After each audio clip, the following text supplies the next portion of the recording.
Start your free online visit and find ED treatment at up to 95% off brand name prices. Go to hims.com/joy. That's hims.com/joy for your free online visit. The next time the power goes out, don't be wishing you installed a generator. Make today the day your home.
HD2 Houston. Insider access. Exclusive content. Sports Radio 610. The Texans play here. An Odyssey sports station.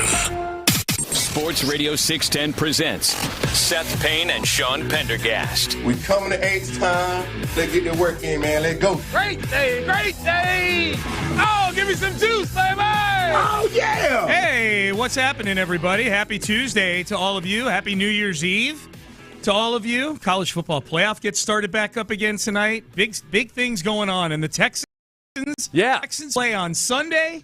And they are going to be playing their dudes in this game. So you better be ready for a noon kickoff on Sports Radio 610.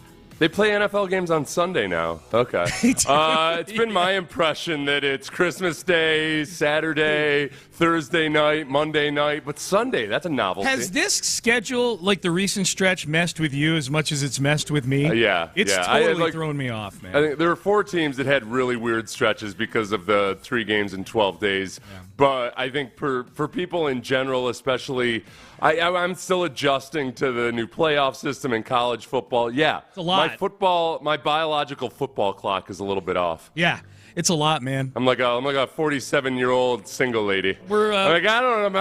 I'm desperate. I got to do something. My biological clock's all messed up. It's a ticking. Yeah. Mm-hmm. Yep. But we're back on noon Sunday, at least for now, until the playoffs roll around, and then I guarantee you one thing. We will be back on either a Saturday or Monday kick the following weekend. The Texans will not be playing. In my opinion, I don't think. Because they're they're guaranteed to be a 4 versus 5 game. Yeah.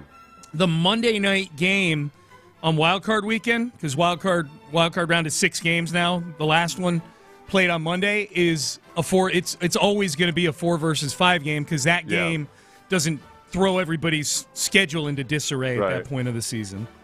So you're saying that it's not going to be a Monday night game? I'm saying it could be a Monday night game. The Texans could play on Monday night Wild Card round because the Wild Card round game. In the Wild Card round, the Monday night game is always a 4 versus 5. Oh, it's always okay. I misunderstood. Yeah, all it's right. always a 4 so it versus actually 5. Could be a Monday night game. Could be a Monday night game. Now we know if history. If history holds true, it'll be Saturday at 3:30. That's when they've played literally every other wild card round game. Then there's the potential opponents they would play aren't huge enough TV draws that they would skew it. Even the Steelers, it's not quite the same as if you were playing the Cowboys or the Giants or other teams that get huge ratings but suck at football. Yeah. Well, it basically comes down to, do you take the Texans and probably, to your point, the Steelers, or do you take, in the NFC, the winner of the NFC South versus the leftover from the Vikings-Lions game? Which, by the way, that Vikings-Lions game this coming Sunday night is about as big a regular season game as you're ever going to see. The winner of that game, and if you missed it, the Lions won Monday Night Football last night against the San Francisco 49ers, a game you heard right here on Sports Radio 610 if you listen. That game next weekend, it's Sunday Night Football. They've set the schedule now for next week. And that Sunday night game between the Vikings and the Lions, the winner gets the bye and the 1 seed, and you have to go through their city to get to the Super Bowl. The loser is going on the road for the entire postseason, in all likelihood. The Lions are put in an interesting situation where they're so banged up, they're so injured, and they could really use that extra week. But does that mean that you play guys who are injured to try to get that extra week? Yes. That's a delicate balance. They played everybody last night. They didn't. That game was last night. They didn't need. They could have lost that game, and the stakes would have still been the same this coming Sunday. That's Dan Campbell, man. Yeah. There's a football game to play. We're gonna go play it. There is, man. Watching the Broncos game this weekend, you look at the end in overtime. It sure felt like Peyton knew for sure that all they needed to do to clinch the playoffs was to tie that football game. Yep. And it colored his decision-making, and I was cool with not going for 2 or whatever, but like that final drive in overtime, it looked very much like, hey, we're going to run the clock out. Total and conservative. It blew up in their face. Yeah. So that's where the part of just being an old school meathead and saying, you know what, no, I'm not going to think about the playoff scenarios or anything. We're just going to go win this football game.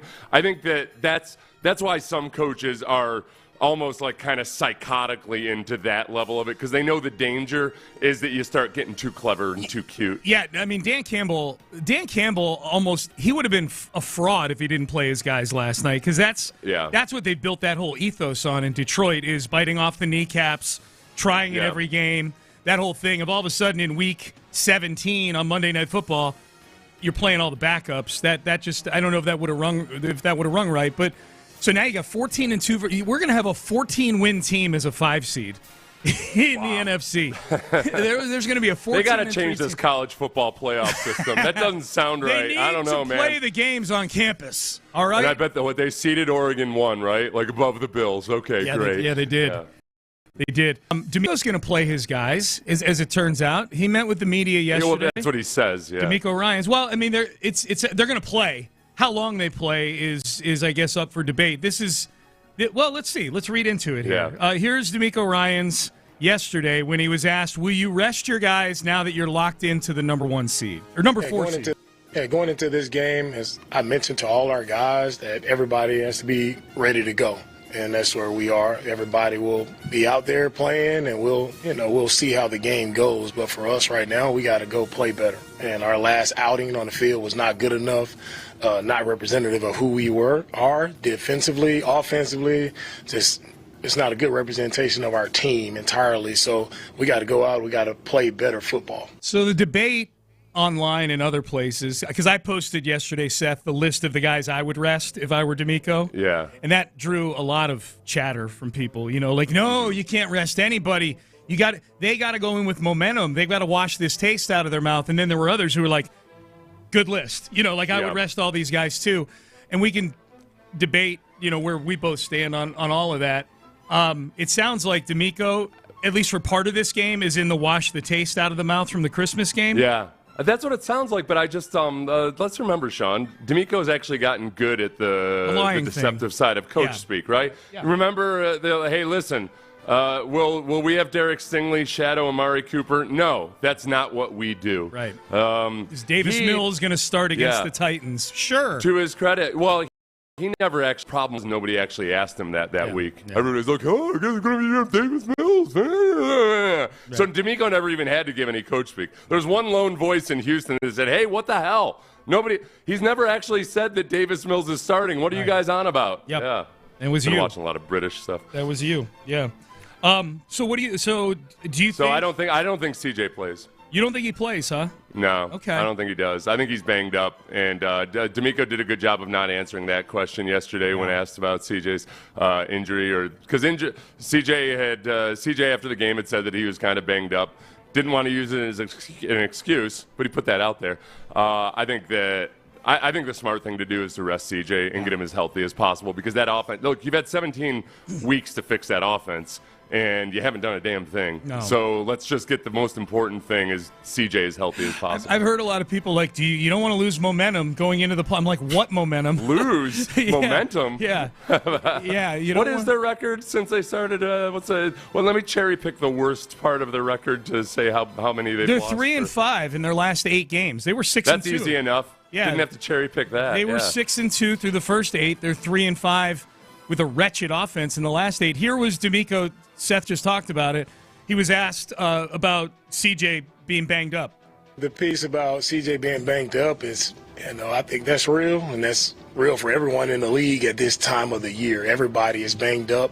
The amount of games, guys that play, the snaps that they play, like everyone is banged up. That's what it is. That's the NFL this time of year. Yeah, you try to manage it as best you can, but it's also we all have to fight through, push through, and a lot of guys are fighting through a lot of things. Not only CJ, but a lot of guys are fighting through, and that's the nature of what we do. And it also shows how resilient these guys are, what they go through and what they battle through, that a lot of people would never know that they're fighting to go out there and still go perform and ask to perform at a high level. Okay, so a lot of coach speak surrounding the CJ being banged up. Hey, everybody's banged up, which is true. Cody Stutes asked a follow-up. Yeah, but is there an injury that's preventing CJ from making plays? I think CJ's had some plays that he would like back. Again, that's everyone, right? Everyone has had plays that we would all like back and would like to play better. I think CJ would be the first to tell you, he has to play better. And our entire team, rallying around him and playing better as well. I think collectively as a team, we all have to play better, and we have an outing like we did versus Baltimore. No one did good enough. Coaches, players, no one did good enough. So we all, as I asked our guys to look introspectively and see, where we can all get better. Okay. Not connecting the injury to the performance at all. I think there were a couple plays in that game where it didn't make any sense. Then when he sailed the ball over Nico's head, there were another couple errant throws not including the one to Dalton Schultz when he was in the flat, but because that would have been a really impressive play given that he was getting hit as he was throwing it. Mm-hmm.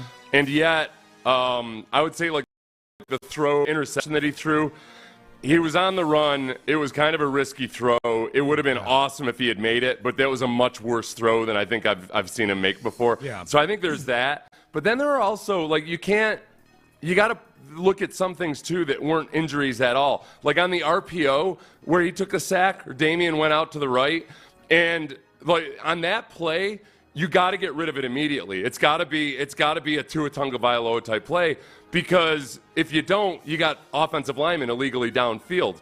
And CJ held onto the ball, even though he had both Dalton Schultz and Xavier Hutchinson with windows to throw. But that's one thing. Fine, even if you didn't think they were open, you can't take a sack right there. You got to throw the ball away. It's almost like a screen. Mm-hmm. And he bails out backwards and runs 7 yards even deeper than if he had just taken a sack there, much less thrown it out of bounds.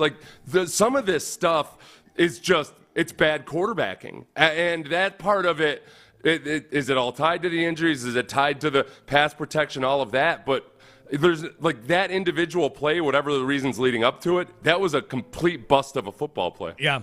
So you think CJ sits in this game on Sunday? I think he does. Okay. Yeah. I think D'Amico's coach speaking out the wazoo. Do you think anybody else sits in this game on Sunday? Let's see, who's flat injured right now? Flat out just sits. No, I don't think so. Yeah, I think that. You asked who's injured right now. I mean, there's guys who I would sit that aren't injured right now. Just based on injury history. Like Nico. I would say the defensive players. I'd say maybe just make it like you do this. Anybody over 30, anybody 30 or older, just go ahead and take a break. I'm the opposite. I'm like, man, sit Will and sit Daniil Hunter and make Danico Autry and Jerry Hughes earn their Social Security checks. That's a good point. And you're right, though. You can't quite make that blanket statement because you've got depth players and rotational players who are 30 years old. That whole room is 30. Yeah, that's an old defensive line room. Yeah. I was rest everybody who's over 30 so Jerry Hughes can play. Right. He's like 53. Yeah, he's over 50. Yeah, exactly. Anybody over 50 plays. Yep. Okay.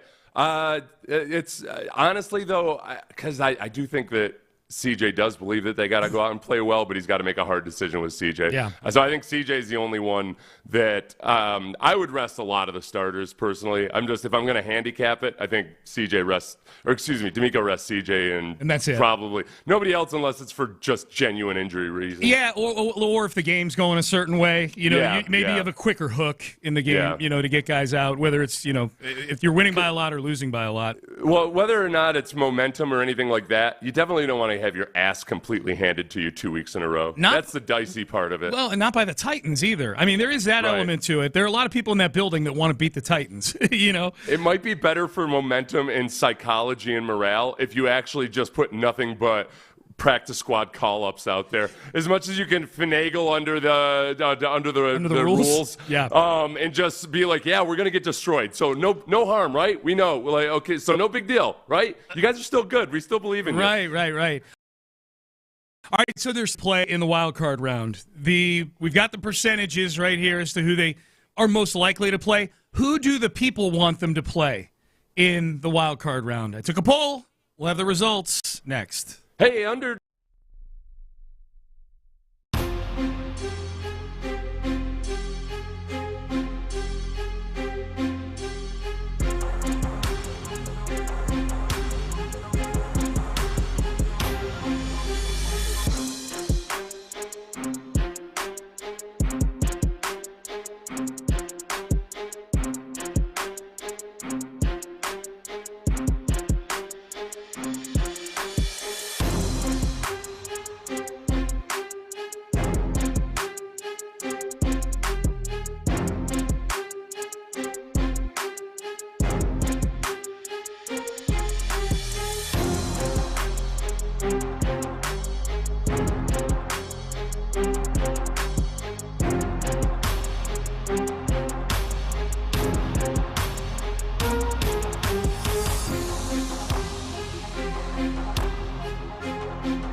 KindersTexasBowl.com now for tickets and more information. And hear the game exclusively here on Houston Sports Leader. Sports Radio 610. Live from the Twin Peaks Studios, Sports Radio 610 presents Payne and Pendergast. Payne and Pendergast with you on a New Year's Eve Oh, edition. it's New Year's Eve. It's New Year's Eve. It's the day of the bowl game, too. The Kinder's Texas Bowl is today between Baylor and LSU. I actually wrote 2 physical checks this morning, and somehow it eluded me as I wrote down 12/31. Yeah. It didn't occur to me that it's New Year's Eve. Wow. We gotta go.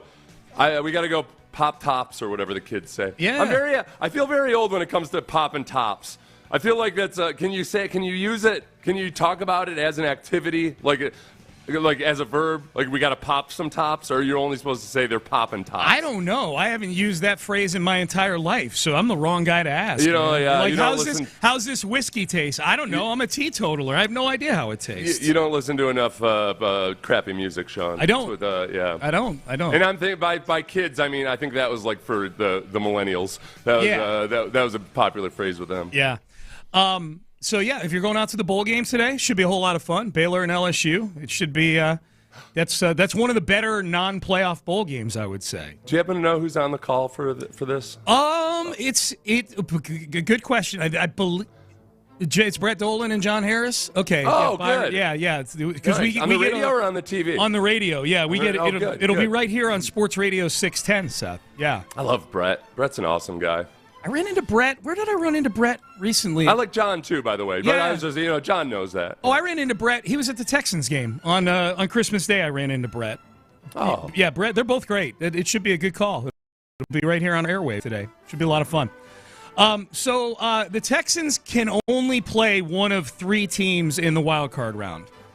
If they want to send their advanced scouts out, they can send them to 3 places, and they'll be playing one of these teams: the Steelers, who, according to playoffstatus.com, there's a 77% chance they would play. it's getting up there. The Chargers, 19%. Somehow these numbers shifted overnight. I don't know. I guess maybe the Lions, maybe there's a ripple effect with the Lions and the Niners that affect these things. I have no idea. And then the Ravens, there's a very, very minuscule chance, thank God, that they would play the Baltimore Ravens. 4% chance. I am such a fraud and a hypocrite because everybody that listens closely will remember that last week I said, hey, I actually would prefer to have the Ravens at home in the first round because that's your best chance at beating the Ravens. So, Dude, I don't care anymore. No, I am back. A 31-2 thrashing will do that to you. Fine. At least if they have to face the Ravens in the second round on the road, we won't have to witness it in person. Fine. So who do you think the people want to play, Seth? There's about 1,000 votes on this poll that I put up yesterday. Who do you think the people would like to play of those 3 teams? I think of those 3 teams, look, as much as there's a lack of familiarity and recent success with the Chargers. They haven't been successful until this year. I feel like people feel more like, oh, it's the Chargers? What? No, Justin Herbert? No, Russell Wilson's name, and they've got a good defense. So I think most people would prefer to play the Chargers. Actually, believe it or not, really? 73% of the people want to play the Pittsburgh Steelers. It's interesting. The hatred for Russell Wilson knows no end. I guess, or the lack of fear of Russell Wilson, probably right. more than anything. Lack of respect, which is us kids say that hate. That's hate as well. That's right. You kids, they're hating on him. We are hating on him. It is interesting the percentages of the voting public. The 1,000 people that voted in my poll. It aligns within just a few percent of what the computers think the opponent is going to be. Like it's 73% want the Steelers. Well, the good news for those people, according to the computers, there's a 77% chance you're going to get your wish. Similarly, the Chargers, 22% of the people would like to face the Chargers. Well, the computers are like, well, there's like a 16 or whatever I said, 19% chance that you're going to get your wish. And then very few people would like to play the Ravens. 4.6% are like, yeah, let's go. Give it to me one more time. Give me the castor oil. Let's go. Yeah. One of the big things that I would look at, too, is the fact that I think the Chargers have a better run defense than the Steelers. Like the Steelers have a better overall defense, but the teams that have good run defenses, like the Titans, even though they're a bad team, that just completely stymies everything the Texans want to do. And neither of those defenses, I don't feel great about either of them, but you might have your best opportunity for success against the Chargers. I respect Justin Herbert more as a quarterback, but I kind of, like, at some point you're going to have to score points versus these teams, and I don't know if they have a chance versus the Steelers. Yeah, I don't know either. I did pros and cons of each of these from a Texans perspective. I kind of did the whole, all right, this is good. This is a green column. This is good. Here's a red column. Well, this sucks. Pros of playing the Steelers if you're the Texans. You mentioned Russell Wilson. He's the least threatening, I would say, of the three starting quarterbacks on these teams. Like, he's the least scary. Did you know the last time the Steelers won a playoff game was in 2016? That was the year Brock Osweiler was the quarterback of the Houston Texans. How long ago does that feel?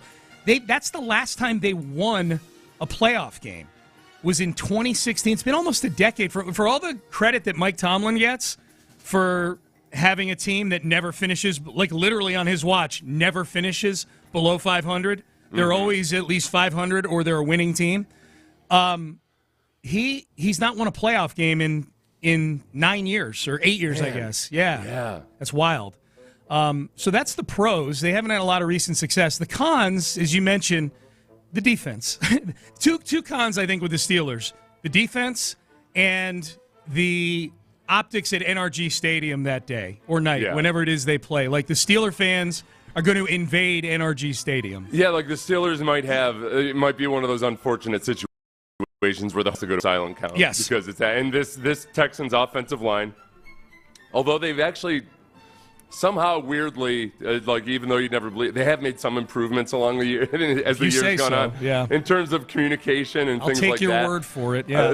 But that part, they still can't run the ball at all versus good good defense. And I think that's where, again, when I go to the Chargers, it's kind of I think they're both good defenses. Mm-hmm. And the Chargers I don't fear the Chargers at home nearly as much as the Steelers for that crowd dynamic. Yeah, I agree. Like, to me, the pros. So the defense, like, you get a better version of the Steelers defense if they've got home field advantage on the road. Yeah, and you're not going to get that with the Chargers. No, you're not going to get that. Yeah, the big pros of playing the Chargers is, for one, we talk about the Steelers' lack of success in the playoffs in the last 8 years. The Chargers are just one of those cursed franchises that anytime they get close to something good, something bad happens. They had a 27-0 lead over the Jags in the playoffs 2 years ago, and that's what led to Brandon Staley eventually. That was the impetus. That was the beginning of the end for Brandon Staley. It's an underrated reason to hire Jim Harbaugh as your head coach, because Jim Harbaugh kind of cured a lot of the curses and vexes of Michigan football. Yes, and a year in which he won a national championship, he did it while also getting caught doing something else that other programs it might have doomed. So it was like they completely 100% reversed the curse. So that some kind of mojo like that, and Harbaugh's just the weirdo to do it. Very, very weird. That's exactly what I wrote in my notes. I'm like, Jim Harbaugh, cons if you're the Texans. Jim Harbaugh's their head coach, and if there's a head coach who can weirdo his way out of all the Charger weirdness, it's Jim Harbaugh. Yes, it's good true. Job. Yeah. And I also think too, like, just purely from a football standpoint, like all these big chunk plays that have been the Achilles heel for the Texans this year. Justin Herbert's capable of generating a couple of those. But so are Russell Wilson and George Pickens, just True. As a duo. Yeah. That's been kind of the hinge point for their offense a lot this year. Yeah, this is my pros and cons for facing the Baltimore Ravens. Pros, they kicked your ass so badly on Christmas Day, maybe they'll come in overconfident. Oh. Cons, everything else. I can find no good reason to want to face the Baltimore Ravens anymore. Danielle Hunter, when you listen to the audio, I don't think it nearly sounded like he was calling out the coaches the way it read in the transcript. But Danielle Hunter said they need to game plan better in a game like that versus the Ravens. There is something to be said for, when you've got to play a team that's so vicious with the option because of the running back and the quarterback and their ability to run. And then also the RPO element of it. Like, it's a nightmare. It's a nightmare because that offense can beat you every different way. It's really tough in a short week to get your defensive ends and linebackers really on board with exactly how you're going to play everything. But that's not especially now the offense has no excuse because they went out and played not that much different than they've played all year, just a little bit worse. Tell me what you think of this text. Give us Baltimore. I hate it. Give us Baltimore in the first round. Beating anyone else would feel like false hope. Oh, okay, that's a good point. I don't. Okay, all right. Maybe this guy's talking me back into wanting Baltimore in the first round. For that reason? Again. Why? Because who cares how you feel about a win? Like, it's a win. On to the next round, you know? It's kind of like if your kid's not that good at sports and you're going to a tournament, you're just kind of like, all right, let's just get this over with. I got some Netflix to watch. Right. Let's just go ahead and let's go. I hope this team gets rolled up in the first because they're not doing anything anyway. I don't want to dismiss it. It is an interesting point. Like, that is the one team. Like, if they beat the Chargers or beat the Steelers, you're gonna, in all likelihood, you're gonna probably go to Kansas City. It would in the second round, unless there's some upsets. You're probably gonna go to Kansas City, which, by the way, I feel better about playing them than I do. I know Kansas City people are gonna be like, oh, you're talking trash about the two-time Super Bowl they're so champ. sensitive. Super sensitive. They're absurdly sensitive these days up in Kansas City. They're the least scary of the three teams the Texans could travel to in the playoffs, in my opinion. The Chiefs, the Ravens, and the Bills. When I say least scary, in terms of like getting embarrassed, we just saw it. They played the Chiefs up there 2 weeks ago or whatever it was. And yet they also look over the last couple of weeks like a team that's just the Chiefs look like they're hitting their stride and come yet again that dominant force in the play. But I think that's important to remember. It's that, all right, I don't think it has to give you false hope. The problem is, like, obviously, you lost the game to the Chiefs. It wasn't as close as the score looked, but you've been able to play some good teams to within a score this year. And the defense at times has been just outright a force versus teams like the Lions and the Bills at home. So the problem is that the Ravens are just a particularly bad matchup for them. Yeah. And it's obviously coloring our perception of the team right now. The offense I don't feel good about at all. But getting a playoff victory for lots of reasons. I've turned into that meek and timid soul that I've given up hope on a deep playoff run, but I'd just like to have at least a home playoff victory, please. Yeah. That's all I'd like. I agree. All right, off and running on what is it? It's Tuesday, right? Yeah, it's Tuesday. It's New Year's Eve, Sean. I know, dude. I'm not even joking. Like this, we're top popping. Playoff schedule, or not playoff? The regular season schedule's got me so messed up. It's a Tuesday, and so good to be with you on a Tuesday. Appreciate you guys getting up with us here on New Year's Eve. Headlines up next. Texans get a guy back, and there's a new one in the house. D'Amico Ryan spoke on both of those. You'll hear from him coming up next. Ready? The Texans closed down their regular.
1-800-518-3899. Tax Relief Advocates. Real solutions for real people.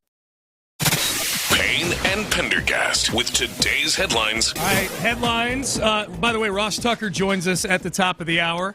So we'll talk. He's on the call for the Texans and the Titans on Sunday with CBS. And also, quick news item. I've been informed that poppin' tops is not a phrase that anybody uses. It's poppin' bottles. So, okay, I feel better about that. Yeah. For some reason in my mind, I thought I had heard that, and I was like, I've never heard that slang before. Okay. And if it ain't on Urban Dictionary, nobody's using it. Nobody. Well, other than, like, the kids who are, like, it's so cool that it's not even on anywhere on the internet yet. Oh, yeah. You know? The only thing I found on Urban Dictionary is top poppin' is when a girl's boobs start to fall out of her shirt or dress. Okay, well, that ain't the worst thing in the world. I mean, that's, that happens. Or a top pop is when your buttocks are clenched so tight that your fart escapes at the top of your butt crack, causing a ticklish sensation. Interesting sensation, yeah. So we're going to be topping pops tonight, Sean. We're going to eat a bunch of beans, and then we'll go top pop. Top popping, and go find some chicks who are top popping as well, yeah. You're going to have to wind your butt even tighter than it already is. Let's get to the headlines. Let's get to headlines. All right, D'Amico Ryans met with the media yesterday. Hey, how's it feel to get Azeez Al-Shire back from his 3-game suspension? Yeah, it's really, really great getting Azeez back. We've missed him over these past 3 weeks. Just missed his presence, his leadership, missed his playmaking ability on the field. So, we're excited to get him back out there, let him knock some of the rust off.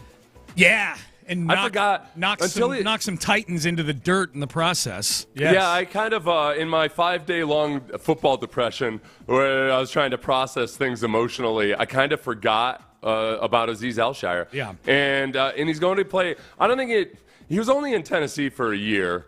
I don't think he's probably got a great amount of animosity, except that guys like Azeez can drum up some animosity. Of course you drum up the disrespect. You can create a chip you place firmly on your shoulder. I can't believe you're minimizing the necessity of being in Tennessee for a full calendar year. Wouldn't be enough to conjure up some just general anger of having to be in Tennessee for a year? That's a good point. That's a really good point. It's a year, man. It's like a jail sentence. D'Amico Ryans also asked about the newest Houston Texan yesterday, Deontay Johnson, who was wearing jersey number 82 and was out at practice yesterday. With Deontay, adding him to our team, is a guy who has talent. He's done it, at a high level for other teams. It's bounced around a little bit here. As I mentioned to him, of course, it's a clean slate starting with me. It really doesn't matter what has happened in the past or what the narrative is about you. You come here and everything is a fresh start. And so we'll see how he can help us, what he can add to our team, on the field and off the field. And I think one thing about the Texans is on 2 levels. One, they'll give guys a clean slate if they've had issues in the past or what have you. Stephon Diggs is a good example of that. But it's also, like on an injury front, Cam Akers, hey, that was kind of a little bit of a risk, but low risk, high reward. And they ended up, God, I wish Cam Akers was still on this team. They ended up at least getting some draft compensation back for him, I suppose. So with the clean slate part of it, the one thing that Deontay Johnson can provide that this offense really, really needs right now is just speed. And going back and watching the offense, man, it's all these little things that accumulate. You know what? If your offense can't provide you that extra 1/8 of a second of pass, then also all the routes are a half step slower than they should be, everything's disjointed in a mess. And there was a lot of that against the Ravens. So just getting speed out there on the field, I think that's really important headed in the playoffs. Give Deontay Johnson a boatload of reps and just get him integrated as fast as possible. Fast as possible, man. They need his difference making out there for sure. Monday Night Football last night, a game that had zero meaning because the Lions are facing the Vikings this coming Sunday for the number 1 overall seed in the NFC, and it didn't matter if they won or lost last night, but as is classic Dan Campbell, played all of his guys. Jared Goff played the whole game, and the Lions win 40-34 in San Francisco, or in Santa Clara, I guess technically, over the San Francisco 49ers, whose season continues to slide into the toilet. So that'll be fun. There's only a few things that are left to play for in the regular season across the league. The AFC North has not been decided yet. The NFC North has not been decided yet either, and that's what will be determined between the Vikings and the Lions on Sunday Night Football this coming week, a game you'll hear on Sports Radio 610. I guess the other division, too, that is up for grabs is the NFC South with Tampa Bay and Atlanta. And I guess if there's a Texans tie to that, the winner of that game will be on the Texans' schedule next year. They'll face the champion of the NFC South as their 17th variable game next year, and it'll be stadium. So if you'd rather face the Falcons than root against the Tampa Bay Buccaneers this week. I don't know if this is big on social media or not, but it's just something that caught my eye last night because of this game play and because Ricky Pearsall, the rookie tight end, got a lot of action. That for 2 consecutive years, a receiver that C.J. Stroud has really loved in the draft has been shot. That's a I don't know what kind of SoCal stuff is going on here, but it's weird, man. It's weird because Ricky Pearsall. Remember, Ricky Pearsall got drafted, and CJ was like, "Oh man, I wanted him. I love that guy." He reacted like he curled up into a ball on the couch for like 5 seconds over. He was, yeah. If it weren't for the kind words of his dear friend Micah Parsons, he wouldn't have gotten. Yeah, he wanted Ricky Pearsall. Yeah, something to monitor young wide receivers. Right. You don't want CJ coming out publicly in support of you in the draft. No, there will be gunplay. College football playoff resumes tonight. The Fiesta Bowl, Penn State and Boise State will be played tonight. 3 games tomorrow. Tomorrow is a great college football day. You've got bowl games in the morning, and then you've got the 3 playoff games, which are being played in bowl settings, including the University of Texas playing early. They're the early game against, who are they facing? Arizona State. They're facing Arizona State. And then the midday game is Oregon and Ohio State in the Rose Bowl, and then Notre Dame and Georgia in the Sugar Bowl at night. So should be some fun quarterfinal action in the college football playoff. Yeah, and if you watch the game tonight, that's or if you listen tonight, Brett Dolan and John Harris will be on the call. And I always John's one of those color commentators that I like listening to because he teaches me things. Yeah, he's good. And Brett's awesome. Yep, yes, that's talking about the Kinder's Texas Bowl right there. It's actually at 2:30, so that's an afternoon game today. So you can hear. I always get nervous. I was going to let you say the Kinder's Texas Bowl because I couldn't remember the sponsor. That's okay. So that's okay. There you go. Those are your headlines for today. We got Ross Tucker coming up, so let's jump out here and we'll bring on Ross. Ross is on the call. He was also on the call the last time the Texans played the Titans. That didn't go as planned. He's on the call again on CBS this weekend. He's our Odyssey NFL insider, Ross Tucker, and he joins us next. We're closing down the regular season with another Thirsty Thursday on the Northwest Side. Join Clint and Ron Thursday afternoon from 2 to 6 live.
in partnership with Kansas Crossing Casino and Hotel. KILT FM HD2 Houston. Insider access, exclusive content. Sports Radio 610. The Texans play here. An Odyssey sports station. Sports Radio 610 presents Payne and Pendergast. All right, let's get right into it. On the line, our Odyssey NFL insider, Ross Tucker, joins us each and every Tuesday at this time. Insider Calls brought to you by Hellman's Real Mayonnaise. May your game day be delicious. Ross, great to talk to you. The news coming down yesterday. You get another crack at Texans-Titans again this season, my friend. We're excited about this. Yeah, hey, I'm excited anytime I get a chance to call an NFL game. And, yeah, I guess I'm especially excited to do the rematch. You know, it's so funny because anytime you do a divisional game, you go back and you watch the first one, obviously. Thankfully, I already did that one. I already called that one. So I'm very familiar with that. Although, I don't know, on some level, both teams are decently different since then. It's going to be a really interesting game. I mean, Brian Callahan came out yesterday, the head coach of the Titans, and said that they're going to play both quarterbacks. Right. Will Levis and Mason Rudolph. So I'm kind of fascinated. Yeah. Well, I'm kind of fascinated to just hear, like, how the list of that work. Can we alternate plays or series? Like, what are we going to do here? And then for the Texans, I don't know. I saw a bunch of quotes from DeMeco Ryans saying that they're going to play their guys, that the starters are going to play. So I guess we'll see how much or how that works, but I'm fired up about it. That's where, and we're curious. You know, DeMeco's actually, he's gotten better and better at the deceptive part of being a head coach, and he's had a couple pretty good, like, coach speak lies. Last year during going into the playoffs, he said, "Hey, Derek Stingley, he's not going to travel with Amari Cooper. That's just not what we do." And then, boom, there he did it. So I guess he spoke in generalities about CJ yesterday, but CJ himself after the game last week said that he was kind of banged up. And I'm wondering, Ross, not whether you think DeMeco will play CJ or not, but should he play CJ or not? That's a really interesting one. What I don't like about questions like that is I don't really know what the injury is. You know what I mean? Like, you know, Seth, and I'm sure you, with the injuries you had and me, you can appreciate this. If I knew what the injury was, and I knew, number one, whether or not he could make it worse, or number two, whether or not it would clearly be better if he didn't play and was able to rest it for, which would be extended time since they played on Christmas, right? So if I knew either one's answers, I think I could answer it a lot better. I don't think you can or should feel good about the way that the Texans are playing right now, in particular on offense, in particular since Tank Dell got hurt against the Chiefs. I think that's a problem. But you ask any player this time of year, and Seth, I'm guessing you'd be the same. If you ask me, hey, Ross, you know, like, would you rather be a little bit stronger or a little bit faster or longer arms? Like this time of year, I would say, can you just let me feel a little bit better? Like, can I feel a little bit better when I go out there? Because everybody has, like, you know, your elbow or your wrist or you got an ankle sprain, like whatever it is. It's just it's a much, much better feeling as a player when you go out there and that thing, whatever that thing is not bothering you as much. It's hence the popularity of Toradol. That's you hop on the T train if that's. Okay, now Ross, you've seen this offense operate, and you know I know that you had some questions about CJ last time after the Tennessee game. What like at this point in the season? And I don't expect to have a clear answer on this because we've been struggling with it all year long. Like, how much of it is the offense versus the play calling versus just CJ himself in terms of divvying up the blame for the meek offensive performance? Yeah, that's a great question. Nobody ever likes this answer, and I get it. I don't really like the answer either, but it does feel like it's a combination of all those things. Like the offensive line, well documented, has had their issues. I think there are certainly situations where it feels like Slowick could put them in a better position. I know it's been well documented that they have this affinity to run on early down and distance that has not been nearly as productive as they would like it to be or need it to be, quite frankly. And so I understand the frustration there. But then also, C.J. Stroud, he's missing throws that it feels like he didn't miss last year that are really tough to explain. Really tough to kind of wrap your head around, but that's the reality, I feel like, of where he's at right now. So I don't know. I guess if he was playing better and getting the ball out even quicker, then I think the offensive line would look a little bit better. I think it would help the run game. I think Slowick's calls would look better.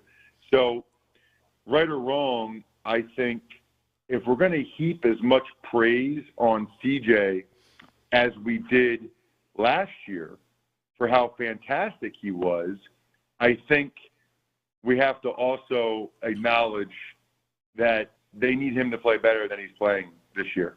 Yeah, no question. Tucker's our Odyssey NFL Insider. Insider Call is brought to you by Hellman's Real Mayonnaise. You can purchase Hellman's at your local Walmart, Kroger, or grocery store to add extra deliciousness and creamy flavor to your game day dishes this football season. So, Ross, the Texans are locked in as the 4 seed, and they can only play one of 3 teams. The heavy favorite, according to the computers, is that they'll be playing the Pittsburgh Steelers. But there's still a decent chance they could play the Chargers. There's a minuscule chance that they could play the Ravens. If you're the Texans or you're a Texans fan, which of those 3 teams do you most want to see at NRG Stadium in the wild card round? I'm kind of surprised I'm saying this, but the Steelers. Mm-hmm. You don't want to see the Ravens. You just watch that movie. Yes. Okay? So you don't want to see the Ravens. I think you can make an argument for the Chargers or the Steelers.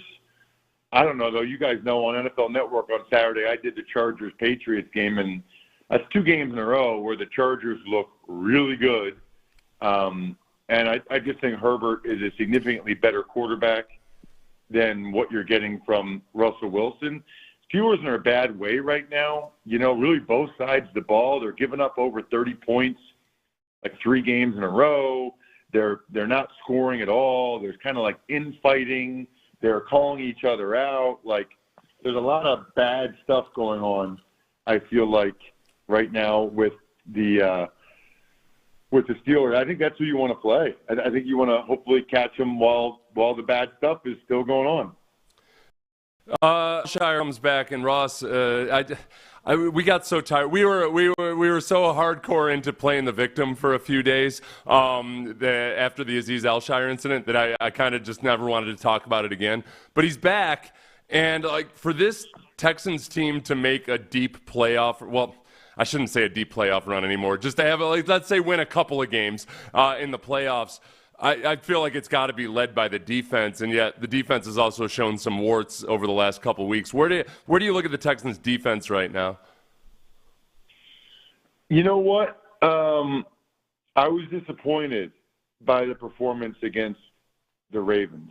Really disappointed. I thought they were pretty good against the Chiefs. I thought they were fine. The week before, I think, was the week where Stingley had the multiple picks, right, against the Dolphins. Who was that? That was the Dolphins. Yeah, the Dolphins. Yeah.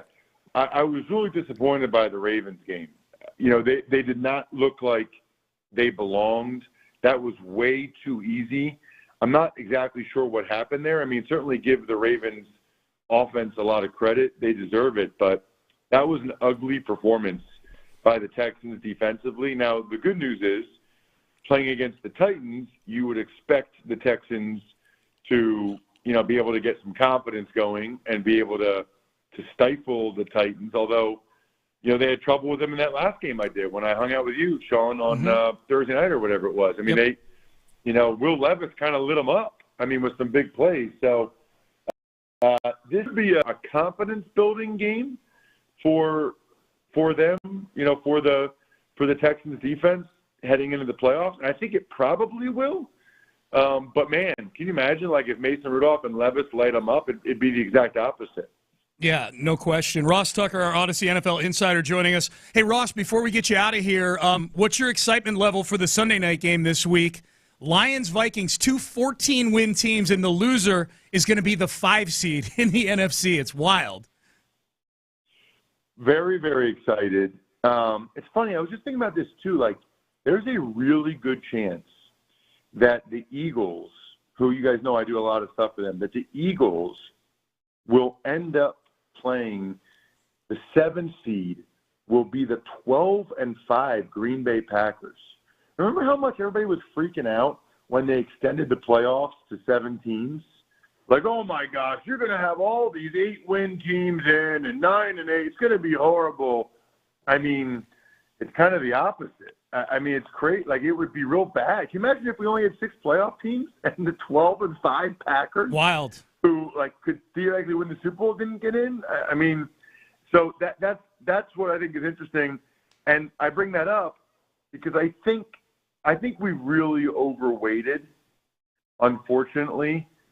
I think we've overweighted the number 1 seed. Yes. I mean, like, that to me is ridiculous that not only do you get home field advantage, you're the only team that gets a bye. I mean, you get to play nobody when the Vikings or whoever loses that game has to play a road game, even though they have basically the same record, and then the Eagles have to play a really good Packers team. Just doesn't seem like that's the way it should be to me. Yeah, and I hate that the only solution for that, I'm with you on that, Ross, that number 1 seed carries so much weight. And the only solution, I think, is to expand the playoffs even more and have 8 teams so that there is no bye anymore. And I hate that because it waters down the regular season. Yeah, I don't know that we have a good solution. Yeah. I almost want to do it like on a case-by-case basis every year. Yes. Like, okay, yeah, there's this good year. enough. Let's do an 8 seed this year.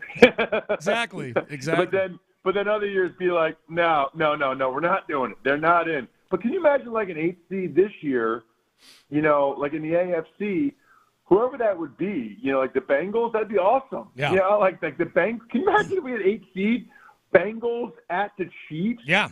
You know, in the wild card round, that would be awesome. It would. It'd be amazing. Ross Tucker, our Odyssey NFL insider. Insider calls brought to you by Hellman's Real and Mayonnaise. May your game day be delicious. Hey, Ross, we look forward to hearing you on the call this weekend. We'll talk to you next Tuesday.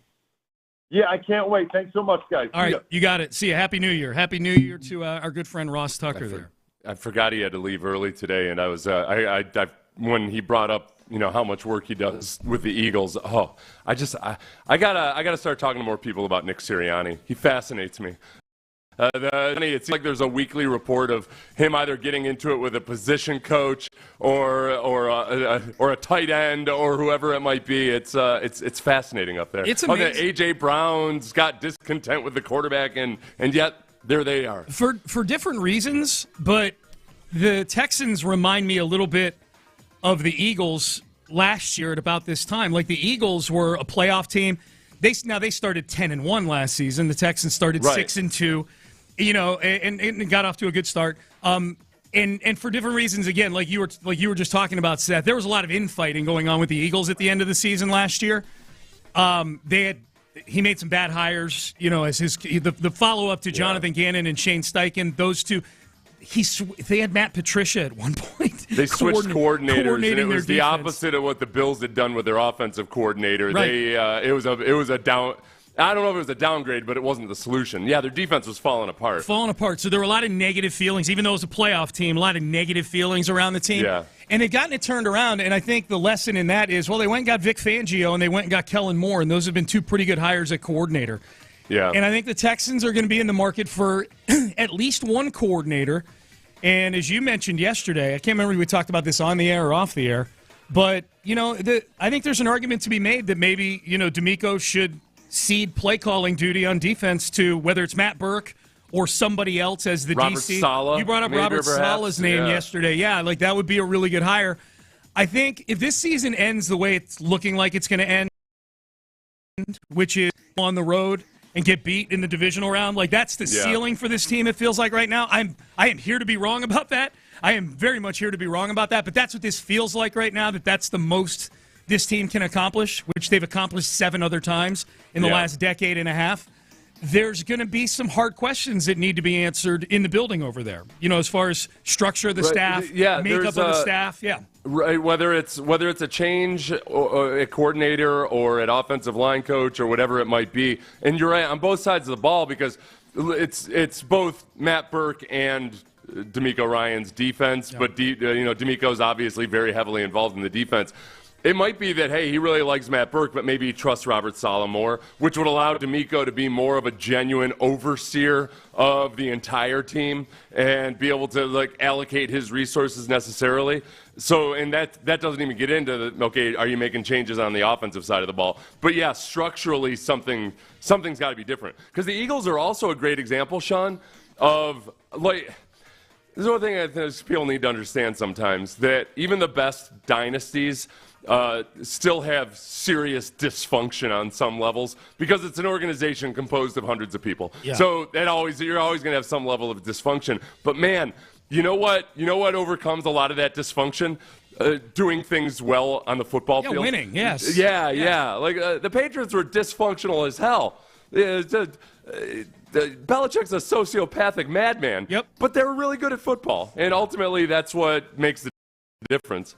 Some where people sometimes fall into the spell of trying to emulate everything a successful person does. Because there's some things that person does that they only get away with because they're so good at the other stuff. Their strengths are so strong. Yep. So when you try to, and that's what happened to all these Belichick proteges that think they got to try to imitate everything Belichick does. Like, no, unless you are as much of a football genius as Belichick is, you cannot get away with that same stuff. You're absolutely right. Lean hard into the football stuff, and whatever your weaknesses are, it won't be as big a deal. Yep. So the Texans and the Titans play on Sunday, noon kick here on Sports Radio 610. Seth and I have you for Texans Countdown at 9 a.m. Final game of the regular season. And I would say, if we're putting a to-do list together for this game, what are the Texans looking to accomplish in this game? I would say at the very top of the list, even if it's Davis Mills at quarterback, is to cobble something positive together offensively. Because there's a whole lot more than just C.J. Stroud that's wrong with this offense right now. It would be nice. I would be even more encouraged if the offense actually were able to accomplish some things with Davis Mills at quarterback, because he's not nearly the threat that C.J. Stroud is. And, they're doing this with Davis Mills at quarterback. But I think specifically the offensive line, whether it's protection, running the football, we'll see how much Joe Mixon plays in this game, but maybe getting somebody established as a guy, whether it's Dario Gumbawale or Damian Pierce or J.J. Taylor or whoever, somebody establishing somebody who can take 6 or 7 carries worth of heat on Mixon if he needs right. It, and then how do they use Deontay Johnson, and can he get integrated into the scheme? All of that really matters. The thing I worry about with the Titans, if you're hoping to go get something going offensively, one of the things that's really, really brought out the worst in the Texans' offense this year is good rushing defenses. And the last time the Texans played the Titans knew what the challenge was. Those offensive linemen were not all of a sudden surprised by the physicality of the Titans' defensive front. Those guys are still there. And the Texans have had 17 weeks to show that they're somebody different than who they are. I look at T'Vondre Sweat, Sean, who's as much water buffalo as he is human being, and much like any wild beast. The first time they taste something, they're very cautious. They're not quite sure if they want to devour it right away. And I feel like T'Vondre Sweat's gotten a taste for the Texans and C.J. Stroud. I worry about Jeffrey Simmons and T'Vondre Sweat versus anybody who's playing on the interior offensive line right now. Totally agree. And T'Vondre Sweat, since that game, has proven he's a menace with the football in his hands. That's right. Scoop and run. It wasn't a scoop and score, but he had a nice run back at 360. He had a really nice run back. Had a stiff arm in there, did he not? Yeah. Or did somebody just bounce off of him? Whatever it was, doesn't matter. Yeah, probably. I think, and now remember how he swatted Shaq Mason away, like Sadly, it was yes. like it was a leaf off his windshield. Now he might be facing Kendrick Green, who's 70% the size of Shaq Mason. Yeah. Yeah.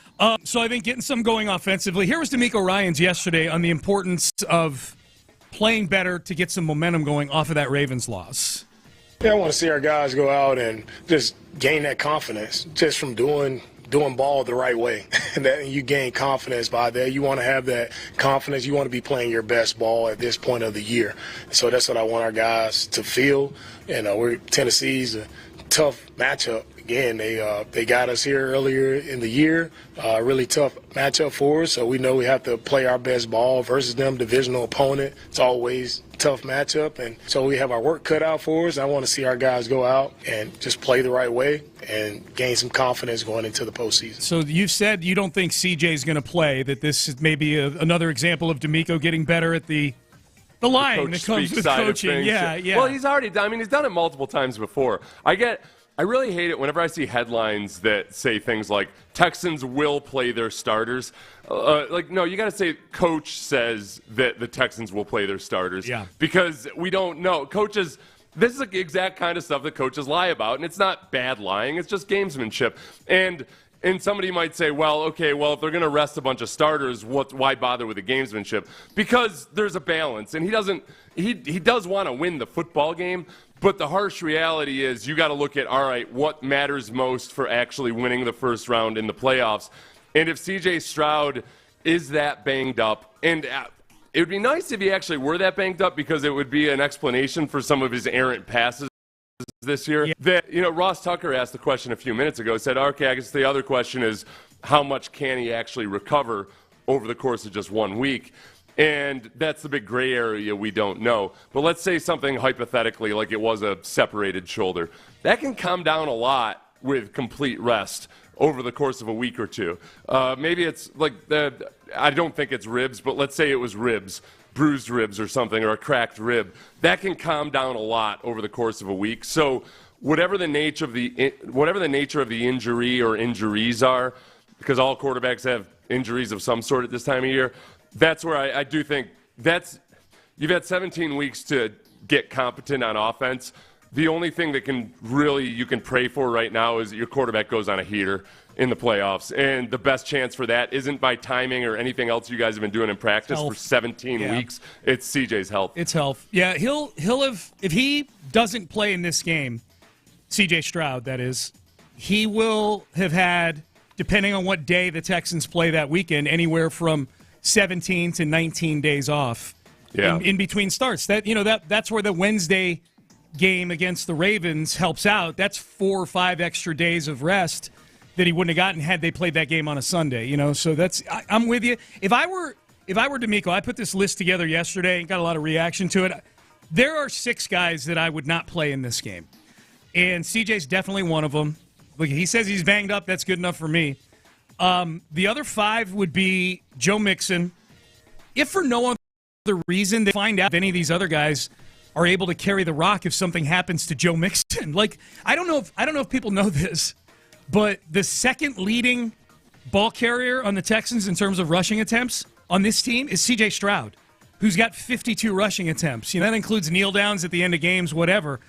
The next most prolific carrier of the football on this team isn't on this team anymore. He's on the Minnesota Vikings. Cam Akers has the second most carries of any running back on the roster. He had 40 carries. Dameon Pierce isn't even the third leading running back when it comes to carries. That's Dare Ogunbowale. Dameon Pierce has 21 carries. Cam Akers has double that as a Texan, and he hasn't been a Texan since week 4. I think, honestly, that Dameon Pierce might be the best evidence that we have that maybe Nick Caserio wants to make a change on the offensive coaching staff. Because I know, look, I talked to somebody from another NFL team during training camp that just loves Dameon Pierce. And I think that Caserio still sees the upside in Dameon Pierce. And with Pep Hamilton as the offensive coordinator, Dameon Pierce looked like a machine versus with a bunch of personnel around him that wasn't any better than what he has now. And I think that he starts to look at, okay, how are we coaching on the offensive line? How are the plays being called? Why is Dameon Pierce not able to adapt to this offense when you also have a whole lot of other guys that don't seem to be playing up to their potential in this offense? Yeah. The fact that Dameon Pierce is still on this roster, despite my skepticism. I did not think he looked good in training camp. There's no evidence. There's no evidence that he's come around in this system. The first couple of weeks of training camp, I thought he looked good athletically and everything, but as training camp went on, in both the games and in practice, I felt like there was something missing with Dameon Pierce. The fact that Nick still seems to be very much a fan of Dameon Pierce probably spells doom for at least one member of the coaching staff. Yeah, I would sit Mixon, even though Mixon only needs 7 yards. Mixon needs 7 yards to get to 1,000 yards, and according to Texans cap, he's got a $250,000 incentive if he gets 134 yards in this game. Mm-hmm. So I don't know if that factors in at all. Like I would not want Joe Mixon getting enough carries in this game to get 134 yards. If they want to start him, great. If they want him to play, if they want him to get 1,000 yards, cool, whatever. I mean, there's a lot of games where he's averaged like 1.5 yards per carry, but still gotten over, except for his one 70-yard run. Yeah. So he can get 130 yards. We know he can do it quickly. Maybe that's what you hopefully he busts off a 130 somehow a 130-yard touchdown He's run. Lined up in the aisle in the end zone section. Yeah. Yeah. But maybe a good first quarter and then put him on ice. Yeah. I would sit Nico Collins in this game. If you lose Nico Collins, you are sunk at wide receiver. You know what I mean? Like I'll tell you what. Honestly, Sean, if you lose Nico Collins, you're done for. Especially versus a team in the play. Whichever team you face in the first 3 rounds, they have a good defense. You know, it's ironically enough, I think the Ravens. Well, the Ravens on the sum total of the season might be the worst of those 3 defensively, but they've played really well defensively the last few weeks. We saw. But if you go, so this is the thing. What are the Texans way better at? They're scoring in the first half compared to scoring in the second half. So Bobby Slowik's pretty good at dialing up a gadget play in the first half. Yeah. Maybe that's the answer, is that you get a taste of success. They've been very good at scoring on their first drive. Yeah. Like that's been a weird thing about an offense that's otherwise moribund. So go out and run your script and then bench everybody, and there's a good chance that you can go out saying, hey, look, we had a 14-point lead and we would have won that game. Just pretend. I think there's a decent chance they treat this game like a preseason game, that they do play their guys, like the main guys, just the first quarter, maybe the second quarter. I think anything's in play. As you point out, we can't take D'Amico at face value on these quotes about all our guys are going to play. He didn't say how much they're going to play. He did allude to the fact that we'll see how the game goes. So I think I think everything's in play. I would sit Mixon. I would sit Nico. I would sit both of the edge rushers. Similar to Nico on offense, like if you lose Danielle Hunter and or Will Anderson, like that is a huge hole in the best thing you have going for you, which is those 2 guys. By the way, that's always a nice. That's a nice little like there should be a badge for it. Kind of like in the military, you get a badge for ascending to a certain level. I think they should. If you're a guy that gets rested for the final regular season game, it does feel nice. Yeah. You're just kind of like, oh, I'm a made man. Wow. It should be a patch of just like of bubble wrap. Like you know what I mean? Like just that's what it should be. Just like the ugliest patch ever. A square of bubble wrap on your jersey. Like, wow, you're one of those guys that gets put in bubble wrap for weekends. I've got marksmanship. I did advanced weapons training, and I was protected in a week 18 game. That's what this bubble wrap is right here. So right over your Purple Heart. So I would sit both of those guys. I would sit Derek Stingley Jr. For sure. That he's made it through this whole season healthy. That's a big step for Stingley. He's missed 14. Coming into this season, he'd missed 14 out of a possible 34 games. Mm-hmm. He's been a rock at that corner spot for them. I would rest him and CJ. Those would be my last 2. So you said Stingley and just Stingley. Okay. Just Stingley. Yeah. Although I do think there are guys that you at least like. Lassiter would be a guy to have a conversation about. That's one I would debate and discuss. I mean, look, it's only a 48-man roster on game day. You got to play some of these guys. You have no. And by the way, the offensive line would play every snap. The starters, they wouldn't come out. Laramie, you ain't resting if I'm the head coach. All of you are playing. I think with CJ, and I heard Ryan Fitzpatrick talking about this the other day on Andrew Whitworth's podcast. He talked about, at one point in his career, he had a rib injury, and he played and fought. You're like, nope, I'm not gonna. I got to be out there. I got to be the guy. My teammates are depending on me. And looking back on it, he realizes, okay, I probably made the bad decision there. Ultimately, I was hurting the team, and that's the tough part with quarterback. And it's different than say with a pitcher, because with pitchers you got 4 other starting pitchers. With a quarterback, there's a sense of duty and obligation, I think. And CJ. It might be a hard discussion between D'Amico and CJ, where D'Amico wants to bench CJ really doesn't want to get benched, and D'Amico's got to really, first try to soft talk, give him the soft sell, but then maybe just put his hand down and say, no, we need to get you healthy. That's the best thing for the team right now. D'Amico talked about momentum and wanting to get the taste out of their mouths. I think CJ is at the very top of that list of guys. I don't think CJ wants this to be how his regular season ends. Right. And yet it doesn't matter what he wants. Ultimately the best thing for I'm reading this book. It's a really good book called Blood Red Snow. Mm-hmm. And it's a memoir of an East German soldier from the Russian front in World War II. And it was kind of dicey, Sean, there outside of Stalingrad. And the first time, this guy ends up being a highly decorated soldier. And it's cool because it's just from a soldier's perspective. There's none of the politics or anything like that. It's the first time he gets shot or hit with shrapnel, it's that he and one of his fellow soldiers they're getting way out of the battle. And I think he encapsulated it perfectly. The feeling that we've all felt it sometime, obviously never to this degree, but he had desperately wanted to get out of there for 3 months, and that's all he could dream about was getting out of there. But they're both sobbing as they're leaving because they're leaving behind their friends that are in still a really, really bad situation. Yeah. So that's an extreme version of it, but my mind goes back to football, and that's a lot of it. It's a similar feeling, a lesser version of it, where a guy like CJ is just the best thing for him might be to go in the convalescent troop for a week, but he just desperately does not want to abandon everybody. You're right. No, I think that's how he's wired. It's been a complicated couple weeks with CJ because of the optics of the Tank Dell injury and the open crying during the injury and Joe Mixon having to talk to him and whatnot. And yet, I think CJ is one of the toughest players I've ever rooted for. He is supremely physically tough. He takes a pounding behind this offensive line, and he gets up every single time. So I'm with you. That's a really good analogy. There is probably a big part of CJ that almost feels like guilty wearing street clothes in week 18. Yeah. No, the Blood Red Snow. It's a really good memoir. So, did I say World War I? It's World War II. My goodness. Oh, I didn't hear which war. Big difference there. Okay, it was World War II. Okay. There you go.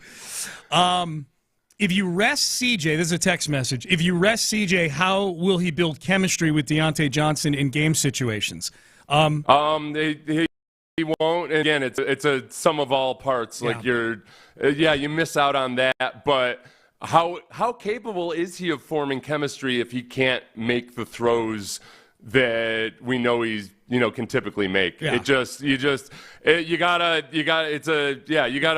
weigh it all together. Yep. And I think for right now, CJ's health, if it's something that can be improved with a week off, that's of paramount importance right now. Text message: DP will get 20 carries and have 100 yards against the Titans. Then more skepticism will set in on Bobby Slowick. Okay, so if Dameon Pierce has a big game on Sunday, what are we saying on Monday when we come in? What's the narrative? If Dameon Pierce has a really good game? Dameon Pierce has a good game against the Titans. Should he? Are we like, man, why hasn't he been getting carries all along? Are we saying? Yeah, it would be something along those lines. It's not going to feel good or right. Right. Nobody, and we'll probably all be screaming at each other about it. No, it feels bad for this reason. No, it feels bad for this reason. Yeah. I would love to see it just for Dameon, because as much as there's something that's not meshing right now with his offense. I love the guy as a personality, the way he plays football, all of that. I love him. So yeah, it's very conflicted. I wouldn't know how to take it. Let's hope we cross that bridge when we come to it. Hopefully that's a bridge we have to cross. I agree with you. I hope those are good problems to have. It would be a great problem to have, no question about that. But yeah, that was wild to me, man, when I was looking up the numbers yesterday, because Nico's in a similar situation to Joe Mixon in that if Nico gets 32 more 1,000-yard season. And both these guys would have 1,000-yard seasons and have really earned them given the amount of time that they missed. You know, Mixon missed 3 games with that ankle injury. He'll have earned that 1,000 yards just based on the line he's running behind.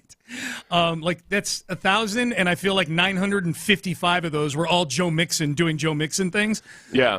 Which is also, I mean, Nico missed 5.5 games, and he might have 1,000 yards this year. Well, I think that's, Mixon though too is also in a little bit of the same boat as CJ is when trying to figure out what's going on. Because Mixon sometimes at times is too much going for the home run. Yeah. Instead of just hitting it and getting 4 yards and then anything after that is a bonus. There's times where he's not making the right read. Yep. And then you go into that same okay, but is it because he's rarely seeing a good picture in front of him? Is he pressing? All of that. It's just hard to say. It's hard to, but it's just not right. The sum total of it is that the offense is not operating right on any level right now. All right, Payne and Pendergast with you on a Tuesday. All right, so Week 17 fully in the books. What is left to be played for in Week 18? Not so much with the Texans, but around the league. What are the games you need to dial into this weekend based on the playoff situation right now? There actually is a Texans tie to one of the divisional races over in the NFC, and we'll tell you what that is coming up next.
Freeway, 1 mile west of the Beltway, exit Kirkwood, under the giant American flag. Live from the Twin Peaks studios, Sports Radio 610 presents Payne and Pendergast. All right, we got the Pettycast coming up at the top of the hour, Tuesday Pettycast, so be ready for that.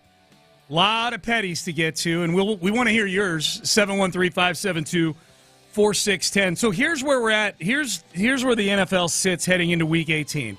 There are still 3 divisions that have yet to be decided.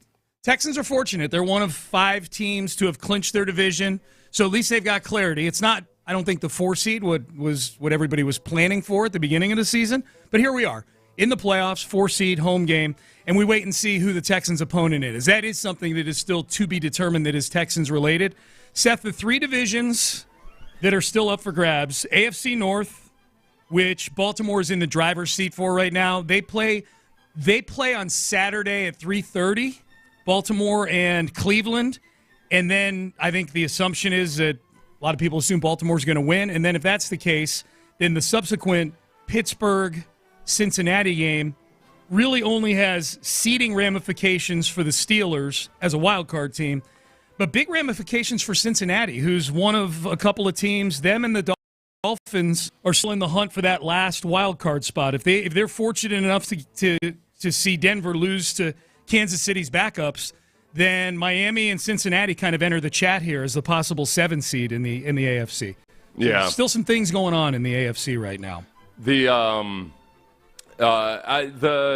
Baltimore or Pittsburgh or Chargers conundrum. I feel like I want to see the Chargers, whereas the majority of your poll respondents would rather see the Steelers. The Chargers, for one, I think people just in general, if you have to take a straw poll of like, who do you trust more as a quarterback, Justin Herbert or Russell Wilson?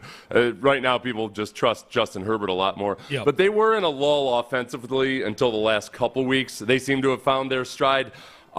Yes, I respect Justin Herbert as more of an overall threat, but what I fear with this Texans defense is the ability of Russell Wilson to connect with George Pickens just twice in a game, and that's the part that makes me nervous, and because that's been one of the Achilles heel for this Texans offense. But both of them, it's almost a wash for me. The other big aspect is something you brought up.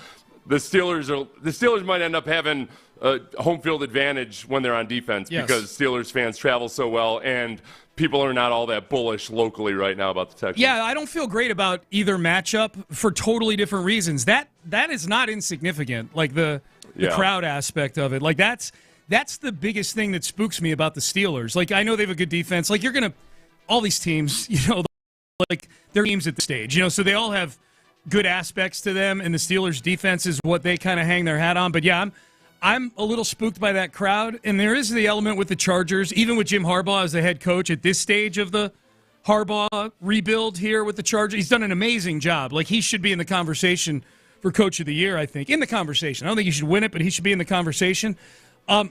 There's still an element to me like, okay, well, they're still the Chargers. They're not. He hasn't exercised all the demons quite yet. And plus they only have like 100 fans nationwide. So it'll be a Texans crowd that's probably not nearly as hyped as they were for last season's wild card round game, where it's like, holy smokes, we're getting a home game. We didn't even know we were getting a home game until literally Week 18, Okay, this is where you and I come into play, because as much as we can and assist in the matter, the Steelers would be easier. It would be easier to drum up hatred for the Steelers than the Chargers.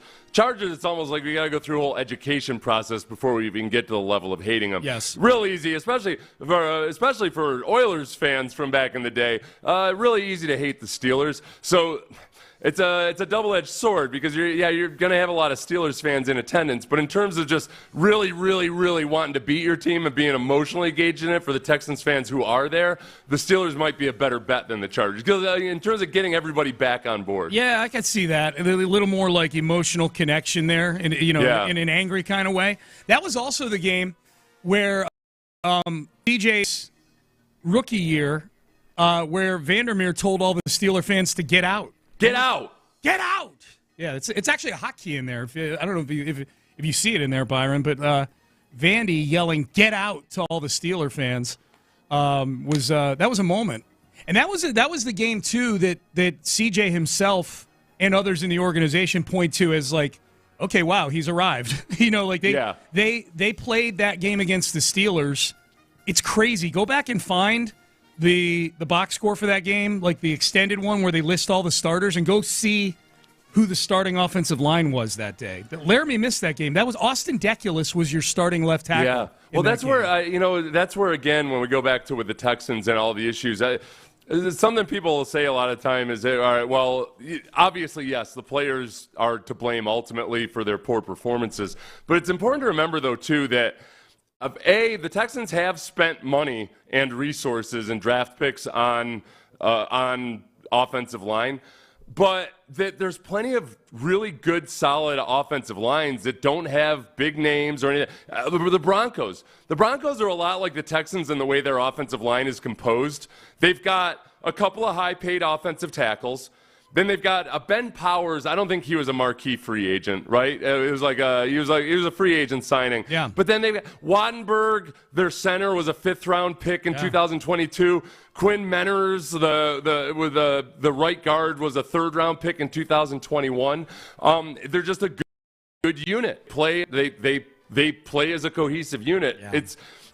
There's plenty of teams that don't have marquee talent across the board at offensive line that have credible The Baltimore Ravens, it's an easier, like the bar is lowered because Lamar Jackson and Derrick Henry make the offensive line look good a lot. But they don't have a plethora of huge names or whatever. They've scrapped it together with guys that some of them are just kind of emergency replacements, but they get the job done. Yeah, they have Ronnie Stanley at left tackle, Linderbaum the center, are the marquee guys, and the rest of the guys are just dudes. Yeah, they're just guys.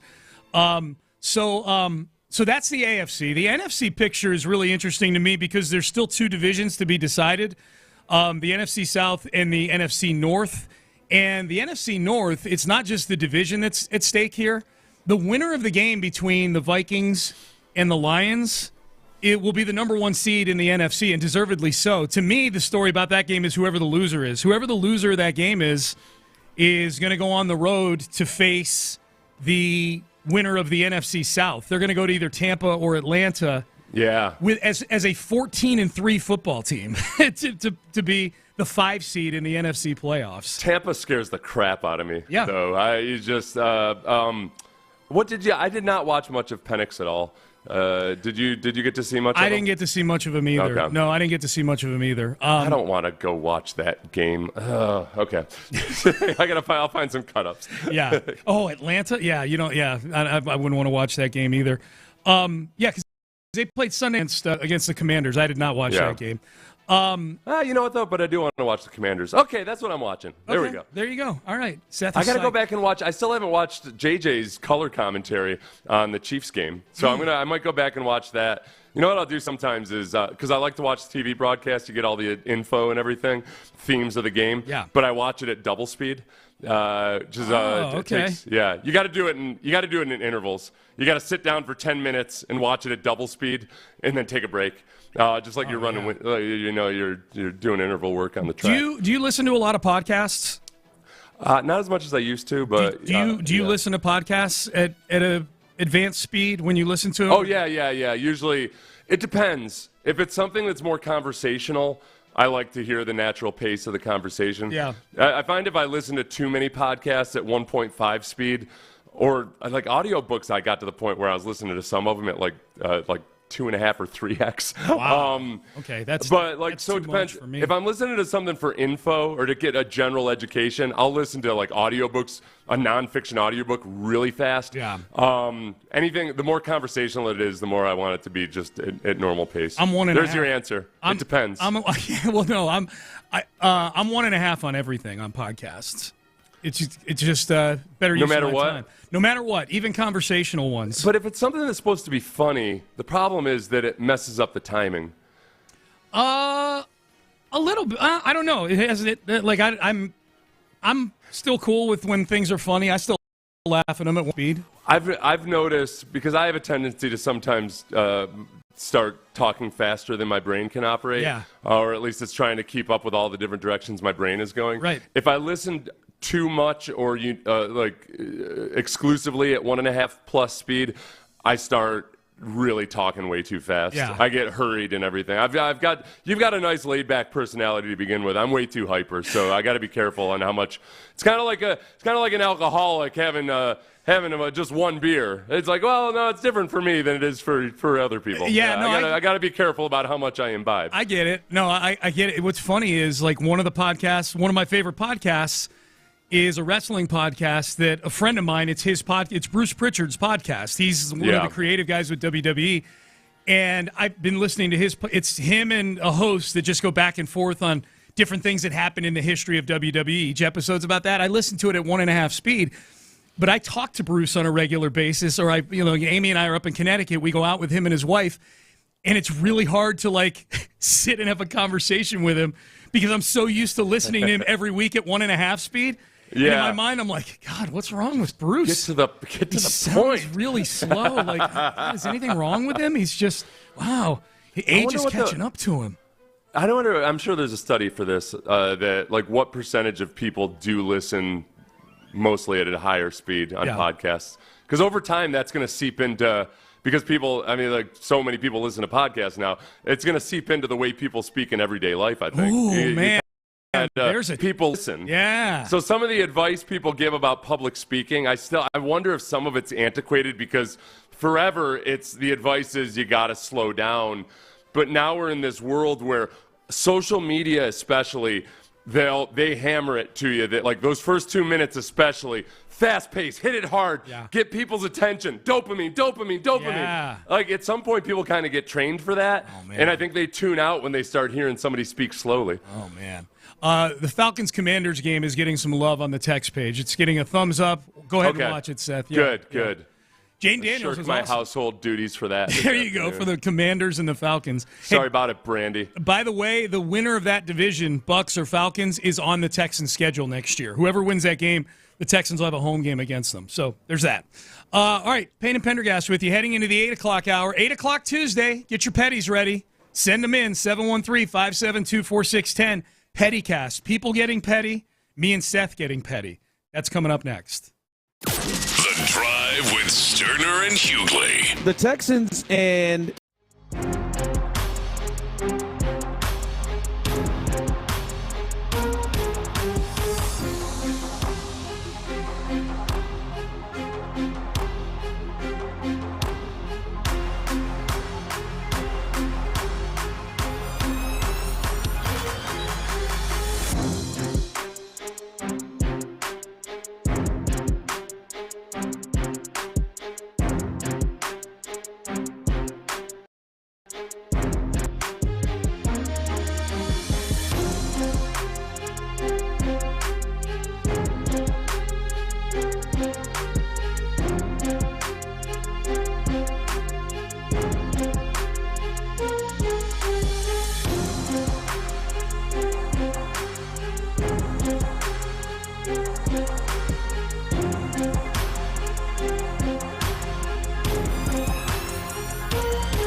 FM HD2 Houston.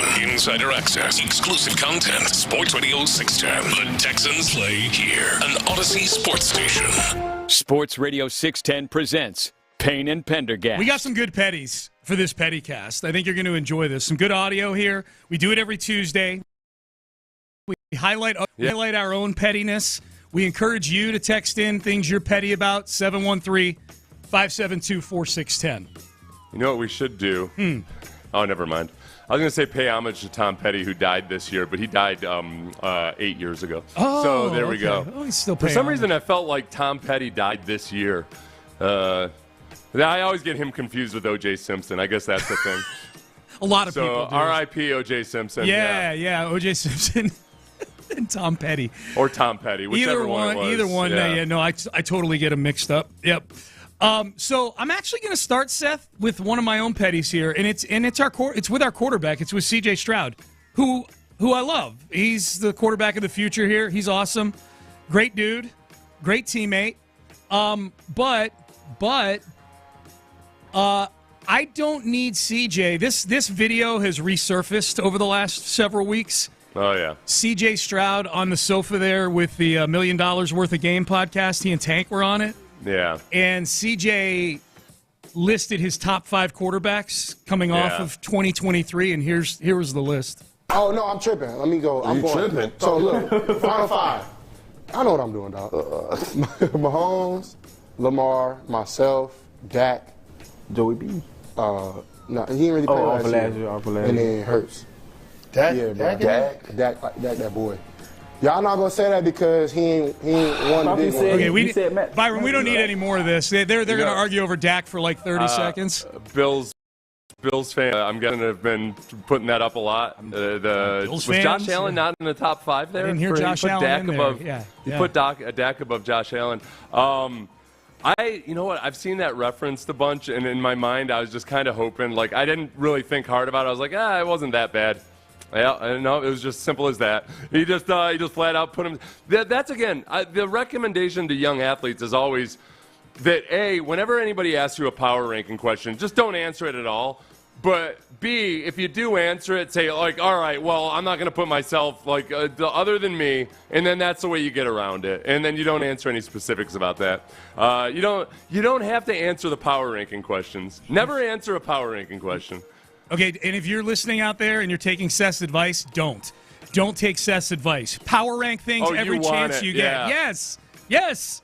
Content. What's more cringy right this moment? That, which was done in fun, or the kind of backhanded pep talk that he gave to Caleb Williams early in the season? I would say the pep talk he gave to Caleb Williams. If Caleb Williams had gone on to be really, really good, it would feel worse. But it did not age well. No, it did. Well, and it was a big topic of conversation literally the day after it happened. This top 5 that he did on this podcast, we played it last year, and I don't remember you or me or a ton of people being cringy at all about it at the time. Right. The thing with CJ at the beginning of the year compared to where you stand now is, man, when you go back and listen to that and him giving to Caleb Williams, it sounds like a seasoned veteran who, certainly wasn't going to go through a sophomore slump. Right. And then he had the classic sophomore slump. Now, you can debate about the reasons for it and everything else, but this will be regarded as a huge sophomore slump because he's just not nearly had the same performance as he did last year. I mean, you're absolutely right. Now, he has a chance in the playoffs here to, if they win a road game in the playoffs and get to the AFC title, that can erase in a lot of people's minds, especially if he's the catalyst for it and it's not winning the turnover battle by 4 or something like that. He's got an opportunity here. And this is where I'll give credit to CJ during the Pettycast. I'm going to do this quick. I do think he's handled this year with a lot of maturity. I don't think he's been, attitude-wise, I think it seems like he's been good, at least everything we see outwardly. But don't do these podcasts in the offseason, CJ, where you're listening. You're right, Seth. Like, CJ specifically, don't do this stuff. I would rather he go on an ayahuasca journey. I would too. Than be on any podcast. All right, Tom Brady. Tom Brady had a chance to watch a Tom Brady commentated game this weekend because the Texans weren't playing. There are parts of Tom Brady during these broadcasts that are really, really good. the opening to this particular broadcast was not Brady's finest moment. After being asked by Kevin Burkhardt, to kind of break down the two teams real quick, the stand-up they do right there, where it's like one of the few shots you get of the announcers as they're, laying out the game for you before kickoff. Spoke in vague generalities about the Vikings. I'm like, all right, well, I'm not getting a whole lot off of it. And they gave this bit of analysis about the Green Bay Packers. Respond today. Yeah, it's a big road challenge. They've got 4 losses this year, Green Bay does. 2 of them to the Lions. They're a good team. The Eagles, they lost to them. They're a good team. And they lost to the, who'd they lose to the other one? Anyway, they got a big opportunity today to go on the road and really a litmus test for what they're going to face in 2 weeks. Can't wait to watch. Yeah. The other team they lost to was the team that they're playing that very game against, is the Minnesota Vikings. I will not be the one to be petty about anybody slipping on a name whatsoever. I will say, though, that given Tom Brady's reputation for preparedness, the opening comments are usually at least somewhat prepared. You've got bullet points or something. So I'll be petty in that, like, that's not the Tom Brady that I was led to believe would never show up unprepared for an opening drive. So that's the part. Yes. I can't screw him for screwing up a name or not remembering something, but that's not the Tom Brady level of preparedness that I've come to love. $37 million he makes. You got to know which 4 teams they lost to if you're going to bring that up as a point. I wonder if he's trying to be looser, and maybe part of that is that, okay, all right, I'm just going to kind of go off the cuff more, which is advice I would give him. And then he would come back to the producer's booth and scream at me. You see that? You want me to go out there with no notes, you son of a bitch? Yeah. Yeah. LFG. Let's go. Throws down a random tablet somewhere. Yes. He just grabs a tablet out of somebody's hand and throws it down. Some intern. Give me a tablet. I need everybody to see how angry I am. Some intern's personal iPad. I'll buy you a new one, kid. Pictures are on there. Exactly. They're in the cloud. Don't worry about it. Shannon Sharp got big mad at Kirk Herbstreit this past week. So here's Kirk Herbstreit with Chris Fowler. Kind of takes a shot at First Take here. This is during the Ohio State-Tennessee game in the opening round of the college football playoff. God forbid they lose to Oregon. They may want to fire him again. But that's not reality. I mean, that's the thing. When you hear pundits on this network and other places talk about that with certainty, it's nonsense, frankly. I mean, the public doesn't pull the trigger and get rid of the coach. No. The administrators do, and they're behind them. Yeah. First Take tried to fire him. They thought he was done. So I'll be excited to see what they talk about on Monday after this performance. They had him out. They're trying to find replacements. Okay. Here he is. There he is. He's still got his hat on. He's still coaching. Yeah, good enough. Ryan Day is who they're talking about there, the Ohio State head coach. Who, and we should point out Herbstreit, an Ohio State Buckeye, who's probably pretty plugged in up at Ohio State. Yeah. Almost kind of scoffing at First Take a little. I think that's at least how Shannon Sharp took it. Here was Shannon Sharp a day later on First Take. Even though I'm going to let it slide. I'm going to be a good teammate.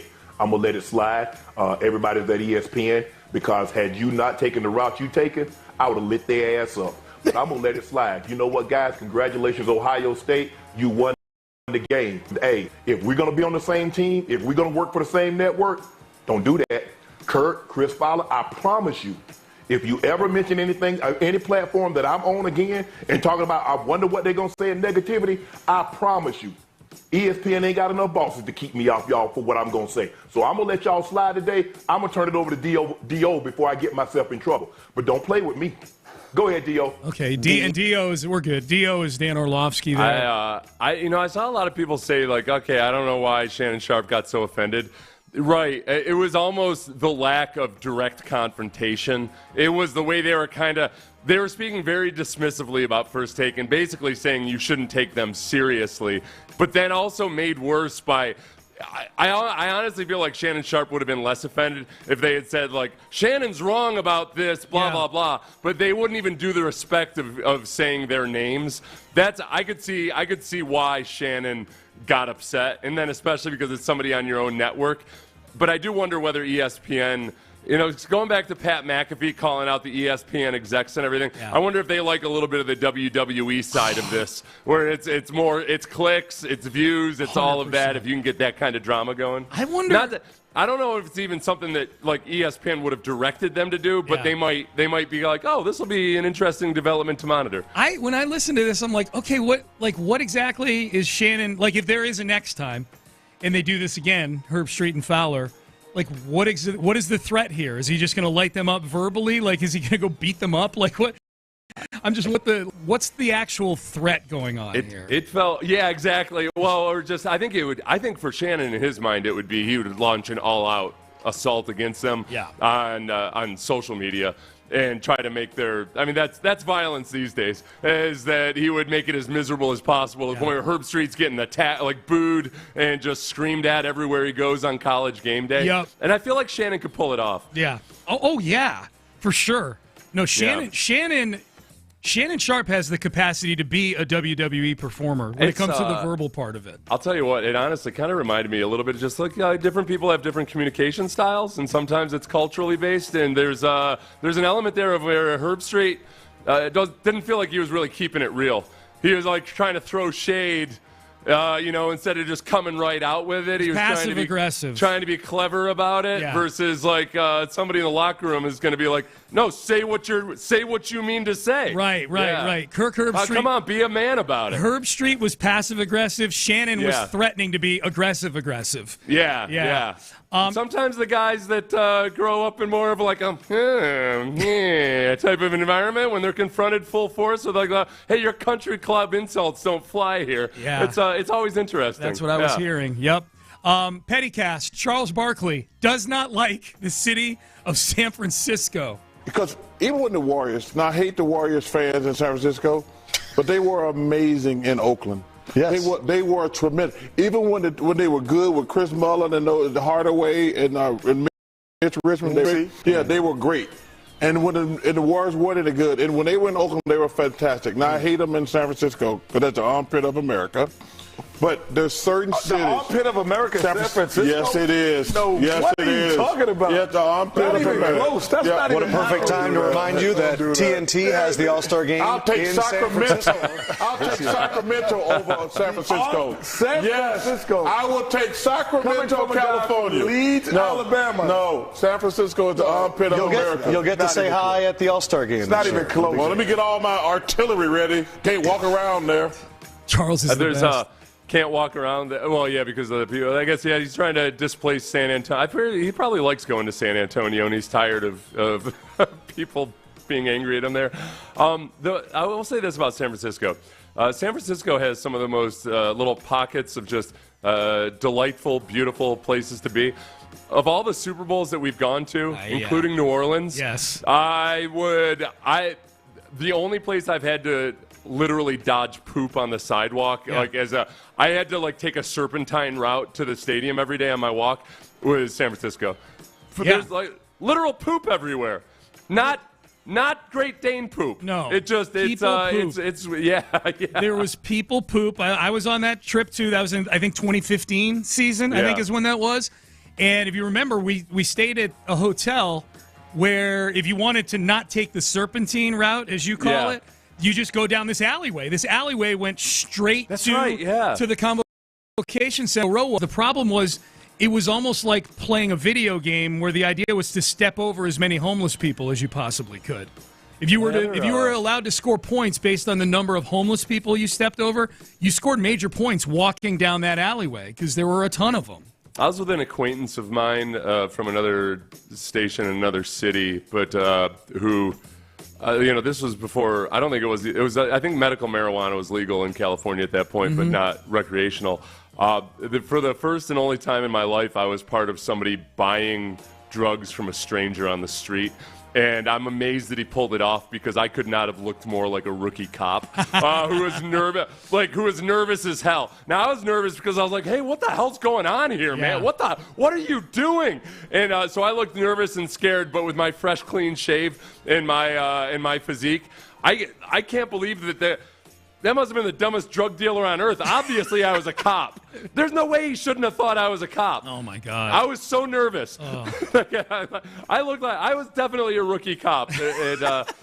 And I was paranoid about it for like 2 days. I was like, what if there was security footage? You know the Super Bowl is coming back to San Francisco in the next couple can't even buy drugs on the street unless I go to the hard stuff. That's right. That's right. Kids, I didn't smoke any of the marijuana. I didn't know what I was getting myself into. It was like an after-school special, Sean. Yeah. And in the after-school special, I would have ended up getting taken to juvie, and it would have been a cautionary tale about who you sort with. Yes. That other person's doing quite well, by the way, right? Are they? Yeah. They were already doing quite well, and now they're doing astoundingly well. Do you remember the after-school special that had Scott Baio in it? I think it was called like Stoned or something like that. Yeah. It made it out like he smoked weed in junior high, and it made it seem like he was shooting heroin in the hallways at school. You know what I mean? Like he was the worst kid ever because he was smoking weed. Which back in 1981 or whenever it came out, that was sort of the vibe back then. A lot different now. Text message, CJ's question next year will be rank the top 15 quarterbacks, not the top 5.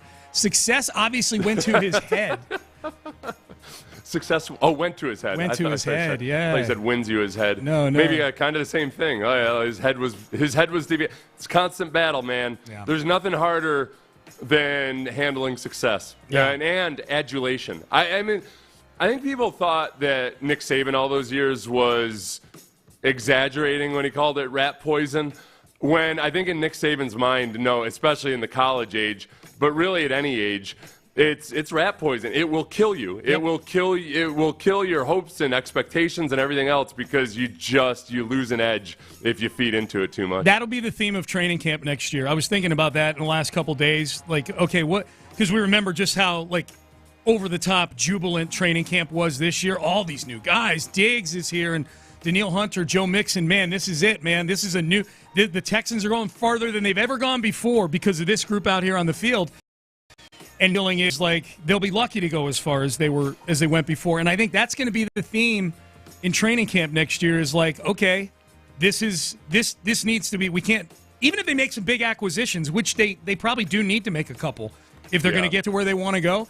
I think it's going to, I still think there's going to be a lot of hope, and I think there's going to be a lot of people like there were last year. But I do think that there will be a tone with the team that, like, players, coaches, everybody, like, tamp it back a little bit, compared to last year. Yeah, and maybe it's the kind of things like that happen with your own kids. There's some lessons that they have to learn on their own. And the guys who are your really young players, but who are also the leaders of your team, need to learn that lesson. Not that they would have preferred this. It worked out this way, but I think that's naturally going to happen. Yeah. And I do think CJ makes a conscious effort to try to stay humble. It's just that there's some things that it's. Coughlin used to drill this into our heads, that it did not matter who you were. You always have to have somebody that's a truth teller for you, and that you always have to be on guard for any kind of complacency. That's why Coughlin was the better you were with Coughlin, the more miserable it was, because he was just he did not, man, if you had a big victory, it was going to be a miserable week of practice, because he did not want you feeling too good about yourself. I don't mind that style at all. All right, Payne and Pendergast with you. All right, it's New Year's Eve, last day of the year. Biggest Houston sports story of 2024. I've got mine. Text yours in. Seth, I'm curious. I've got 6 listed here. I'm curious what you think of my my list of the 6 biggest stories, Houston sports stories of 2024. We'll do that coming up next. Ready? The Texans closed down their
Sports Radio 610 presents Payne and Pendergast. All right, Payne and Pendergast with you. Biggest sports... During the break, I was bringing up like various personal drama of Sean's. I just wanted to get him in a miserable state of mind. Make 2 years. Okay, I feel fine. That's why I was doing that. All the things you brought up, I've calloused to now, so I'm good. Oh, man. Yeah, you're emotionally dead inside. That's a sweet spot. That's a sweet spot. You know it. Well, I feel real feelings when there's chemicals available. Yeah, got that right, man. The biggest sports story of 2024, Houston sports story in 2024. I didn't sit down somewhere and mull over this for 3 hours. I came up with a cocktail napkin. It's a cocktail napkin list, man. Yeah, so I jotted down 6, and I'm open to others on the text page if you want to send it in. 713-572-4610. I'll count down my 6, okay? Number 6, the Rockets' resurgence under Ime Udoka. And that may end up higher up the list the further we go, but for 2024, we're only a couple months into it, you know? Well, and I guess when I think of either stories, I kind of think of it almost as synonymous with moments or brief periods in time, where that's been a nice, steady burn. Yeah. So it's maybe one of the best overall stories, but I don't think of it as like, the big moment or because it's been a gradual process over the course of a year and a half. Yep, no doubt. So that's number 6 for me. Number 5, Andre Johnson going into the Hall of Fame, which was widely celebrated as the greatest singular accomplishment for the Texans as a franchise. Yeah. Andre going into it got celebrated without the parade and whatnot. Like it was the most celebrated thing this franchise has ever had happen outside of a football game, outside of a win. Yeah, it's another one that's it happens over the course of multiple months, so it doesn't necessarily feel like that's the big story. No, so it's a really good story. Yeah, it's maybe one of my favorite stories, but is it the big story? Is it the big story? Well, and you're right, and it's several pieces too, because the induction ceremony, his speech, it was awesome. Like the whole thing was great. Number 4, the Azeez Al-Shaair suspension was a huge story. Sometimes my gauge on stuff like this, Seth, is how much are they talking about this stuff on the national shows? Yeah. Azeez Al-Shaair suspension dominated the airwaves, not just here in Houston, but the national TV debate shows for 2 or 3 days. It was the sports version of Hurricane Harvey. Yes. It was it's a big enough storm that this is on the nightly news nationally. Go. Likewise with Azeez Al-Shaair, there was crossover there. It was a crossover hit. My big barometer is whether my mom texts or emails me about it. There you go. And she did. She wanted to have my mom who yesterday informed my brother that Peyton and Eli have a nephew who's a college football player. So she let him know that, huh? Yeah. So if she's talking about sports to either of us, it's a big story. So she definitely saw something on like the Today Show or something about Arch Manning. Arch Manning. That's great. Hey, did you guys know? Number 3, and she asked me about Azeez. So, okay, good. Well, there's your litmus test. Number 3. This isn't a singular moment, but this is just stories. For me, how I define them is it can be something that's overarching. Bobby Slowick under fire. That's been a topic literally all season long. That's been the story with the Texans, has been the regression of the offense, not winning another division. Yeah. Not starting the year off 6-2. The in-season story has been Bobby Slowick. It's been the in-season story. Now I might be a little bit of a hypocrite here. I feel like that's also been a slow burn. There was questions, but over the course of the season, it's gone from, okay, he's promising, but he's got to be able to show that he can establish a run game. And then as everything is, and the offense has gotten worse and worse and worse as the season's gone along, that I'll bend my own rule that I made up 3 minutes ago and say that, it feels poignant enough. Yes. It feels like a big enough deal that's up there. That's number 3 for me. Number 2, the Astros ALCS streak ending at 7 straight ALCSs was... A sad, but a big story, yeah. Yeah, and I guess, I'm really being a fraud now. Or maybe it's just evidence that those are bigger stories, because that's been, it feels like that overall story leads to something that every 2 or 3 weeks you're like, oh, Astros haven't been in this position before. Yes.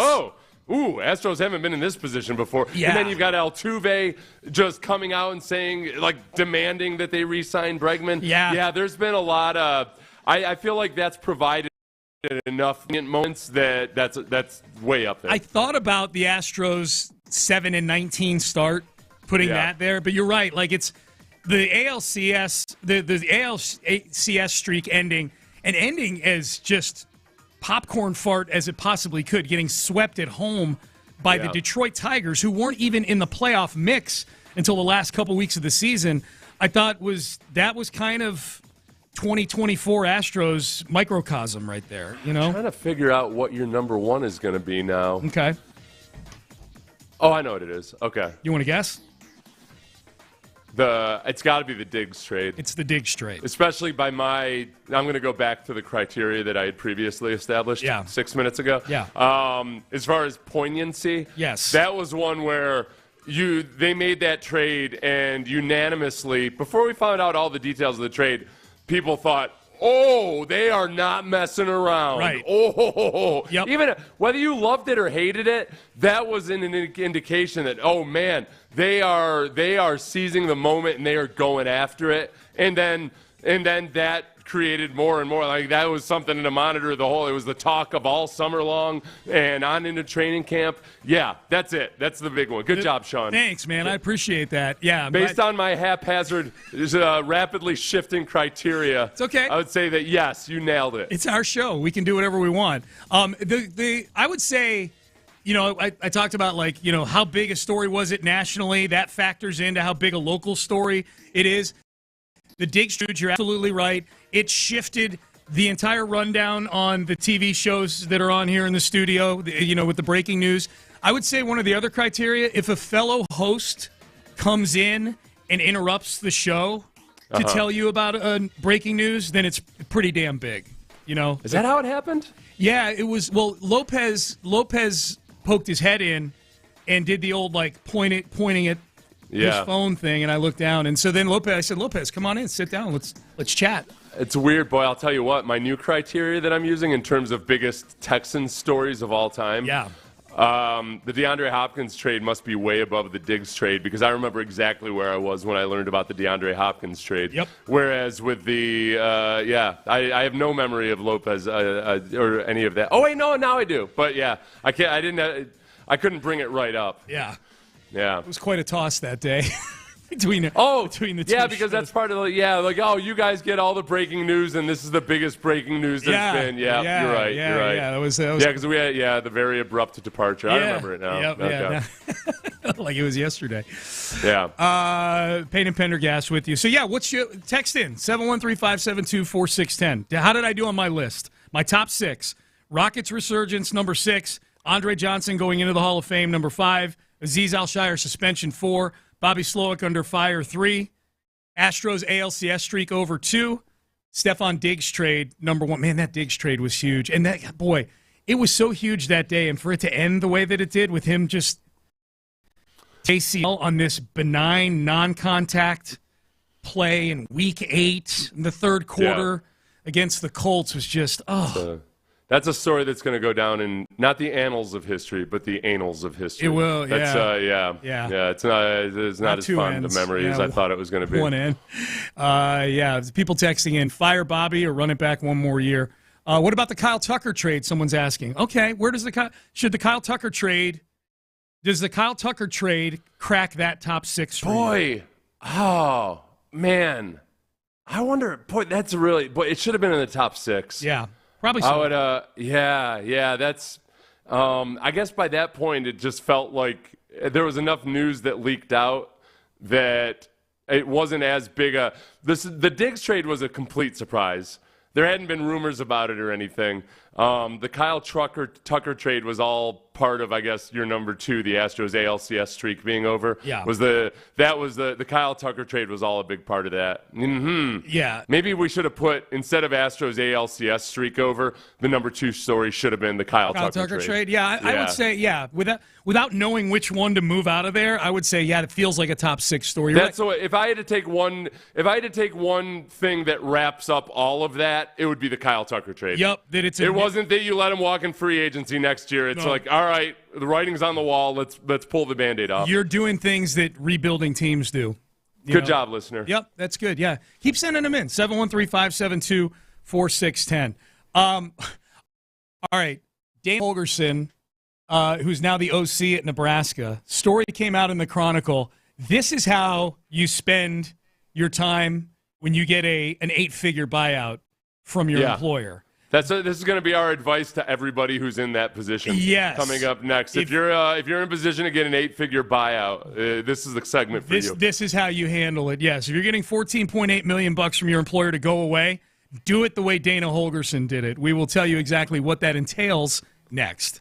Boy, talk about poignant, powerful moments emotionally. If you give somebody you care about a gift from Zadok Jewelers, you'll have that moment, because it's not just going to be a nice gift. It's going to be the perfect gift, because Zadok has been doing this for 7 generations. The staff that they hire is passionate about what they do. And most of all, they just know how to ask the right questions and find out what a perfect gift for your spouse, for one of your kids, whatever it might be, the perfect gift for them. Go to Zadok Jewelers at 1801 Post Oak. Check it out online at zadok.com and tell them Seth Payne sent you. We're closing down the regular season.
from your employer, Dana Holgerson, I think, has given the blueprint on how to go ahead and spend that money. If you look in the Chronicle, there's an article that outlines all the places that Dana Holgerson went with his $14.8 million that he got, and this is a list, man. Like, this is how you do it. Places Dana Holgerson went. Now he's the OC at Nebraska now, and he's signed a 2-year deal there, $1.2 million a year. So Houston is off the hook for $2.4 million of the buyout that he is getting. He's getting in chunks here. He didn't get one big cardboard Publishers Clearinghouse check. Oh, that sucks. Yeah, time value of money and everything. But it seems like he got enough to do a lot of really cool stuff. How about this for the list? Places he went. This is just in the last year because he just got fired, right? Like at the end of like this is Willie Fritz's first year. Like it's been less than a year. Yeah. London. Okay, London, good. He'd have a good time in London. It's just it probably took him a little while to get over the. Oh, you want to go down through all of them? Go ahead. Well, no. Do you tell me? You want to stop on each of these? London. No, go ahead. Yeah, London. It's a long list. Yeah. London, Bordeaux, Monaco, French Riviera, Paris. That feels like one trip right there. Like all the Europe stuff right there. Napa, Malibu, Salt Lake City, Aspen. Atlantis, which I'm assuming is the big resort in the Bahamas that we're talking about here. Baja Mar, Jamaica, Cancun. Okay, this is the fun part. Puerto Vallarta, Tulum, and Cabo. Where's Baja Mar? Is that in the Caribbean somewhere? Good question. I'm not totally sure. But he definitely, it looks, you know what? When I had seen the original list, I was like, man, that's a lot of trips. But you're right. That's probably in 3 big trips where he was just kind of, like most recently island hopping and what have you. He did a European trip earlier in the year. So still an impressive list of destinations. It looks like he went on 3 cruises where you stopped in each one of these ports. Yes. I'm trying to get a Wikipedia on Baja Mar here, and I'm having a hard time. It may not exist anymore. Maybe it got blown out of the water. It didn't survive. 2 things that didn't survive Dana Holgerson, U of H football and Baja Mar. There's a very good chance that you and I missed out on a huge current event, like a hurricane wiping out an entire island nation. Okay. It would not surprise me that I missed that in the news. Baja Mar is a 1,000-acre resort complex on the island of New Providence in the Bahamas. Oh, okay. So it's not, it's a Bahamian resort, like the Atlantis. The Atlantis is a big resort in the Bahamas as well. So he went resort hopping in the Bahamas. A baller move, man. And they got a TPC golf course there, designed by Jack Nicklaus. Is he a big golfer? Well, he's friends with Granado. He's friends with Granado. I almost think that's a prerequisite to be in Granado's inner circle. You've got to play. I would assume that he's a guy, and he's a former athlete too. Like football back in the day. So probably so. Do you, if you had the $14.8 million, how close would your list look to Dana's, where he's got the European trip nailed down? I think, he's got the domestic stuff with the California coast, along with what looks like a couple of skiing trips to Utah and Aspen, and then he's got all that island living going on. I think mine these days is skewing more towards, if I had unlimited time and just whatever, I want to hit Asia. I would be hitting various parts of Asia, I think. Man. Just because it's as different culture in a lot of places than I've experienced before. I know how the Euros are wired. I've been to the islands enough. I need to get me some Asia. Damn it. Dude, you and I are the opposite. I don't know that I'd leave the country. I'm not a huge world traveler, man. Well, I'd leave the country because I like all these Mexican places that he went and all the, the island stuff, the Bahamas and things like that. I have, much to Amy's chagrin, I have very little desire to go to Europe or to take a What about to your motherland? You don't want to go back to Ireland? Ireland would be a good one. Impress all of the native Irish people that, hey, I'm Irish-American. Right, To which the Irish people are like, you're just another strange white dude. Get out of my face. Right.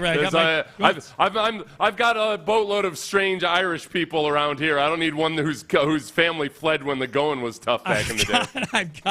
I've got a T-shirt on that says, I Harlan on it, like you get it. Yeah. And I'm like, hey, the prodigal son has returned. Yeah, they're like. They're my favorite stories of like people that go over there thinking that somehow they're going to be welcomed with open arms. Like no, you're just like, yeah, no. I was like, it'd be like somebody coming up to you in Connecticut when you're at your home, somebody coming in and being into a bar and being like, my grandparents lived here. They were a long time ago. Yeah, all right. I still live here. What? I'll tell you who some of the nicest people are that I've come across in this job. The guys who do the Irish NFL show.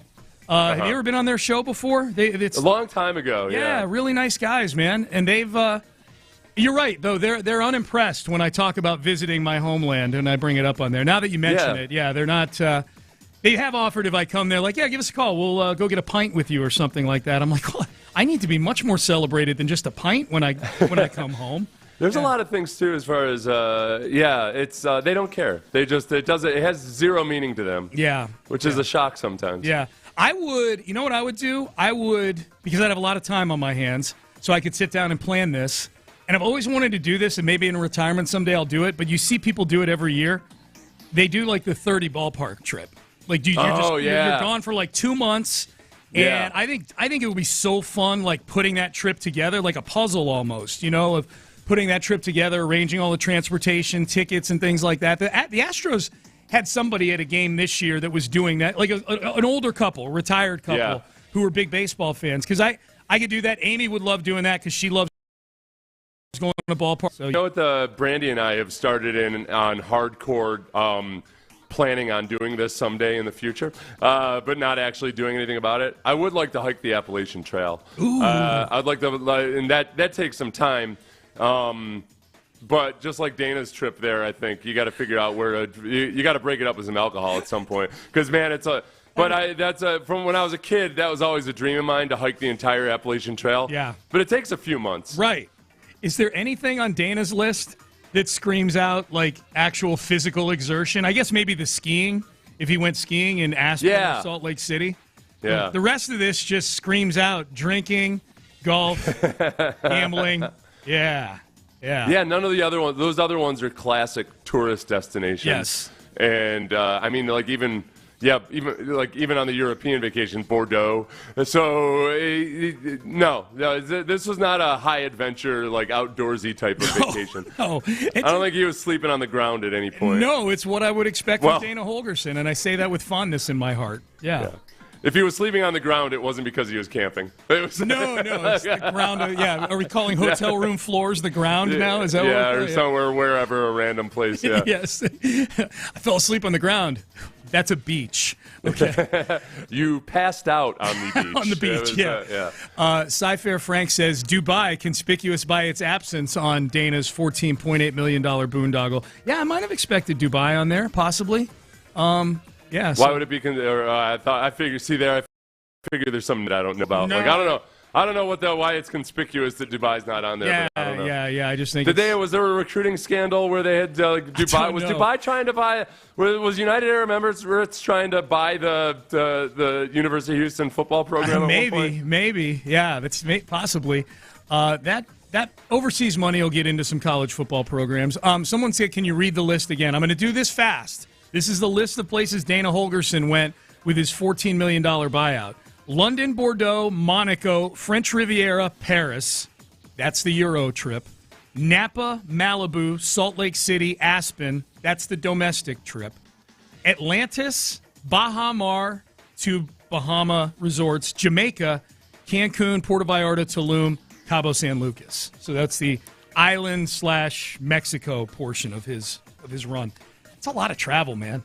One of our listeners accused us of being Astros Kool-Aid drinkers because we didn't have the Kyle Tucker trade itself as one of the biggest stories. Right. Which I thought was interesting because that's some really, really bad listening there. If we were Kool-Aid drinkers, we'd be like, yeah, finally they traded away Kyle Tucker. Yeah. No, neither one of us think it's an awesome thing that they had to trade away Kyle Tucker. There were certain reasons that we didn't have it on the top list, but it wasn't like we're like, who cares? We don't need him anyway. Yeah, we did. Put your listening ears on, damn it. It's true that you got one more day to get your life right before 2025 starts, and now you're just being some sod that can't even listen or see past his own damn bias.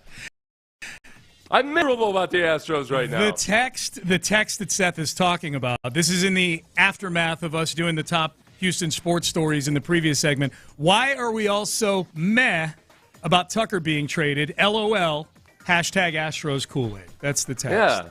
Yeah. Call me a Kool-Aid drinker. I have a theory. If you think we're being meh, and I think what the texter is saying is like, we should be making a bigger deal out of this. Like this is, oh my God, the Astros, like this, the sky is falling, this and that. I think one of the maybe the biggest reason why everybody is, I think there's two reasons why people are mad. One, I think there's some people that feel like the Astros did okay on the trade. You know, they got a corner infielder who was an all-star. They got a pitcher who I think everybody's excited to run through the Astros car wash and see what he is, and he's from here. And then they got the top Cubs prospect. So and Tucker, I think we'd all conditioned ourselves that Tucker wasn't going to be here long term. I think that's number one. I know that's a lot of things, but collectively, that's what I think. Number two is I think there's a lot of Astros fans who are like, he sucked in the postseason. You know, like he was a really good player for the Astros, but he was not a guy who had moments like practically every other Astro that's considered part of this golden era had in the postseason. You know, so I think that's a lot of it. All right, 713-572-4610 if you want to weigh in. What would you do with $14 million? What was the biggest sports story of 2024? We put a lot on your plate, but if you want to text in on either of those, you can. 713-572-4610. Up next, Power Rank the Power Rankings. Oh, boy. How much did that Ravens loss do to the Texans in the eyes of the experts? We'll take a look at it. We'll dig into it next. Hey, I've got good news. Underdog is available to play in Texas. It's the best place to cash in on all of your takes during the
insider access, exclusive content. Sports Radio 610. The Texans play here. An Odyssey sports station. Sports Radio 610 presents Payne and Pendergast. All right, Payne and Pendergast. It's 9 o'clock on a Tuesday. That means the power rankings are out. And as we do every Tuesday at 9 o'clock, we check in and see where the experts think the Texans are, and we do that by ranking the experts. We power rank the power rankings at 9 a.m. There's 4 of them we use for this exercise in no particular order yet. ESPN.com, TheAthletic.com, CBSSports.com, and SI.com, Sports Illustrated. So let's do this here. We power rank the power rankings, starting with number 4, The Athletic, which Seth has the Texans at number 15. This is about as low as the Texans have been on people's power rankings all season long. They've spent the entire season, for the most part, hovering at worst like around 12 or 13 till the last couple weeks. They've gotten as high as 3 or 4 when they were 6-2 earlier this year. I think both you and I thought it might have been a little bit of fool's gold at that point, just based on how. I mean, they were playing like a 500 football team, no matter what their record was over the course of the first half of the season. Yeah. You know, the point differential would show you that they had scored about the exact same number of points as they'd had scored against them. I think the fact that some of these places love the advanced stats, and like the Texans look better on some of the advanced stats than they actually are in reality, including on defense. I think they're overrated defensively in some ways. I like they're, as much as it feels like, oh, the Texans suck. Like, no, they're a 500 football team. They play and compete like a 500 football. Lose to bad teams. They beat other mediocre and bad teams. They've only beat one good team all year long, and then they've lost to other good teams. So just this last week notwithstanding, it's been like a 500 football team the entire year. And in that division, that's good enough to clinch the division with 3 weeks left in the season. You know, that's just how it is. The category for The Athletic, by the way, the Texans were 13th last week, so the loss to the Ravens pushed them down 2 spots with The Athletic. The category they do in terms of the topic for each team is what's next. And I don't know if it means what's next after the season or what's next this week or whatever, but for the Texans, I think this applies regardless of whether next means today or in a month. Self-scouting for the offensive coaching staff. Offensive coordinator Bobby Slowick did so well in 2023 that he got head coaching interviews in the offseason. He might get fired this offseason. Houston has dropped from 12th in yards per play and 15th in EPA, expected points added per play, to 24th and 25th this season. And if I stop right there, there was a period earlier this season where a lot of the stats for the Texans were they've been this bad over the last 4 weeks, or they've been this bad. The last 2 months have dragged this offense down so drastically. This is where they are for the year. They are a bottom quartile offense by, in my mind, two of the most important, if not the 2 most important metrics that measure offensive play other than scoring points, because I know that's what you're going to say. But yards per play, yard EPA per play are big efficiency measurements, I think, and they're horrible at both of those things right now. Yeah, especially when it comes to how routinely can you successfully run the football. Yes. Very, very rarely is that the case. It's great when they do it well because Joe Mixon ends up with huge yardage. I got annoyed at somebody on X the other day because he did the thing which I hate most, is he tried to use an argument based on something I never said. Which is, he said, well, so Bobby wasn't an issue before, but now he's an issue this year. That's not what I heard in the offseason. Like, no. What I said the entire offseason was Bobby Slowick was promising he's got to show that he can actually establish a respectable rushing attack. Not even a league-leading rushing attack, but he's not a proven commodity as an offensive coordinator. That was the big question. And in that regard, he still has very much not proven that. And then on the other side, just in the passing game and with everything else, offensive coordinators are just like quarterbacks. It's once the league has film on you and they start to get to know your tendencies and your strengths and weaknesses, it's harder in the second year. Yeah. And so far, you could argue about how much Bobby Slowick is to blame or not, but there's no way you can argue that he hasn't proven anything positive this year. Right. You can make excuses for him, but you got to concede that he hasn't shown anything positive, or to just show that he's built on the promise that he had last year. Well, he doesn't even have good answers when you ask him what they do well. Like he said, explosive. Okay, well, we're all the explosives have largely been Nico or Joe Mixon being a superhero. Yes. Like I said that a few weeks ago. It feels like a bad high school team that has a couple of future pro football players. Yeah, that's what it feels. Like it's enough that they just win with those guys, but they're doing nothing else offensively. Offensively, you're absolutely right. Yeah. All right, number 3, power ranking of the power rankings, SI.com, which also has the Texans at 15th, down 4 from number 11 last week. So the Baltimore Ravens, the loss to the Ravens, at this juncture in the year, you fall 4 spots. That's a pretty big dip. And Connor Orr says this about the Texans, Seth. All of the biomarkers in a massive loss to the Ravens in which the offense was shut out were troubling. C.J. Stroud again looked frozen against split safety looks. The defense was stomped out by Derrick Henry. Houston's not alone there. And that's Connor Orr saying that, not me. And Lamar Jackson was allowed to spend more time from snap to throw than at any point this season with no punishment. That's pretty damning. Barring a major identity shift, the Texans are looking like a prime candidate to get boat race just as their playoff journey begins. Yeah. As far as what he's talking about, CJ reacting to shell coverages and all of that, it was watching the Bengals and the Texans in that same several-day window. Man, Joe Burrow was just thrashing the Broncos over the middle, in the soft spots, in zone. It was really interesting because the one starting cornerback there for the Broncos has kind of been he's had health issues, and when they had to play zone and when he was out of the game, man, Burrow just thrashed him. So I'm watching, I'm thinking, all right, boy, he's pulling the trigger really fast. But also, you got to concede that, man, he's also throwing to wide receivers that have been with him for a long time, and it's a more balanced offense. There's more. The linebackers were actually biting on the play action, where with the Texans, they just don't bother. No. The linebackers just kind of sit back and they're like, "I'll come up and make a tackle when it's time." Right. Like I'm because what am I worried about these guys? No. Yep. All right, number 2, power ranking of the power rankings. CBSSports.com. That would be Pete Prisco. The Texans are 14th, holding steady at number 14 on CBSSports.com. Here's what Pete Prisco says. He's always very brief. They got rocked by the Ravens on Christmas Day and seem to be limping into the playoffs. They are locked in as the 4th seed, but they don't look like one.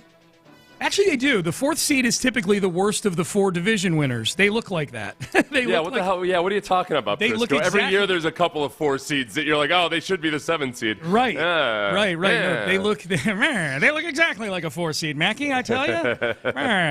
So 14th on CBSSports.com.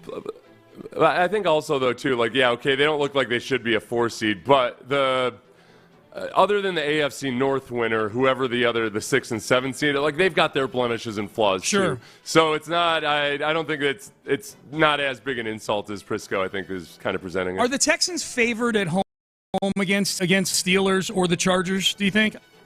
Will they be a favorite at NRG against the Steelers? As you and I have pointed out several times, they may not even be the home team. I think they'll be favored at home because of how the defense has played versus those two. The Chargers have had some lulls offensively. And really, it's just the last couple of weeks that they got it going again offensively. And then, Russell Wilson has looked like the best version of Russell Wilson and the worst version of Russell Wilson at times this season. So I think the Texans will be favored in both those games, and it'll be a surprise to a lot of people locally because it feels like they shouldn't be favored to anybody. But the way they build the lines and everything, I'll be surprised if they're not favorites. I'll be surprised if they're not favorites. I'll be shocked if they're more than a field goal favorite. Yeah, they'll need that home field advantage perhaps to get that 3 points is going to be the crucial factor in them being favored. Yeah, I think if you played either of those teams on a neutral field right now, if you made the Texans a favorite on a neutral field, I think the money would go hardcore to Steelers or the Chargers. Now we're thinking handicapper. So on an even field, either of those, so Texans end up being a 1.5 point favorite for either of those games. That sounds about right. That's exactly what I was thinking. 1.5, 2 points for me on that one. Number 1, power ranking of the power rankings, ESPN.com, which has been the most bullish on the Texans throughout their tumultuous last 8 weeks. They were 10th last week, even though they were 3-4 in their last 7 games going into that Ravens game. So they fall 4 spots in the eyes of ESPN. This is DJ Bieneme typing this. Biggest offseason contract to watch. This is a good category. Biggest offseason contract to watch. And DJ Bieneme says Stephon Diggs. Says Diggs proved his value to the Texans on and off the field through the first 8 weeks with him. C.J. Stroud had a QBR of 60.5. That's 10th. But since Diggs tore his ACL, Stroud has a QBR of 40.4, 29th through week 17. So CJ has gone from a top 10. He was a top 10 quarterback with Diggs. He is in like rookie Bryce Young range without Diggs. So with Diggs, it'll be interesting. He turns 32 this year. By this year, I mean 2025. Yeah. He turns 32. He's coming off of an ACL. I think the Texans would like to have him back. The reality of the situation is he's a 32-year-old coming off of an ACL injury. What does that contract look like? My fear would be that as much as Stephon Diggs was a model citizen while he was here, does he at some point feel disrespected by playing for whatever the Texans think is the fair price for Stephon Diggs? Sometimes it doesn't feel like disrespect in the moment, and then and all of a sudden you're playing really well. I guess that's the only thing I worry about. And I don't want to re-sign a 32-year-old wide receiver coming off of a ACL if it means you're turning down drafting a wide receiver or signing a younger free agent. So I'm open to whatever they do with it. I'm not hungry to get Stephon Diggs back on the team. Yeah, I think something that should be pointed out without getting to is the Texans. We know that the Texans took Stephon Diggs' 4-year contract and took all the guaranteed money and basically just made it a 1-year deal, a 1-year, $22 million deal for Diggs. They took about $16 million of that and crammed it into voidable years in the future. So if Stephon Diggs leaves, there is a credit card statement coming due for the Texans of several $1 million. That's where, so for both parties, the Texans, it might be worth their while. Just like to maybe give a contract that's a bit more, if they can rework it into an extension. Yeah. So they give them a contract maybe that's a bit more than what others would pay, but it helps them out with the cap because they can spread it out more. In the short term. Yeah. So it's worth noting. I think ultimately the biggest thing with Diggs is how do they feel about the knee at that age, is just... You also get... Now, this is the thing. If you get a compensatory pick back, potentially, I could see Diggs going to start ring chasing. So maybe he goes to a place where he actually plays a lot, gets a lot of production, and they end up getting a really good compensatory pick out of it. Yeah, maybe so. Text message, Bobby Slowick. Listening to Slowick speak at press conferences reminds me of a salesperson BSing their sales manager about their pipeline to avoid getting fired. I've made that comparison several times. When somebody's just up there just freestyling and just trying to survive till the next forecast is due, The way it went, he gave an answer about what they what they did during the bye week and what they were trying to identify, and one of it was identifying the strengths. On the next question, when asked, what are those strengths, he didn't have an answer at the ready. Now, also today, maybe I got to back up. He prefaced it by saying, I don't want to give you all the secrets or anything. But I don't know. I feel like that's if you're good at it, other teams are going to know you're good at it. Yeah. So that should be the question. What are you really worried that somehow other defensive coordinators haven't realized what you're good at doing? Yeah. I don't think that what are other defenses? What are defenses going into a game saying? What they're saying is we just got to take away Nico Collins as much as possible. Yeah. And we feel pretty good. We're going to be able to stop the run, and it's as simple as that. Because Joe Mixon has done some really good things, but he's not a steady machine with this offensive line and with these tight ends blocking for him, and with the wide receivers aren't blocking the same way like the 49ers do when they're good. So I think Nico Collins is the only answer. Maybe the saddest thing for me about the Texans offense this year, for me personally, and I'm gauging kind of my reaction to things that happened this year, is that when Tank Dell went down with the injury, and this is before we knew the severity of the injury, this is when we're just like, okay, well, Tank, he's hurt, he's down. Is it my first football reaction? And obviously my first personal reaction was, man, I hope he's okay. I love Tank Dell. My football reaction, you're processing, what does this mean now? What's this going to look like? my reaction was they weren't going to win with offense anyways in the postseason. You know what I mean? Right. Like, even with Tank Dell, this is an offense that had sunk to the bottom quarter of the league in offenses. So part of me is like, all right, well, I wasn't counting on more than 17 points, and even with Tank Dell. You know, like, how much worse can it get? You know, the thing is, if they were going to make a run, it was going to have to be something clicking in the passing game. And the part where you just wonder what might have been was, all right, in that Chiefs game, it looked way more like you were hoping it was going to look all season long. And so the Tank Dell injury, I think almost symbolically, but also substantively, it was taking that away, pulling the rug out when, man, maybe it looks like something is clicking here. Yeah, that's true. That's and then in that very game, you get into the fourth quarter, and the better team handles the fourth quarter better than the Texans without Tank Dell do. So I don't. Who knows? Like, that's a most positive spin I could put on an otherwise miserable season. Yeah, a miserable season offensively. Yeah, absolutely. Man. Text message: 3 things CJ must fix in the offseason: pocket clock, escapability, accuracy. That's from Cy-Fair Frank also. You know, the thing is, too, that he's done somebody on my YouTube channel had said that CJ needs to learn how to extend plays better. And that's actually not an issue. Like, he does pretty well on extended plays. Now, it's not like a high success rate on those to begin with, so it doesn't always feel that way. But in terms of EPA on throws, attempts that are like over 3.5 seconds long, it's Josh Allen, Lamar Jackson, Pat Mahomes, and CJ Stroud. Yes. CJ, the problem is the times I think he extends them too long at times, and that's where making the decision quicker to check down. He's gotten better as the season has gone along, taking the easy money, all of that stuff. It's not that he can't extend the plays, it's that he's a little too dependent on extending the plays. He needs to just take the easy money more often. Yeah, man. That was number 1. What was number 2 and 3? Number 1, pocket clock. 2, escapability. 3, accuracy. Yeah. So pocket clock is right, like he's saying, number 1. Escapability, I don't know how much you're going to do with that. I think the thing that I'm more concerned about is pocket movement, because I think last year as a rookie, he was really good as the season went along. It's starting to just, know when to take just a half step to clear yourself some room to throw. And it feels like he's regressed as he's gotten bludgeoned week after week after week. Dude, I don't know if he's got the same feel for it. I think I was having a conversation with a buddy yesterday about CJ, and my conclusion I came to is I think those 3 weeks, Green Bay, Indy, Jets game on Halloween night, those 3 weeks where the pressure rate was so extreme. It was like nearly 60% over the course of those 3 games, and he was getting hammered. Yeah, I think those 3 games damaged him. Like, not irreparably damaged him, but 2024 damaged him. And this is where it's all interrelated, and that's what's so frustrating about trying to figure this stuff out.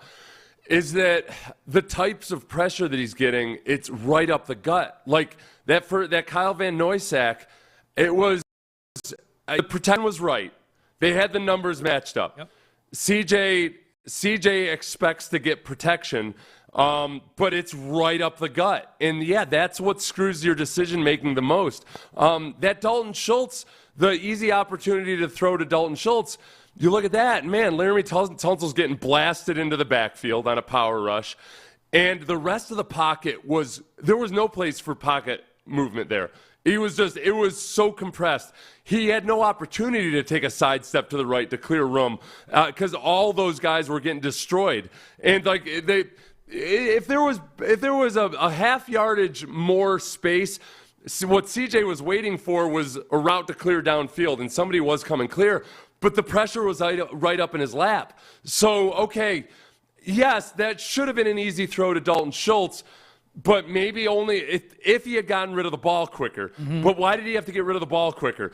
Because Dalton Schultz got hung up in the backfield because Laramie Tunsil was getting destroyed, and the rest of the offensive line was getting destroyed as well. Yep. So it's all interrelated, and it's just all a big mess right now. All right, Payne and Pendergast with you on a New Year's Eve Tuesday. Appreciate you guys hanging with us and tuning in. Up next, the 3 biggest takeaways from D'Amico Ryan's press conference yesterday. There are big questions heading into this Week 18 matchup with the Titans. D'Amico gave us answers. We'll have them for you coming up next. If you have been injured in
Houston's sports leader. Sports Radio 610. Sports Radio 610 presents Payne and Pendergast. Sean Pendergast, Seth Payne with you on a New Year's Eve edition of the show. D'Amico Ryans met with the media yesterday. Texans are off today. They're back at practice tomorrow.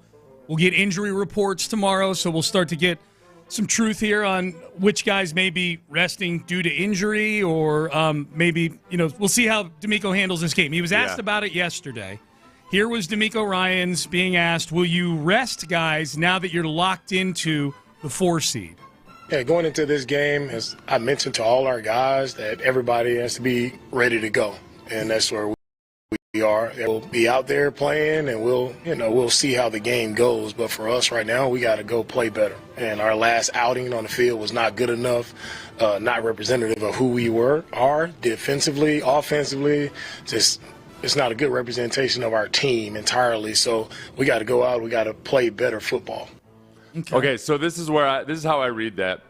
Where with coach speak or lying for gamesmanship or whatever else like that might go into play. Mm-hmm. Coaches, just like D'Amico Ryans himself has said at various times, where he's says Derek Stingley isn't going to follow Amari Cooper in the game, Lo and then behold, he does it. Yeah, right. Like, so D'Amico's capable of the coach speak.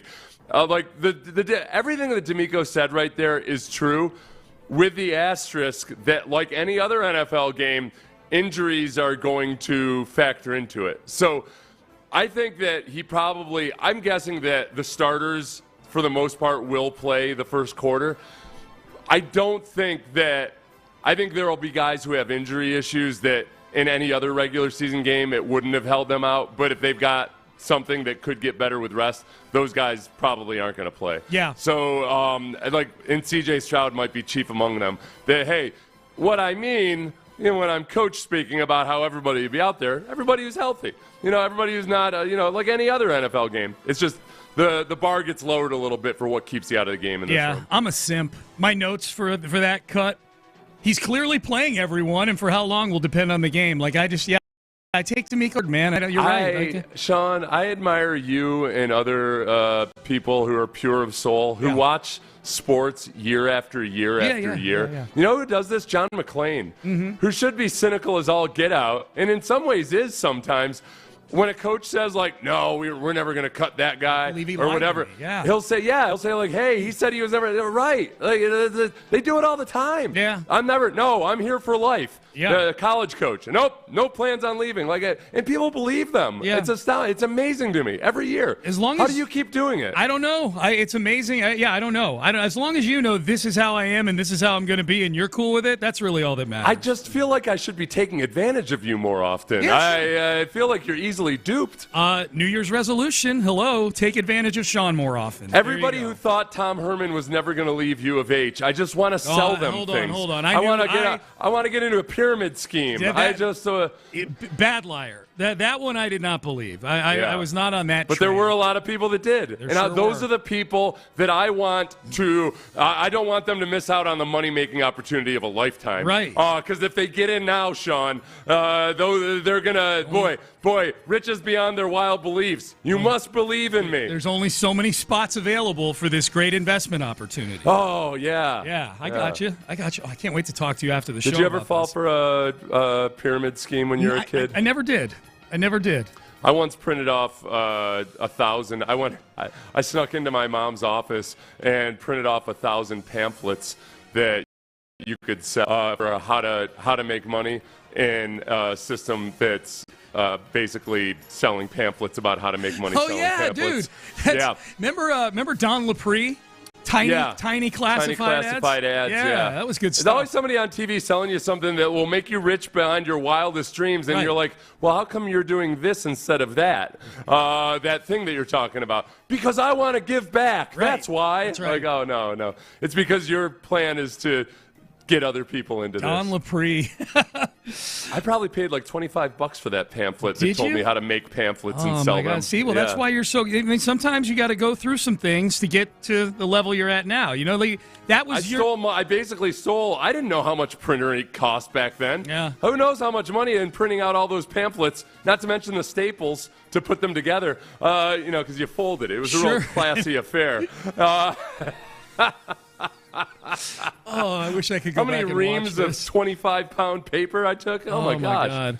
All right, continuing with D'Amico Ryans. Number 2 takeaway. Number 1 takeaway, he says he's playing everyone. We'll see what happens. Number 2 takeaway, no excuses for C.J. Stroud. He was asked about C.J. mentioning after the Ravens game, casually mentioning he's a little banged up right now.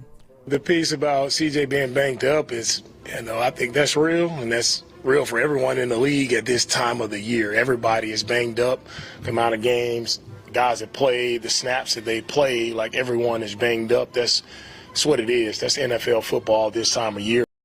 Yeah, you try as best you can, but it's also we all have to fight through, push through, and a lot of guys are fighting through a lot of things. Not only CJ, but a lot of guys are fighting through, and that's the nature of what we do. And it also shows how resilient these guys are, what they go through and what they battle through, that a lot of people would never know that they're fighting to go out there and still go perform and ask to perform at a high level.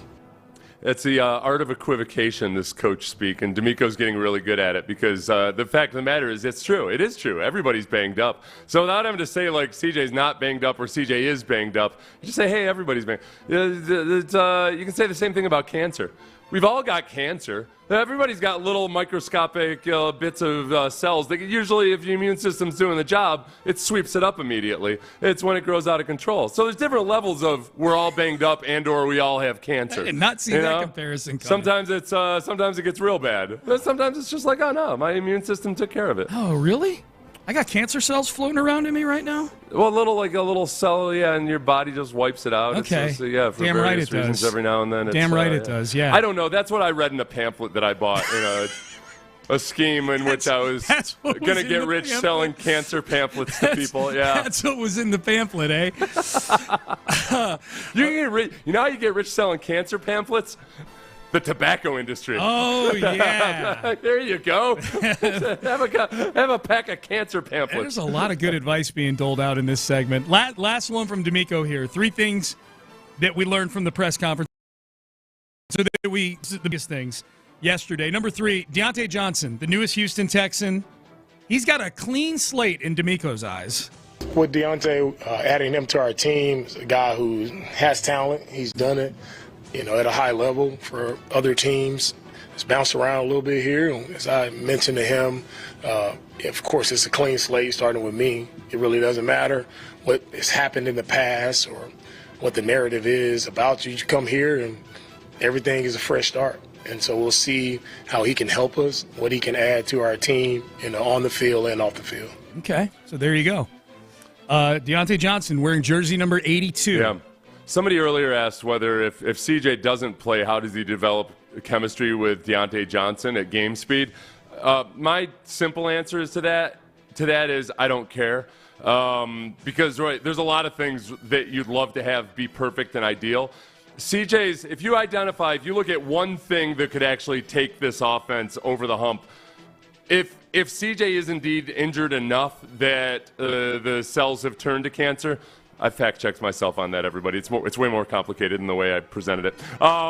The surprise. I fact-checked myself during a 30-second cut from D'Amico Ryans. Surprise. Yes, I'd heard the cut before. Look, identify the one biggest thing that could make the biggest difference. If CJ getting marginally healthy is a thing that could improve his play, that matters way more than a few targets to Deontay Johnson. Because you're not going to – it's not like in one game all of a sudden have picture-perfect chemistry with Deontay Johnson. Take care of that in practice and walkthroughs and everything else like that. CJ's health, if hypothetically he is banged up enough that it's bothering him, that's the biggest improvement you can make right now to fix or to be better at things that you haven't been good at for 17 weeks. Like, it's not – I don't know what anybody thinks they're going to accomplish in a quarter of football that they haven't been able to figure out over 17 weeks. I'm with you. It's nut-cutting time. Yep. You got to do the biggest possible thing to boost you, and that would be, all right, I almost hope CJ is really, really banged up because that would mean that, okay, maybe a week off really could be the elixir for some of these things. Yeah, we'll find out more tomorrow when they practice, man. Is CJ going to be on the injury report? Is he truly is he banged up with something specific, or is he banged up the way D'Amico just described it, which is, hey, everybody's got a little something going on, right now. I wonder if he does hit the Toradol or not. It's a big step in a young professional football player's life when you decide to start getting the Toradol shot. That makes everything feel all right. Yeah, it's not psychological. It's not a psychoactive drug at all or anything. But it makes you feel like you're wearing bubble wrap all over you. Really? It's not like, because the way I first said it almost sounded like Vicodin or something. Like, no. Just physically, everything just hurts a little bit less. It's Someone nice. just needs to put the needle like on CJ's chair in front of his locker. You know what it actually feels like? It feels like somebody put WD-40 in all your joints. Okay. It's just kind of like everything is just loose, more fluid. It just, when you're at the end of a season, most guys are probably dealing with 2.5 injuries of some sort. Sure. And then all the other just normal soreness that you get used to. It just makes it all feel all right. Yeah. Every season for you, or just a few seasons that you did the old? I was always perpetually coming off of a surgery or something. Yeah, I like it. It's the T train. You line up, you line up, and just boom, boom, boom. The T train. All right, Payne and Pendergast with it's a shot you take in your butt. I guess I didn't explain that. You get the Toradol shot. Yep. All right, Payne and Pendergast with you. Final segment coming up. We'll talk to the guys on In the Loop. It's New Year's Eve. CBSSports.com has New Year's resolutions for each of the 32 NFL teams. What is the Texans' New Year's resolution? That is next. The Texans closed down their regular season in a rematch against the Titans on Sunday. Hear all the action here with pregame coverage starting at 9. Kickoffs at noon with Mark Vandermeer, Andre Ware, and John Harris on the call. Then Texans postgame as soon as the clock hits zeros. Right here on your home for the Texans. Sports Radio 610. From Attorney Steve Lee Traffic Center, 713-call Lee. Really doing A-okay out there, not bad. Had a problem reported a little bit earlier. It looks like most of that's on the shoulder for those traveling I-45 north southbound at McKinney. I don't see much of a backup there, maybe 2-3 minute delay. Right now, it is 63 degrees. I'm Lori Houston, Sports Radio 610. We all hear the radio ads about the IRS. They tell you to be scared, and they try to frighten you into calling. I'm not here to do that. Tax Relief Advocates is different. TRA is here to tell you that if you owe money to the IRS, whether it's $5,000, $50,000, or $500,000, we have a solution. It doesn't matter if you're sitting in your car, at work, or with your kids. No matter where you are, call now. 800-518-3899. Don't lose hope. TRA can eliminate or reduce what you owe to the IRS. Generous programs are now available that can give you a fresh start. Our passion is taxes and helping individuals fix their IRS problems. We have over 1,000 five-star reviews on Google and an A+ with the Better Business Bureau. You don't need to be afraid of the IRS any longer. End your tax nightmare today by visiting us online at TRA.com or call 800-518-3899. That's 800-518-3899. Tax Relief Advocates. Real solutions for real people. With Blue Cross and Blue Shield of Texas, you'll be on the path to affordable healthcare coverage that's backed by thousands of positive reviews from people across the state. I have a busy life. I appreciate the flexibility and the affordable monthly payment. Don't get lost in the sea of options. Call 800-435-1900 or visit needcoveраgetx.com. Last year, 95% of Blue Cross and Blue Shield of Texas members qualified for financial help. They cover so much no matter where I go, even discounts on my prescriptions. I get wellness.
restrictions, Seth? Are you one of the? Oh, I thought you were going to ask me a much more important question, like do I believe in either Santa Claus or God or something else like that?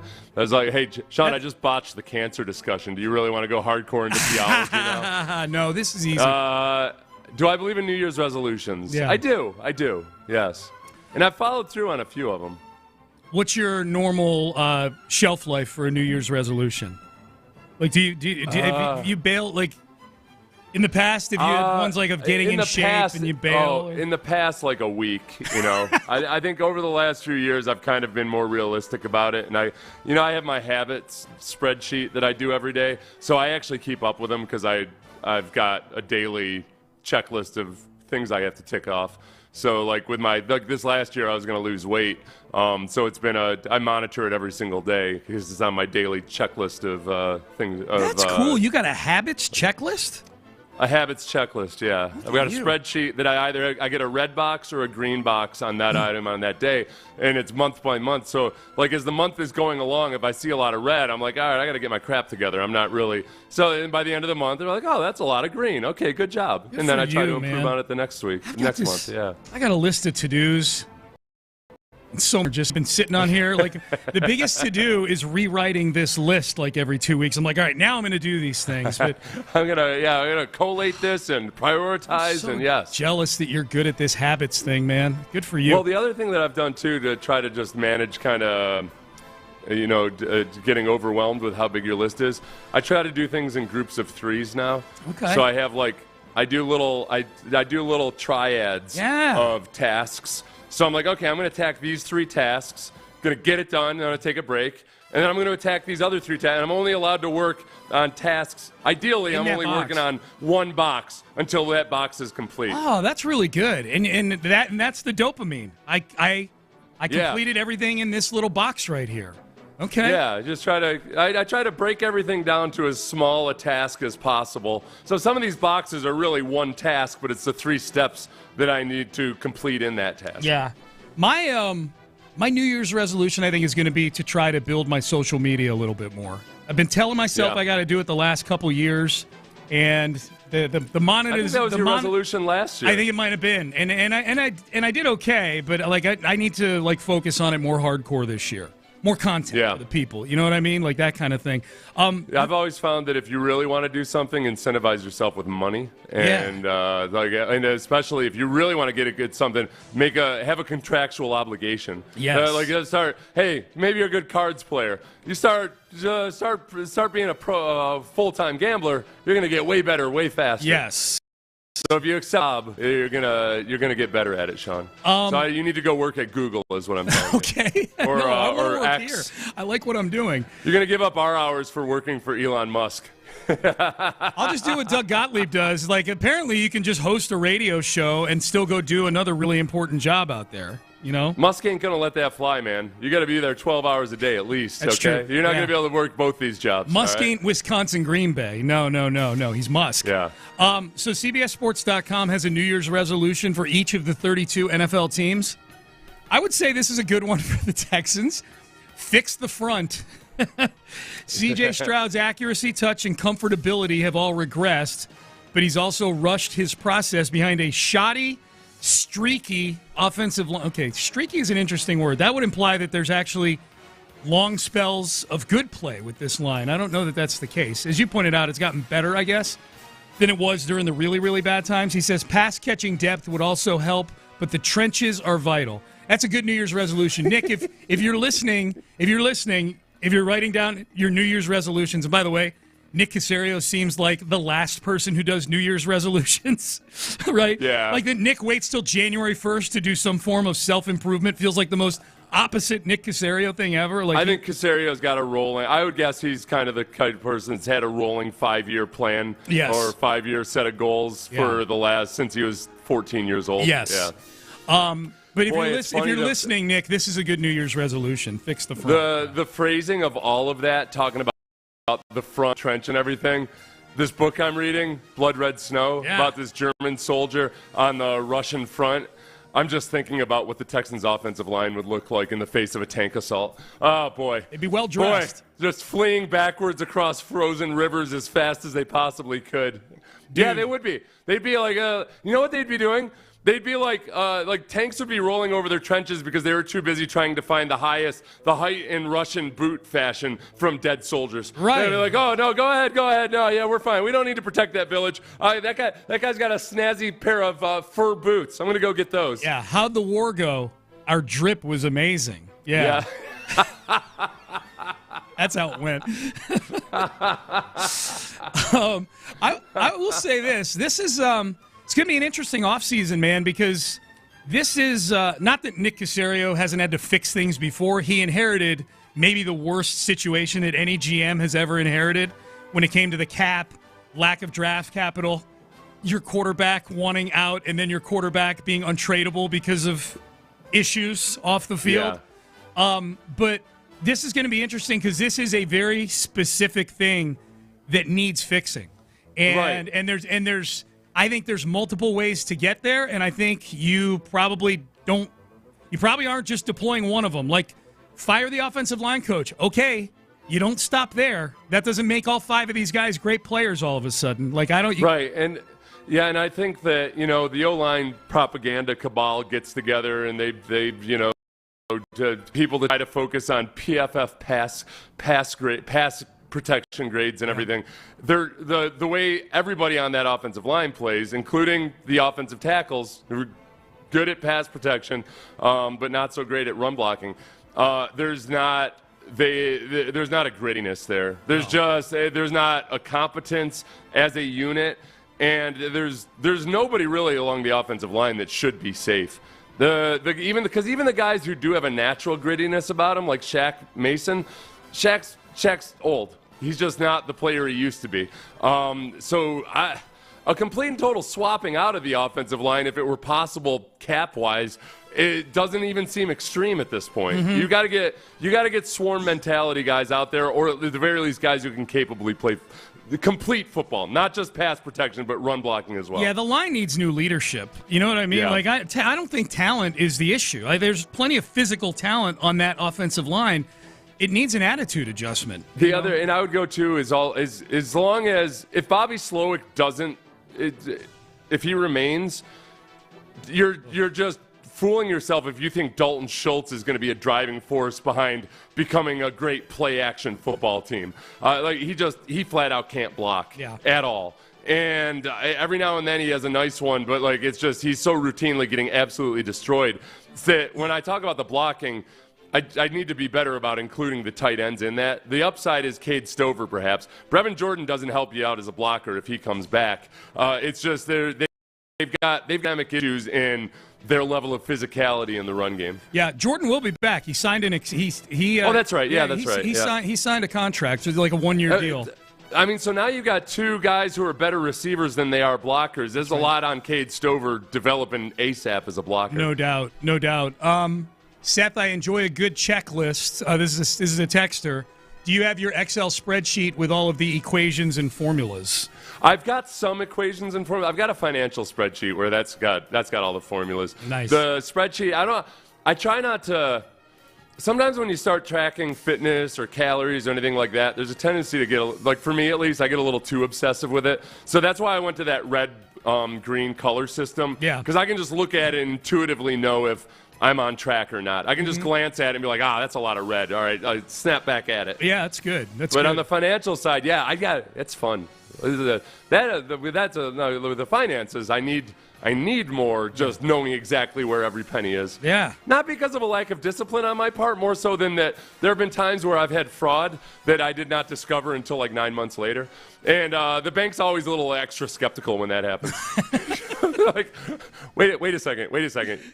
So you're going to tell me this $6,000 in charges was fraudulent and you're reporting it now. In March. I'm like, yes.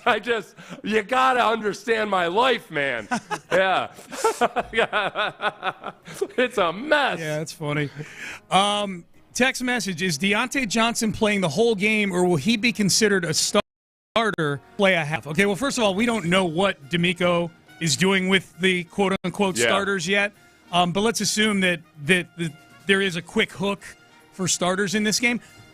Look, Deontay Johnson hasn't played a snap as a Houston Texan, but considering what he brings to that receiver room, you could argue he's certainly in the upper half of valuable players on this football team. I'm going to put the goal. I'd like to see Deontay Johnson get at least 40 snaps and 15 targets. I just go ahead, even if it's Davis Mills throwing the ball, just get him hungry for more, get him in as comfortable as you can, and just try to feed it to Deontay. I think that'd be more than he got in his 2 months with the Ravens. I know. He'll feel so special. He will. Yeah. Sean, real quick before we get too far away from the New Year's resolution. Yeah. It's not enough for you to have this vague goal of getting more active on social media. You need to set some goals. I need to set, I need a number of Instagram followers that I got to get to. Either that, or if you want to just try to focus on the process that will lead to that ultimately, it's just number of posts per day. Are you posting at least once on each platform That's per true. day? That's true. That is something Caserio would do. He would focus on the process. Focus on the process, the results. success. To figure out all the things that would make you get a huge increase, and then just really dial in on doing those things. It's good and that advice, way you're successful. That way you're not gone down in the dumps on a day where you don't gain any followers. You're like, okay, but I put out a post and I'm good to go. If I keep doing this, if I stay after it and follow the process. Yeah. All right, good stuff. John Lopez, Reggie Atatula are here. How many thirst traps a day? How many what? How many thirst traps a day? You mean that he's posting or that he's viewing? I'd be interested in both information. What are they? What are thirst traps? Yeah, I don't even know what a thirst trap is. This is brilliant. That's probably, Sean, this is brilliant by him, or rather Seth. I'm talking directly to Seth here. This is brilliant by Sean to pretend like he does not know, to avoid all culpability here, right? I'm not going to get myself in trouble if I'm the guy who's just like, what's a thirst trap? Well, I may know what it is, but I don't know the label. You know what it is. It's a picture of an attractive person. Specifically designed to try and that's the trap aspect of it, right? Specifically designed to try and bait people in. Okay, so you think I need to be shirtless on Instagram a little bit more this year? Do you guys? Yes, for one, yes. I think there's people that like the bald head. I feel like if you play that, everybody's got a fetish. Like I'm somebody's type. You know what I mean? That's right. Yeah, you do have to do that. Yeah. Nobody wants that. I think, hey, are you guys, when you're on, I don't go on Facebook often at all. Apologies to everybody that sent me DMs. I'll check them in 6 months. Yeah. But I am always, I guess one of the things is I'll get a friend request, a notification. And so I look at the friend requests and just whatever. But you get the friend requests where you're like, okay, obviously this is obviously a dude pretending to be a woman or whatever. You can tell. It's I find you fascinating. I'd like to be friends. Do you guys but then you see that they're friends with a couple of your guy friends. Yeah, and you're like, or a high school teacher is friend. I'm like, oh man, he fell for this. Oh, yeah. Yes. Oh man, now I'm trying to think. Usually when I'm confirming people as friends on Facebook. You seem really interesting. Well, I don't do that. I don't confirm off of a DM, but oftentimes confirming new friends on Facebook process happens 3 times a year. Mm-hmm. If you have requested friendship with me on Facebook, you are sitting in a queue right now that's been sitting there for 3 months. But then I have this burst of activity where I'm like, you know what? I'm going to go through and confirm these friends. And I often do look and see how many crossover friends they've got with me. But it needs to be so I don't feel. Unless I've got a ton of stupid people that I'm friends with, which is definitely a distinct possibility. I don't often do the ones that it's only friends with 2 it's got to be people. It's got to be you, Lopez. It's got to be if it's a lot of radio hosts, I'm like, all right, this is a listener. Yeah. Exactly. We can be friends. Who's the specific mutual? Because I feel like we all do this where there's hey, mutual friends that if you're mutual friends with them, I think that I should follow you no matter the platform. Mm-hmm. Do you have at least in your mind, at least, okay, if I see this person, I know that this is a good follow. Oh, if I see somebody here, Sean is on my list. Okay. Sean and maybe some other listeners. Okay. And then I've got my fishing group. Yep. If Captain Scott, Captain Dean, mutual, I'm okay, that kind of thing. Yeah. I would say if there's multiple 6'10" personalities that are friends with somebody, then I'll just go ahead and give it to the old confirm. Yeah. Sometimes some of our listeners listeners that have been listeners. You see a few of them, even if they don't follow. Like it's like, oh, okay, this is they're one of the tribe. Now, the thing you got to be careful of is if I thought I was already friends with this guy. Oh, and yeah. it's a now you're friends with some bot that's impersonating him. Yeah. Exactly. Got that part. What a world. But what's a Facebook thirst trap? scares me. I don't like knowing. I liked it back in the day when I was only vaguely aware of my friends' politics. It's just it's true. We know too much about each other. Yeah, we should know less about each other. Yes. I stand on that take. I'm with you. How about 100%. family? Forget friends. Yeah, no, dude, across the board, no question. I found out that my great uncle died because I only infrequently check Facebook. I've learned that most of the people in my family assume that everybody's on Facebook all the time. It was a great surprise to me 9 months after my great uncle died that he had died because nobody bothered to call me or anything. Why would I? It was on Facebook. I told my cousin, I was like, I didn't know he died. Yeah. And she's like, it was on Facebook. Oh, okay. He died on the same day that you had $6,000 worth of fraud hit your account. And go figure, 9 months later, both of these things you find out about on the same day. That's tragedy right there. So it's New Year's Eve. Is there a lot of year-endish stuff going on There's in the a little loop today? bit. There's a little bit. In fact, I'm interested in what you guys would say quickly. What's your favorite Houston sports moment of 2024? Favorite Houston sports moment? Yeah, it doesn't have to be the best one. Okay. But I'm always interested with what resonates with you. Yeah. Andre Johnson's Hall of Fame speech. Good answer. That's on my list. That's on Good my answer, list. Bob. Yeah, that's on my list. I think that was the only thing that brought tears to my eyes this year that I can remember off the top of my head was so that's pretty powerful. True. Cries like a baby every day on the show.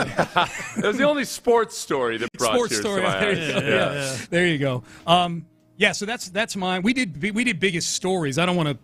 If you guys are doing yours, no. I had the Diggs trade as the biggest story of the year in Houston. Interesting. Yeah. In a positive light, or do you have any? I think just the sheer magnitude of it. Like it's fair enough. You entered this the reasoning why, John. You entered part of this because part of the measurement of the magnitude of a story is if one of your coworkers walks in the middle of your show and says, "Hey, they just traded for Diggs." Like you walked, I remember like it was yesterday, you walking in here like, "Hey, they just traded for Stephon Diggs." Yeah, stop whatever the hell you're talking about right now. And on the national shows, it stopped everything. Yeah. Like that's a big part of my criteria. Yeah. So Absolutely. For whatever it's worth, John, I only vaguely remember it. No offense to you. I can appreciate that. All right, boys. Happy New Year. See you next year, fellas. Yes. Happy New Year. Everybody hates it, so I do it just to be a jerk. No, I'm not. I really am not. I haven't had anything to eat all year. But I love that people hate it. I'm less that guy. I'm more of a jerk. Period. Yeah, there you go. All right, we are done. We're out of time. Seth, antibodies and I just saw I saw what's her name with the blonde hair for the first time. Molly Karam. Well, you told me that she had dyed her hair Wait, that's blonde. still Molly Karam?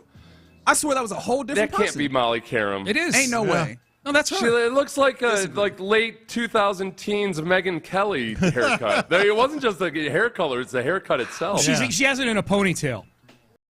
Okay. Yeah, it's a ponytail. The Megyn Kelly shout is a good one. That's a good one. Yeah. All right, we're supposed to be doing radio. Yeah, we're done. We're out of time. Yeah, Molly Karam, distraction. You're listening to KLT HD2, an Odyssey station. Reggie Atatula, John Lopez, Colin Neal is in for the Figgy Fig today. They begin now. That's right. They're in the loop, and they begin now. There it is. Happy New Year to all. Appreciate you rocking with us here on Sports Radio. All right, you got John Lopez, Reginald Atatula, Colin Neal in for the vacation in Figgy Fig. Let's have a good one. As I don't know, I wanted it to exist in that handoff forever. That was a good one. And we ended the year on a great one. And yeah, let's continue on with the great one on the text line 713-572-4610. That's how you get in. Also, I'm a little disoriented in addition to that by what's happening on the YouTube and the Twitch. Those are both available to you, but on the YouTube, someone said they're talking about a $100 Zelle transfer to Lisa Ann. Don't know what's happening there. Someone else is talking about Milton Berle. I don't know what's happening there. I know what's happening there. All right, very good. All right, I'm okay with being out of the loop on that one if somebody knows what's happening. Just enough to win the contest. What was going on in the last hour? Come on. No idea what's happening in the last hour. To win the contest. But let's have a good one here. It was a good one last night. It was. A very good football game in which the Lions ultimately get a victory in a fascinating football game on Monday Night Football. Honestly, a football game that I kind of forgot about. And then I was like, oh, yes, I'm actually really excited about this one. Yeah. Did the thing that it feels like D'Amico Ryan's going to do. We're just like, no, we're going to go out here and play football because that's what we do. We play football. Well, but they also kind of were more inclined to do that because of the stakes coming up, in the week 18. Certainly. Well, actually, the thing about it is they could have lost. If they lost, it still would have come down to momentum that game. going into that game, all that stuff. Boo this man. All that stuff. Yeah, 40-34 victory for the Lions over the let's be honest, reeling San Francisco 49ers. But that game was still a fascinating one nonetheless, particularly offensively, and maybe some of this was hampered by the idea that the Lions have had so many defensive injuries that you could see the ways in which Kyle Shanahan was, attacking some of those weaknesses. And then, of course, the Niners losing Drake Greenlaw, that's a big part of their defense. And so you could see the way that the Lions were attacking that defense, as they do all defenses, especially because Ben Johnson is a madman and a maniac. But, man, a fascinating game. And because of those two dudes in particular, this was – I found myself kind of pining in some ways for that level of offense. I was like, yo, watching these offenses go up and down was an absolute delight. Well, and I was in a similar but slightly different place because remember back before this season, I know I said this and other people said it as well, like the Texans were what the Lions were last year. Like the Texans are that team on the rise. Maybe they make a big run in the postseason. They really show that they're legitimate. And so that's why I was watching this game last night, and I just started thinking, what do the Lions have that the Texans didn't have, that the Texans don't? Give you an easy answer off the top. Yeah, well, I'm not talking about just like they're having much success, but we thought the Texans would have this kind of like 2023 type Lions success, That's right. This year. And I'm like, what happened? What do they have that the Texans didn't have? What have they become that the Texans were supposed to become and they don't have? All right, there's a few ways to go about this. Do you think that it's right to go about it from the place of what are the things that they have that the Texans do have so that we can suss out the other? Do you think that that's a fair way to go? However you want to do it. One of the things that I immediately jumped to that I'm like, okay, the reasons why this comparison that you laid out works is because they were supposed to be that team. Culture was the place where I started that they do have. Oh, wait, hold on. Before I even move further, the way that you tilted your head and kind of like you gave me the Larry David. I did. Right? If you're familiar with Curb Your Enthusiasm, Larry David gives you the. I saw that. Because the Texans, the swarm culture is like the whole mentality of this team, and that's something that you see, right? We all, in fact, we laughed at the bite your kneecaps thing that Dan Campbell came in with, but that clearly has been established. And in that same way, I would posit that swarm mentality has landed, and you could see that come through with the players. The reason I tilted my head, their culture is on both sides of the ball. Thank you. I appreciate it. Their culture is on both sides of the ball, that culture, that Dan Campbell culture. We haven't seen it here on both sides of the ball. We've seen it on the defensive side. But you know what I mean? Yeah. Like the culture on the offensive side, frankly, is a mess. Okay, so maybe that's where we get to is like an application or an uneven adherence to the culture that the head coach wants to establish.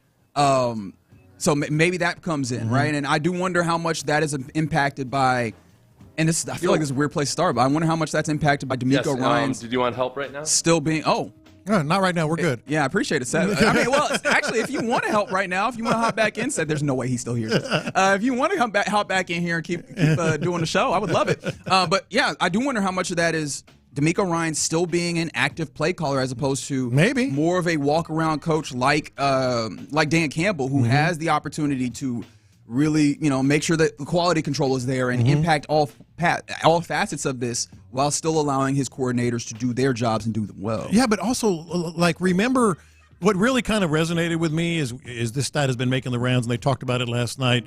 First team in NFL history with 2,000-yard backs, from scrimmage, and 2,000-yard receivers from scrimmage. That we're talking about the Detroit Lions. That is correct. And that's not even to count Sam Laporta, who has been an outstanding tight end. Remember when we talked, they have a five-headed monster in Detroit. They have it. The Texans were talking about a five-headed monster. And you had all the reason to believe so. Stephon, Tank, Mixon. Who knows about the other running back? But you had Dalton Schultz with a new contract, et cetera. And I'm like, what?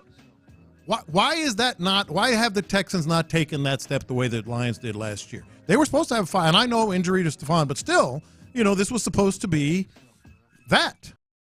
This was a team were the template that the Texans were going to follow, and they're not. Well, I mean, and this is where I come back to the thing that immediately popped in my head. They have one of, if not the best offensive lines in football. This is true. That one still, I mean, how many Pro Bowlers are on that offensive line? Yeah. Right? That continues to be something that shows up. One of the things that we've been talking about a lot recently is C.J. Stroud and kind of the degradation of his game, particularly during the course of this year.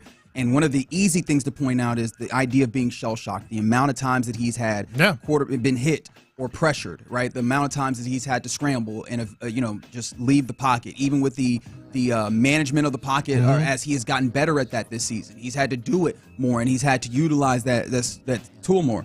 Jared Goff is the type of quarterback where if you protect him, he can play really well, and they protect him. They give him that time. They're able to run the ball well because those guys up front maul to the point where now Ben Johnson can get even more fun with this, and this is not to, fully exonerate Bobby Slowick of all responsibility here, but you're able to do a lot more when that offensive line is not only, capable of executing the plan, but it's so good that, hey man, we can bring in extra dudes. We can move them around. They had at one point during this game, the offensive line for the Lions has a shift to where they have dudes moving around, additional offensive linemen on the field as well. They can go jumbo and still execute at an incredibly high level. Texans ain't nowhere near that. Yeah, but again, let's go back. Let's go back not to what they are now and have become, and we know all the concerns we have with this team.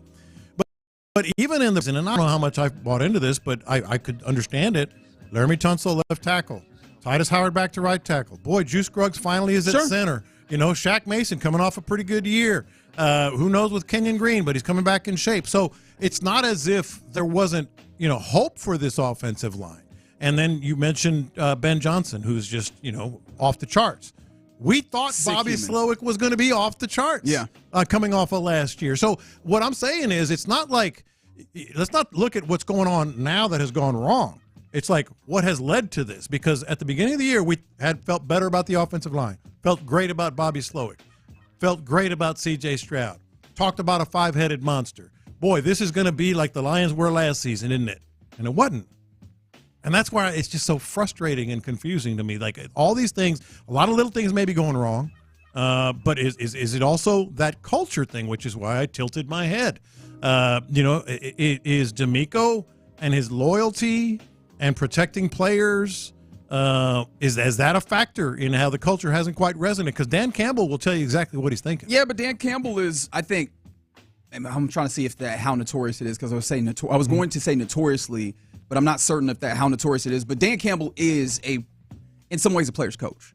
Yeah. Like I recall early on, or at one point during their training camp or what have you, he was like, there was a video of him talking to his players like, hey man, we're going to have you practice and we're going to have you out here hitting. But that is, and he explains it. The reason why we have you doing it is I have a responsibility to be physically up to the task to keep you healthy. I got a responsibility to make sure you guys have fully grasped this and can execute these things on a high level. I do this because I care. If I could do this and make sure that we do those things without you practicing, we would not practice, right? And I think that everything that he does still comes from the heart of a player's coach, and I think that is similar to D'Amico Ryans. I would not want to make too much of a distinction between those two guys there. One of the things I do want to bring up in this, when you talk about what are some of the distinctions here with these teams, I do wonder how much you look at like Brad Holmes, because the general manager for the Lions, because you're talking about how we felt like the offensive line was going to be better for this team. We felt like this Texas team went and added talent to make this five-headed monster. But I mean, talent evaluation, I understand we could feel some type of way, or on the front end. Yeah. But ultimately, how it plays out, the results do matter in this in some ways. Sure. It's one of the tough things about being a process-oriented team or a process-oriented person is that that is a smart way, in my estimation, or in my opinion, of how to operate on things. But you still have to find the way to balance in the results, because it's still a results business. Yes. And the results for Brad Holmes indicate that his process is very good. They're great at identifying guys that are able to come in and help them. There's been times where they've been great in ways that their process has looked funny to the rest of us. I still remember them drafting Jack Campbell as an inside linebacker, off-ball linebacker in the first round. I laughed at him. I was like, are y'all for real right now? Right? And that has been a good draft pick, in addition to the remainders of picks that they got guys that were, that could help their team. And I do wonder if you do have to look at Nick Caserio and say, hey, what is your evaluation process? Because Nick Caserio has, like we talked about all the investment in this offensive line. Nick Caserio has been the man who's put that there, and he's been the one to identify that these are the guys that we want. Is there questions, or are there questions that should be lobbied on? Are you identifying talent properly, or is this a talent development issue? Like, I do wonder if those are things that you have to bring up, but that is clearly a distinction. I don't think you're wrong. But I think he's part of it, because I think it's all these things. It's maybe D'Amico. Sure. It's obviously Bobby Slowick. It's the line, all the things we just talked about. But in terms of talent evaluation, that's more than fair. It sounds crass and maybe inaccurate, but Tank Dell came into this league saying, boy, he's awfully small. He could get hurt. Well, 2 years in a row, he's gotten hurt bad, and he may not even play next year. There were times during the preseason, and I know I was on this boat. I was like, man, I really like that Cam Akers. I really like Cam Akers. They ended up shipping Cam Akers and keeping Dameon Pierce, who has what? Is he into the 20s yet in carries? He's still in the teens? I'll have to do the research, but I feel like it's probably not a good thing that I have to look this up to find out. How many was he have?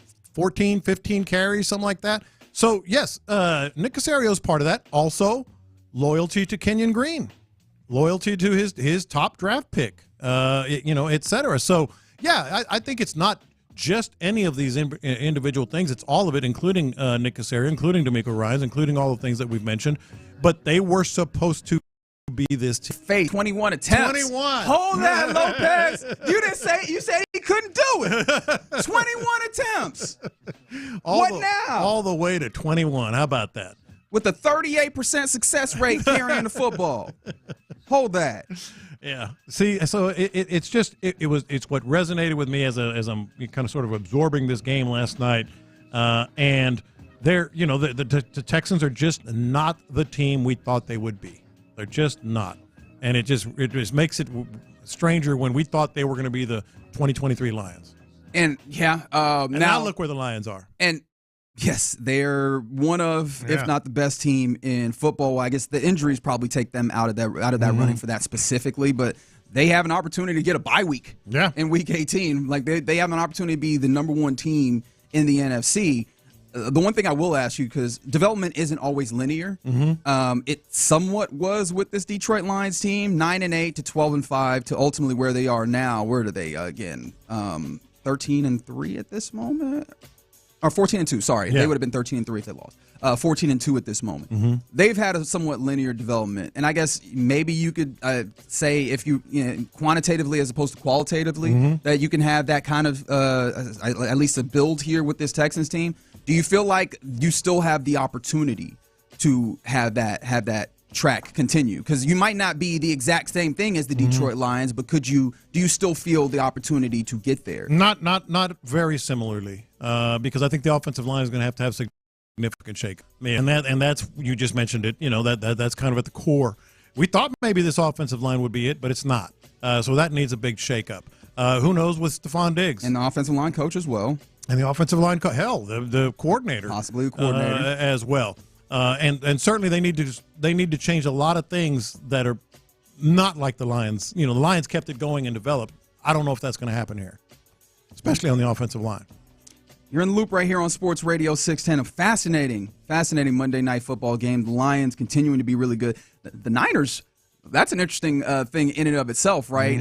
Seeing the ways that Brock Purdy has had his kind of downturn in production over the course of his season, or like just this season in general compared to it. He's coming up on having to have some negotiations with contract. What do you do there? They've paid a lot of dudes on that team. You're seeing, it feels like they're coming towards the end of a potential window. I think they are. Absolutely are. That's a whole interesting arc as well there. All right, coming up next.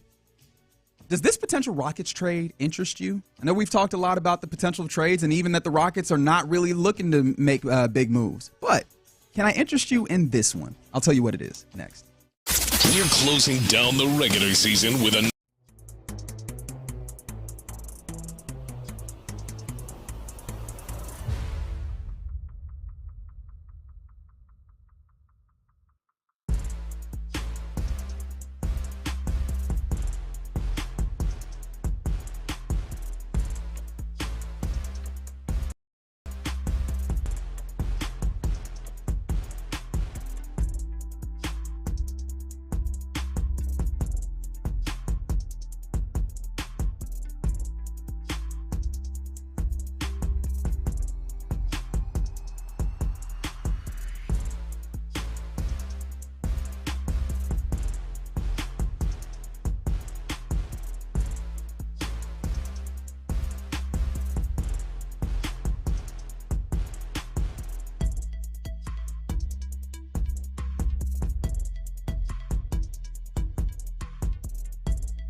Houston, let's get in the loop. You better get ready because we're going to show up and show out. With John Lopez and Reggie Atatula. Always live. Love it. Love it. Always local. Don't ever underestimate the heart of a champion. You're in the loop on Houston Sports Leader, Sports Radio 610.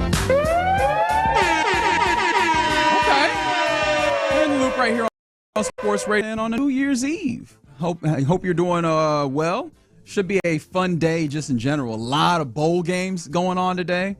We'll try and keep you up to date with what's happening as best we could. I think we're getting going at 11 a.m., aren't we? Yeah, man. Big, marquee programs anyway. I don't know how good.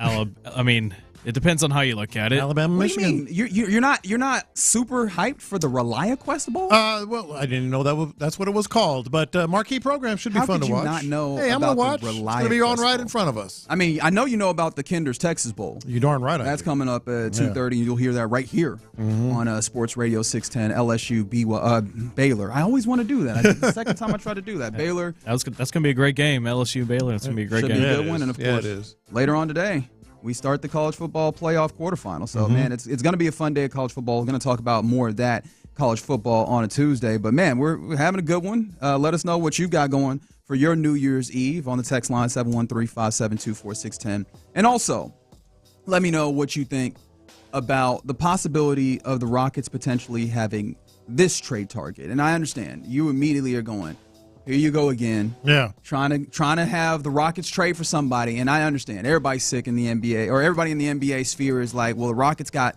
all this draft capital. They got this cap space. They have a young team that is third in the West, last I checked. And hey, well, everybody's trying to get them a star, have somebody be traded over there. And Rafael Stone and the Rockets have made it clear that they don't have ends of making a big trade to change up what they've got going. And I hear that. But how about a little bit of a lesser trade, right? Something that is a little bit more peripheral, a little bit more, not a lot, because I don't want to make it seem like this is nothing. However, you remember LeBron James turned 40 yesterday. Yes, we were reminded. It seems like the Lakers gave him a Christmas/birthday present of here is Dorian Finney-Smith, right? They traded D'Angelo Russell from the Lakers back to Brooklyn. He's just bouncing around like 3 teams. Yeah. And then Dorian Finney-Smith, who is, kind of a power forward, 3-and-D guy, gets traded over there.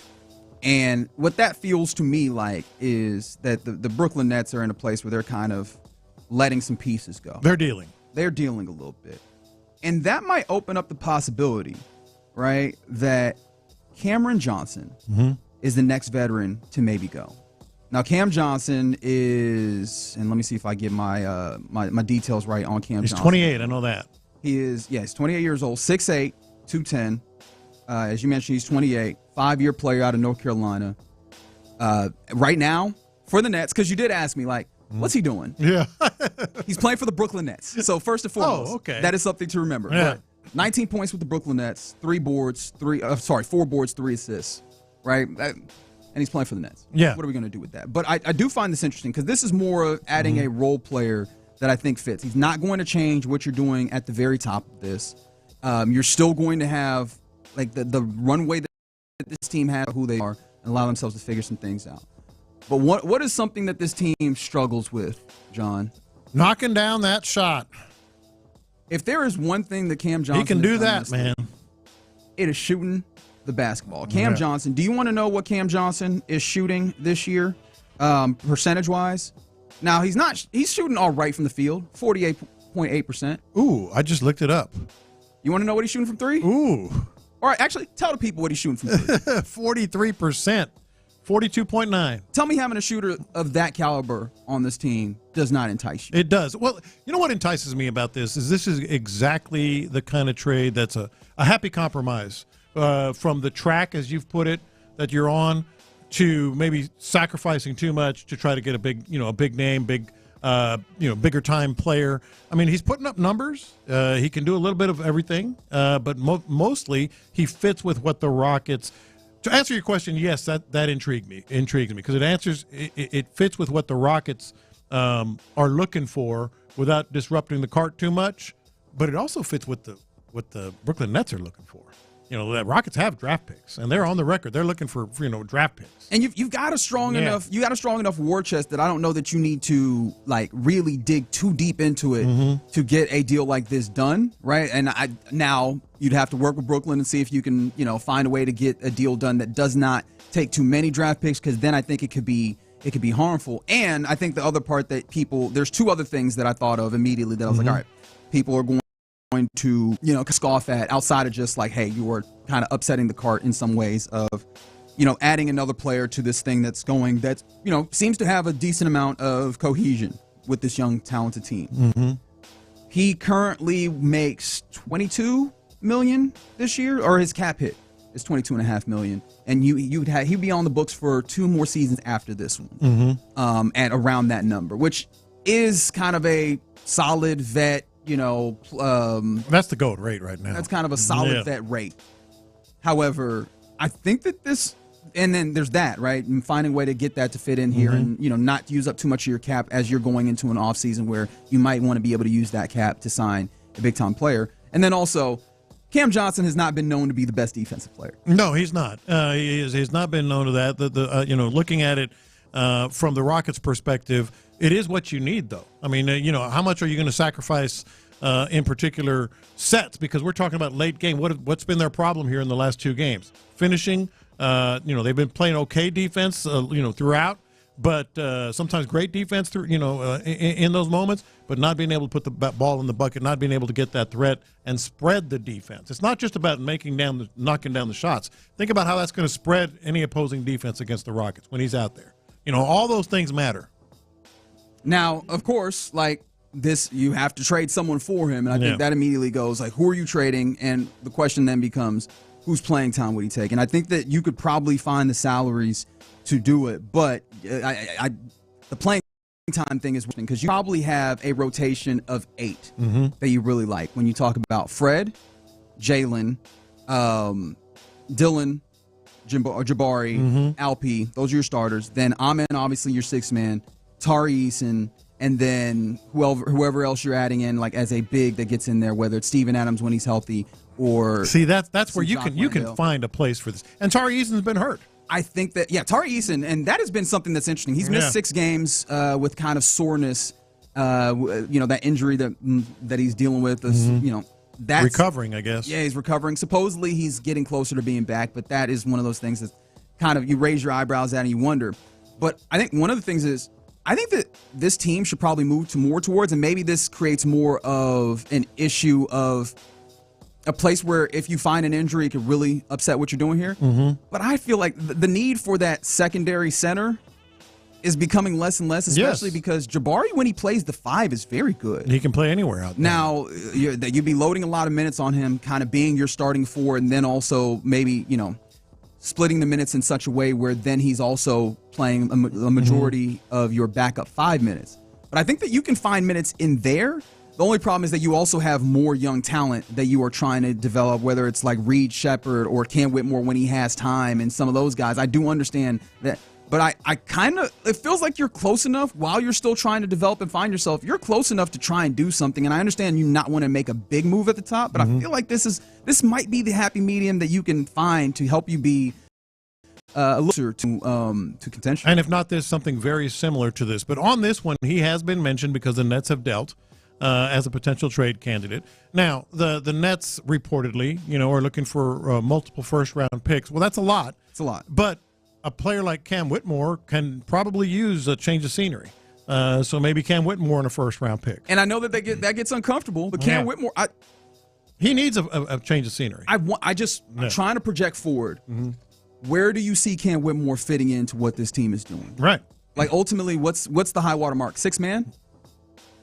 High water, absolute high water. Yeah, I liked him, and I still like what he does, but it's just not a fit. Consolidation was eventually coming for this team, and I'm not saying that this is ultimately the full consolidation, but you knew that you weren't going to be able to carry like 10 young, talented players eventually into what you wanted to do. You wanted to find some of those core ones. I think that this could be an interesting thing to add some much-needed shooting to a team that just shoots it so poorly, and maybe add a little bit of flexibility to the path to winning games that you have where it feels like it's so narrow without sacrificing everything, without making a big pick, a big trade that's going to involve picks and big-time players and frontline players. You talk about the rotation. I don't think it's a bad fit at all in the rotation. Yeah, defensively, okay. I mean, that's going to happen. Ime Udoka has dealt with players who weren't great on defense anyway, over the years. And one of the things I will say about Cam Whitmore to try and make this point a little bit stronger is that in his history, right, defensive rating, especially on an individual basis, is an inexact science, right? Defensive rating is more of a team metric, but it gives you insight to how that player works in a team construct. And to be fair, defensive rating has been atrocious with the Brooklyn Nets. But I mean, again, it is the Brooklyn Nets after the whole debacle with KD and Kyrie and James Harden. They have not been good. Going back to when he was with with Phoenix. When they were contending and when you had a full defensive structure around him, he was playing with guys like Mikal Bridges. I know he played with Mikal Bridges in Brooklyn, but you had a more solid defensive construct. He's had defensive ratings that have been pretty good, solid enough. Decent. We're talking about 104, 105 range. I think that if you put him in the construct that you have here, where this Rockets team has a lot of good defensive players and a solid defensive construct, I think that he can fit in there enough to not be a liability, and then on top of that, bring you some much needed scoring. Yeah, I think that this is an interesting piece. And somebody said, why y'all trying to trade Whitmore, trade Green? Jalen Green can't be traded until I believe June of next year. That's the only thing that gets tough. And again, I'm trying to find a move that's in the middle as opposed to up at the top. But I did find it interesting when you had the Brooklyn Nets seemingly moving veterans. It's like Cam Johnson is an interesting veteran that I think could work with this Rockets team. Do I think they would do it? Absolutely not. It feels like they are really locked into the idea. I don't know if they absolutely would not. The league is talking to them right now in terms of how they, the needs that they have. And they have an opportunity to let the right move come to them. Yeah. And I see folks that are basically, there seems like a lot of people are generally in a place where like, no, we're good with what we got. But I think that this is the place where Rafael Stone is built to a place where he has the comfort to maybe consider these types of things without a level of urgency or desperation is the word I'm looking for. But I think this could be an interesting one to ponder for the Rockets, and I think it could work. But I just want to throw that out there as a possibility. I like it. You're in the loop right here on Sports Radio 610. Appreciate you hanging out with us on this New Year's Eve. Coming up next, as we are getting ready to turn into a new year, turn the page into a new year, we want to revisit 2024. Our question of the day, what is your favorite Houston sports moment of 2024? 713-572-4610. We'll do it next. Payne and Pendergast. That was a game.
Studios, getting you set for today's Kinder's Texas Bowl. Sports Radio 610 presents In the Loop with John Lopez and Reggie Atatula.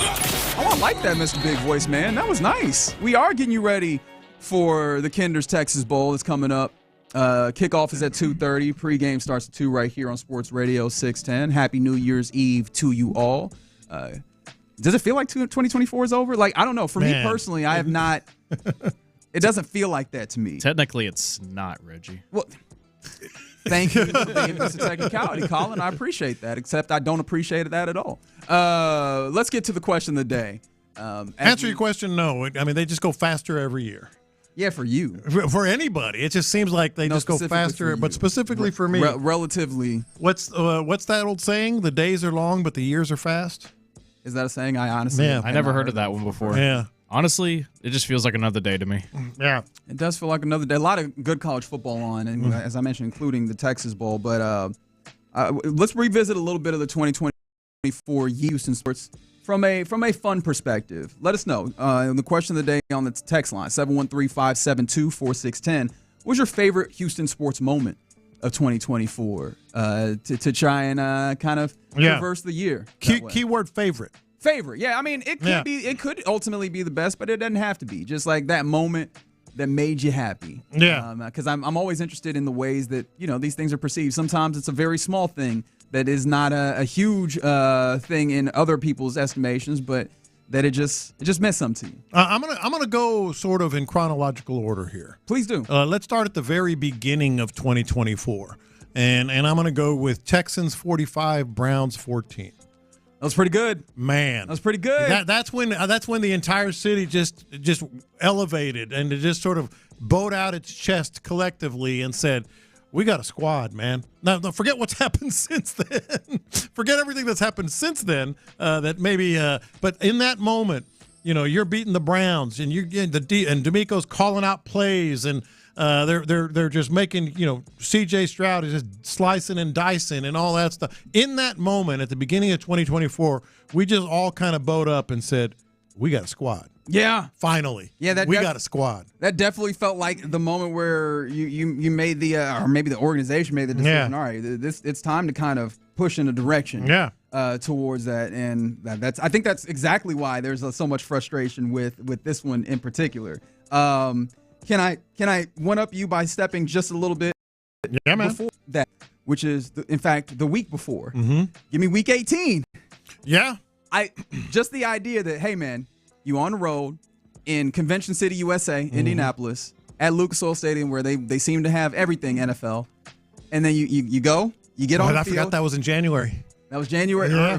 First week of January. That was in January. It's like, hey man, we are going up against our rivals in this division. We are walking down some other dudes in the division, and we are going to put our what's on the table. Yeah. 75 yards, first play, right down the chute. Like, I was like, oh, okay, cool. Yeah. Like, this is fun, right? Because another thing it did was I think it fully, look, people should have known at some point that, Nico Collins, he is tough, right? But I think that made it abundantly clear, oh, yeah, this is a problem. Yeah. And Nico Collins, and with his connection to C.J. Stroud, a full acknowledgement all the way around. Obviously, you can go further than that play, but that play alone was enough for me personally. Yeah, 713-572-4610 if you want to weigh in on this. The next one in order for me, I think it's in order, was Andre Johnson getting inducted into the Hall of Fame. No, well. Wow, you missed a lot. There's a lot of time in there that you didn't have anything of the ones that popped into mind. Okay. Well, I guess technically he was actually officially into the Hall of Fame, but he didn't get inducted until after my other ones. That's fair. That's fair. And that is getting Stephon Diggs.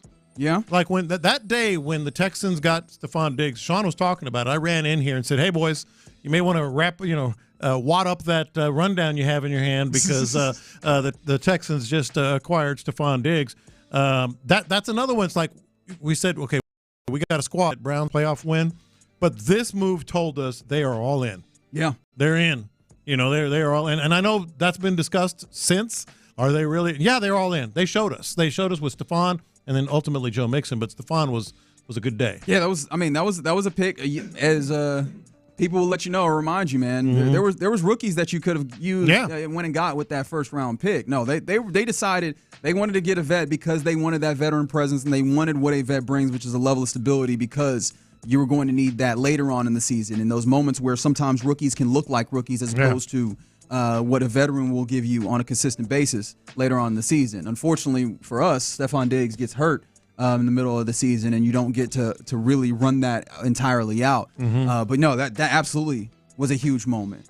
How about this as we continue with our favorite moments of the 2024 Houston sports season? Let us know yours on the text line on the YouTube. The text line is 713-572-4610.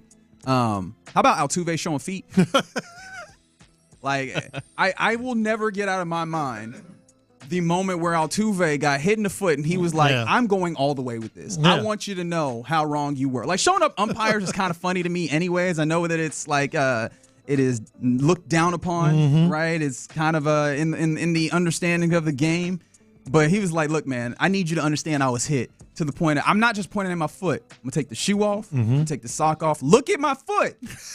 Do you not see the discoloration here? Now, that fits in the favorite category. It may not have been the best moment, but absolutely in the favorite. Hell, man, I don't know if it's favorite, but favorite the way it wound up.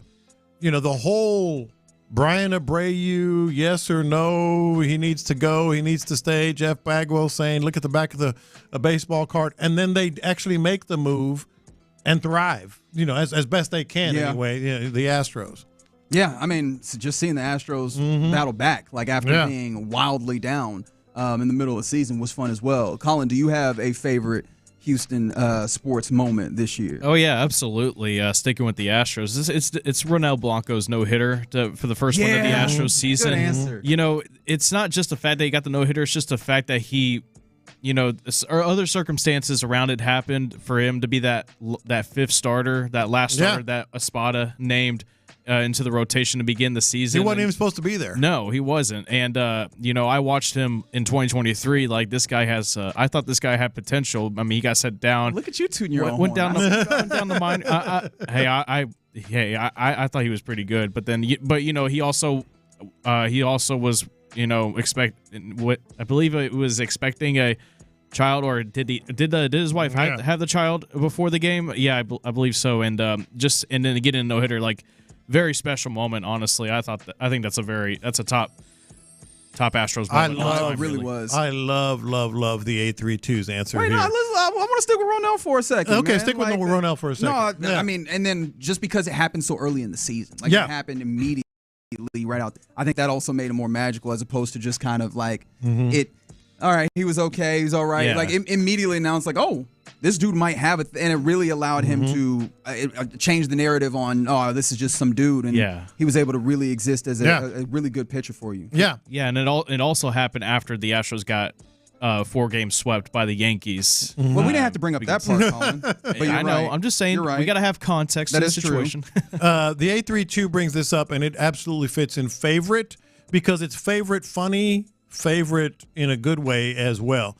The whole craziness with the reveal of the new Texans uniforms from those awful models. From those awful models that they trotted out there to, obviously the picture got leaked, which somebody in this room predicted would happen. But anyway. Oh, what are you doing? I wonder who that could be. but good job calling on that. I'm proud of you on doing that, by the way.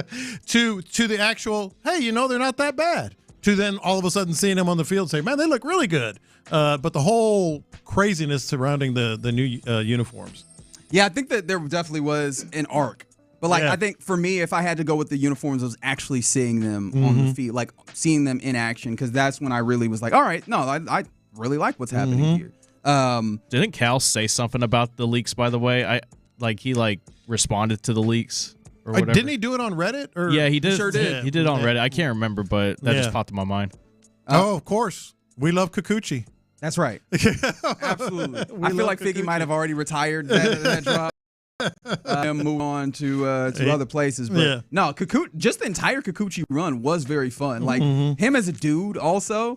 I feel like just the personality that he had was fun. But then, having another car wash candidate, right? In some ways, I know that it wasn't exactly the same way, but you traded for a dude, and there's still something to be said about like giving up some of those prospects, but. hey, he wasn't pitching all that well, but it's like you knew that some changes could happen that could make him better. And then what, 9-0 for you? Yeah. Gotta love it. I guess not entirely retired. How about this from the 8-3-2 when the Astros signed Josh Hader? Mm-hmm. That was one that was more confusing for me than like favorite. Ultimately, I mean, it was nice to have him as a closer, but because you already had somebody who was existing in that closer role in Presley, and I understand. Right, Ryan Stressley, right? Like I understand that feeling, but that one made me scratch my head. And ultimately, it feels like a good move, right? Clearly, a high level pitcher, high level. But closer. I don't think Ryan Presley would put it on his list. No. It's favorite things. By the way, where are we with Ryan Presley? Because like early on in the offseason, or relatively early on, we got the kind of reporting that. Yeah, the Astros might look to kind of move him with his grace, of course, as he has the no trade clause for him. And he got hot there for a second, but he's still on the roster, still there. Like, is that something that you're going to use to possibly get you some outfield help or something, or is he just going to be back and you go with the with the closer and then the other closer that's not actually closer? I think they're going to end up moving him, and I think it's his choice too. Okay. Yeah. Keep sending those in. What are your favorite moments of 2024 with your Houston sports teams and Houston sports in general? One of my favorite moments was when the Conservancy brought out just another plan for the Astrodome, because I know that made Lopez. That was your favorite? Very excited. Not mine. It was fun to needle you, as you might can tell that I enjoy doing. All right, you're in the loop right here on Sports Radio 610 on a New Year's Eve Tuesday. Appreciate you guys hanging out with us. Coming up next, let's go around the NFL, where is this dude truly the best player in the world in the NFL? We'll talk about it next. The Drive with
FM HD2 Houston. Insider access, exclusive content. Sports Radio 610. The Texans play here. An Odyssey sports station.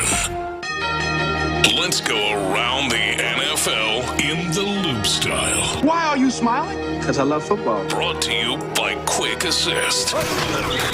Here's John Lopez and Reggie Adatula. I'm going to tell you all about how much fun you're going to have this season. On Houston Sports Leader, Sports Radio 610. All right, we're about to go around the NFL here in the loop on Sports Radio 610. Big bowl game day. The ReliQuest Bowl is about to get going with the Alabama-Michigan. And don't forget, after our show today, 2 o'clock, you'll get the pregame. And then, of course, it'll roll into the actual game of the Kinder's Texas Bowl at NRG Stadium between Baylor and LSU. So, and you'll hear that here on Sports Radio 610. On top of that, we just did our question of the day, which we'll let you keep going on all day long, especially since it's New Year's Eve. What was your favorite Houston sports moment of 2024? And a couple of them came in. Simone Biles' 6th gold medal was an absolute delight to watch. And then also C.J. Stroud and Will Anderson both getting AFC Rookie of the Year.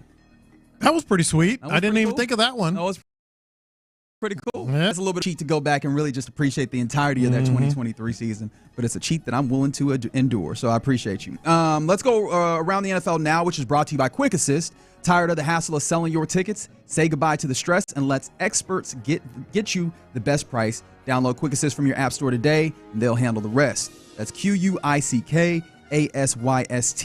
Quick Assist, your ticket everywhere. All right, we begin with this. We know that Azeez Al-Shaair has been reactivated, or I guess not reactivated. He's back from suspension. And I don't know. Were you able to see this and read this yesterday? I read the whole thing. I'm proud of you. and I am bragging because I'm like, man, that's a lot. He did. He wrote an extensive kind of, I don't even know, what would you call this letter? I was like, I wouldn't call it a explanation. Letter, but an explanation. Yeah. And some level of appreciation. And I was like, should I do one of the segments that I like to do called reading, right? He obviously praises Allah and everything. He's a deeply religious man, which he alludes to. He thanks his loved ones, thanks the coaches, the Calvin Hanna, Nick Casario-D'Amico. And he also went as far as thanking all the people in the media that defended him from the narrative of like the bad culture kind of narrative that was around, that week of the hit that he had on Trevor Lawrence that ultimately led to the 3-game suspension. Said that he learned a lot from the experience. Really talked about kind of self-reflection in that moment and realizing that, yeah, he did act in a way that he felt was over the top for what he believes in himself. And I think this was the interesting thing, is that during his suspension, quote, I was able to meet with Commissioner Goodell, Troy Vincent, and John Runyon, among others, to meet for the first time, express the way I felt about how I was characterized in the letter sent out from the NFL. I have a ton of respect for those at the league office and the responsibility they have to uphold player safety. Without going into detail, the meeting we had was productive and gave me hope for moving forward and playing the game that I love, which continued best intentions while also not having my character and integrity unjustifiably smeared. He talked more about. I wonder who he was talking about there. Oh, he's talking about John Runyon, and he went further to say that it's not him versus John Runyon. He said that the implied context of the letter referred to him pulling away from his coach, which I don't fully believe, but that feels like, all right, we can retrofit and what the meaning was. But ultimately, it seems like the takeaways for me was that in a good place, maintains that he is not a bad player or a dirty player or anything. Excited to play football, and that he's on good terms with the league and made peace with all of those things. Yeah, and he says it's not him versus John Runyon. It's just or the league. But I thought it was good. I mean, I was kind of kidding around earlier, but I thought he really tried to and did explain his side and what all went into it and what the after effects were. Yeah, so excited to get him back week 18 and obviously into the playoffs. Azeez Al-Shaair. And I appreciate also that, like, he seems to, I know that he ended up with the, y'all want me to be the villain. Like, this feels very much like a step away from the, I'm going to be the villain that you guys seem to paint me out to be, which is like, no, I'm still just Azeez. Yeah. I want to play good. In fact, I think the sign-off ultimately of the letter was, I'm a man of God, I'm a leader, a warrior, and a lover, and I'm also a hell of a football player, and I'm grateful to be back doing what I love. And I think he's going to be, he's one that absolutely positively, has to play. And we'll get into more of that as the week progresses. But has to play against the Titans, especially after the long suspension. So he's one that has to be out. Just to get him back up to the game speed and getting a feel for. Yeah. All right, I feel you on that. Some other things around the NFL. We talked about the fact that Saquon Barkley is just a few yards over 100 away from breaking Eric Dickerson's season NFL rushing record, which is, I believe, 2,105 yards. Now, of course, that was done in 16 games back 40 years ago in 1984. Saquon has the opportunity to break it. Nick Sirianni, who asked after the game, was like, when asked if Saquon would play, obviously they're not really playing for anything in Week 18. He was like, I appreciate the record, but we'll talk about it. Well, Nick Sirianni, apparently, as of earlier today, still hasn't decided whether he'll let Saquon Barkley attempt to break the record, but he said he'll talk to everyone in the organization, including the owner, before making the call. And ultimately, it seems like it'll be Saquon's decision. Yeah, that's exactly what I was just going to say. It's up to Saquon. You can talk to all the people you want, and they're probably all going to say variations of the same thing. What does Saquon want to do? And if he wants to, I get it. I'm not going to say what a dumb thing it is, but I would be shocked if he plays. Well, according to Barkley, he's also leaving it with his coach. Whatever his decision is, I'm all for. He says if his mindset is we'll go out there and try it, I'll go out there and try it. If his mindset is let's rest and get ready for the run, I'm all for that too. You're all in on bleep the record, be healthy. 100%. 10 times out. Well, I should say 9 times out of 10. Okay, fair enough. 9 times out of 10. I think the big picture, and I think it fits with the Texans, of course, too. And here we are. D'Amico Ryan saying, we'll see how the game plays out. We'll find out about that. We'll talk about that later. But 9 times out of 10, the bigger picture is the issue. The bigger picture is where you default. Okay. Yeah. I feels like you only have so many opportunities to get to this place. Like you gun it, man. Like 101 yards. I mean, I understand the temptation, but you're in this to win. Super Bowls. Yeah, no, you're right. And this is a team that absolutely still has those Super Bowl aspirations. Defense at a high level, runs the ball incredibly well, passing the ball better since you had that little dust up publicly, or at least what we would call a dust up. They say everything is fine and that we need to shut up between A.J. Brown and Jalen Hurts. It just feels like, man, an opportunity to make history. And sometimes I'm gonna get on my platform a little bit. Sometimes I feel like that's what's getting us, like that's what's wrong with sports nowadays, that we don't have an appreciation for some of these things sometimes, right? Like I don't think we do as much as we used to. Like just some of the numbers and some of like the achievements that and I guess I understand it's an individual achievement versus a team achievement. I get it, right? We can get into like kind of the coaches, like it's about the team, and you would not be wrong in that regard. But man, this is the magic of the games, man. Like and I'm personally here for the magic of it. I'm here seeing people do incredible stuff. Breaking a record like that feels like it's kind of in that same vein. It almost feels kind of like the pitchers, allowing them to go when they have a potential no working, as opposed to being like, well, he hit his pitch limit, and I understand they're trying to protect him, but sometimes there's a little bit something more important in those moments. We'll see what Nick Sirianni ultimately decides. Yeah. But yeah, I mean, I understand whichever way he goes. It would just be nice to see him, and of course, there's a selfish nature in that. Oh, selfishly it'd be cool, and selfishly for him, I would get it. I just, and maybe I don't even know if it's old school, new school. I think a lot of new school people believe the same thing. That's not the most important thing. It's just not. Does the 14 games versus 16 versus 17 matter at all to you? 14 does. 14 does. That Orenthal James? For dang sure. To do what he did in 14 games, that to me is that's dang impressive. And I mean, it is the Giants, so I mean, you might be able to do that in a half. 3 carries. You can do it. 3 carries. Get the hell out of there after that. All right.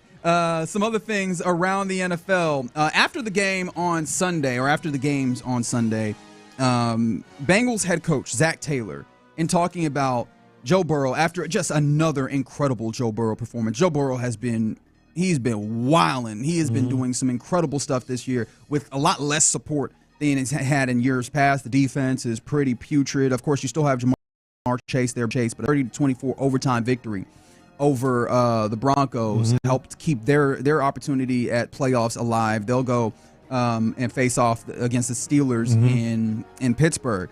But this was what Zach Taylor had to say about Joe Burrow after the game, and it got a little controversial.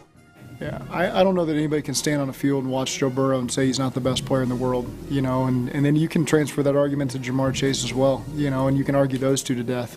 But the clearest thing I can say is I would not trade Joe Burrow for any player in the universe. And so, to me, that's MVP to me. Define best player in the world. I was going to ask you that question. That's your job now. Define best player in the world.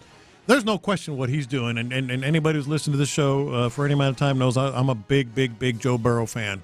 And I think it would kind of be a problem if you weren't. Yeah, but I'm saying I think he's really I think he is in that conversation, but it all depends on how you define it. Like best player in the world in terms of ability, what he's doing with the cast around him, as you mentioned, just pure quarterbacking.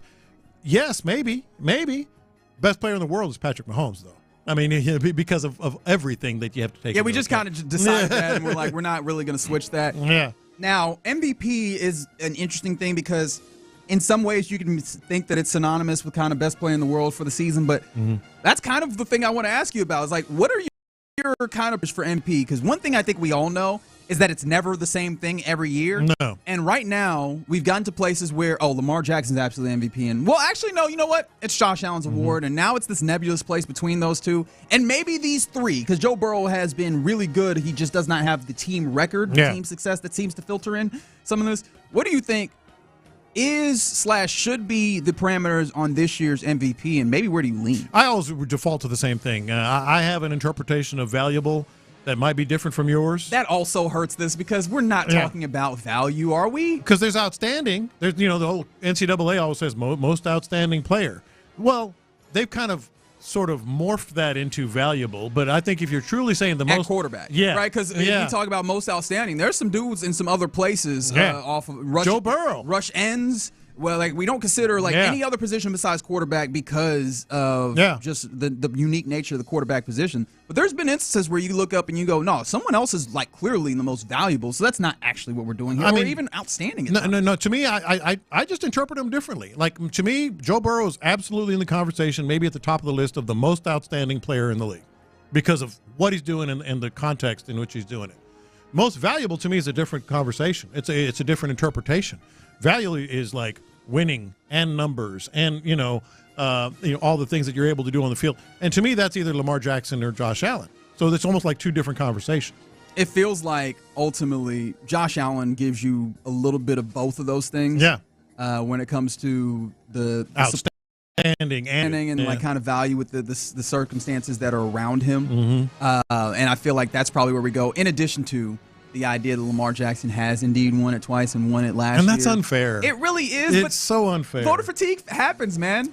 Ask Michael Jordan. Voter fatigue happens. Yeah. Michael Jordan, LeBron James, all these folks have gotten. I mean, even Jokic got it recently when Joel Embiid ultimately won that. Now, there's some other things involved with some actual campaigning, and then we got into some race stuff that got a little uncomfortable for everybody. But no, we've seen this happen many times. That's just kind of the point for me ultimately when it comes to MVP is we could try to put up metrics, but oftentimes we're just trying to justify a feeling somehow. Yes, 100%. And, it feels like that feeling this year, at least from what Let me put you on the spot. Who's your MVP? Josh Allen. And it's because Colin? It's Lamar Jackson. It's got to be I don't get the hate for Josh Allen. I really don't. It's he had that insane run in the month of November. Mm-hmm. Especially the Niners, the Niners against the Niners in the cold up in Buffalo, the snow, that game was insane. But you put it down, you put it on paper, it should be Lamar Jackson. I can't argue against either one of those, but my vote would be Josh Allen. And that's the beauty of it. And a big part of that, they gutted that team. They damn near gutted that team. That's also a good point. And he's still just carrying them, with the numbers and everything else. They added to Lamar Jackson. That's not to take away because I think either one. but Derrick Henry's a big factor there, man, and other players are too. So I'd have to lean Josh Allen. I really do. And the one thing I would at least caution folks on is just make sure that you don't end up in a place where you're tearing down other candidates to make exactly. one candidate's case. Exactly. That's one thing I do hate about all these things. That's where the hate from Josh Allen gets to me. Like, why are you touting down on this man's accomplishments, what he's done? I mean, by the way, he's had a great year. You know, he got engaged. He's having another MVP caliber season. I mean, the man's just having a great time. And then for some reason, everyone's just trying to find a way to dog on him and bring him down. I can't stand that. Somebody said, there's a few texts on the text line. Somebody said there needs to be an MVP non-quarterback. And that's basically what we did with most. Offensive Player of the Year. Like that is now at least offensive when it comes to MVP. And then, of course, Defensive Player of the Year, clearly. We've basically just made it that. Because if you think about it, right, whoever doesn't win MVP should probably win Offensive Player of the Year, right, quarterback-wise. But we just decided, hey, man, we've operated in a place where we know that we are not considering anybody else for MVP. So, hey, if you want to get a running back in here, we might let you. Might let you do that. And then I think this is interesting from the 281. What about Sam Darnold for MVP? Sure. You're in sure mode. You went straight to sure? What's the argument against him? If you're talking about support systems, that's the biggest one. But he's producing. Here comes the system QB allegation. System quarterback. Sam See, now you're doing it. I was like, don't knock anybody's talent except for Sam Darnold. He's clearly being carried by Brian Flores' defense and Kevin. No, I'm just playing. No, he's had a fantastic season. He's just there's no way. There's no way. But wait, if you're saying candidates, sure, a great team. Absolutely. Great. What a great season of like high level football that we've gotten. Like, I mean, I think it was Ross Tucker talking about it with Payne and Pendergast earlier. Like, that Vikings team is, I mean, double digit wins and everything, and they will end up as they could be the number 1 seed of being the 5. That is true, but they have the likelihood of being the 5 seed, and that's probably unfair because it really is just coming down to one game. I just keep leaning towards the Lions. Like, that just feels like a different level of team, or maybe I'm just doing like myth building for myself. But yeah, that's around the NFL. Here in the Loop on this New Year's Eve on Sports Radio 610. The Rely Quest Bowl has gotten going. No score there between Michigan 3-0 and Michigan, Alabama. I think. Oh, did I just miss a field goal? I think you just missed a field goal. In a downpour. Yeah, it really is pouring out there. Yeah. The bowl game, it's supposed to be like this fun. Oh, I mean, it's not inherently They're just miserable. Fun, but like, it's supposed to be like this fun kind of exhibition on the back end of this. Miserable. Okay, very good. I'm glad that you knew exactly where I was going. All right, coming up next in the Loop. My partner, John Lopez, he's been doing this for a very long time. In fact, 35 years as of today that he's covered sports. Let's talk about your favorite moments in that aspect. We'll do it next. Ready? The Texans closed down their regular season in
From the Twin Peaks studios, getting you set for today's Kinder's Texas Bowl, Sports Radio 610 presents In the Loop with John Lopez and Reggie Atatula. Yeah, you're in the loop right here on Sports Radio 610. Happy New Year's Eve to you. John Lopez, Reginald Atatula. It's Colin Neal in for Figgy Fig, who I don't know what he's up to. I hope that he's watching this Rely Quest Bowl that's happening right now. It is Michigan. It is Alabama. Michigan currently leads 3-0, and it looks like it is hilarious. Yeah. It is a downpour. It's a deluge. Michigan, it comes into this game 16.5-point underdogs, by the way. Excellent. Oh, man. Excellent. And so that is probably, I guarantee that number looks a lot different on like the live because it is, as you mentioned, a deluge. Good word. Consummate journalist, and that has already made its way into, this is a slip and slide. Yeah. We just saw a Alabama defender run to the sideline, push a guy out of the bounds, and then slip and slide, and I'm not joking or exaggerating, about 8 feet off the sideline. We already saw a fumble happen where the ball slipped out of various players' hands 4 or 5 times. Just whoop, whoop, whoop. This is going to be fun. I imagine that there's not going to be anything like this in the Kinder's Texas Bowl that happens. No, we have a roof, man. There's a roof. There's no rain. Yeah. And so you will not see all that happening in Baylor LSU, I promise. But that will, or hear it right here on Sports Radio 610 after. Lopez, happy anniversary to you. Yeah, how about that? So 35 years ago today, I wrote, and it ran on January 1st, my first story covering Houston sports in Houston.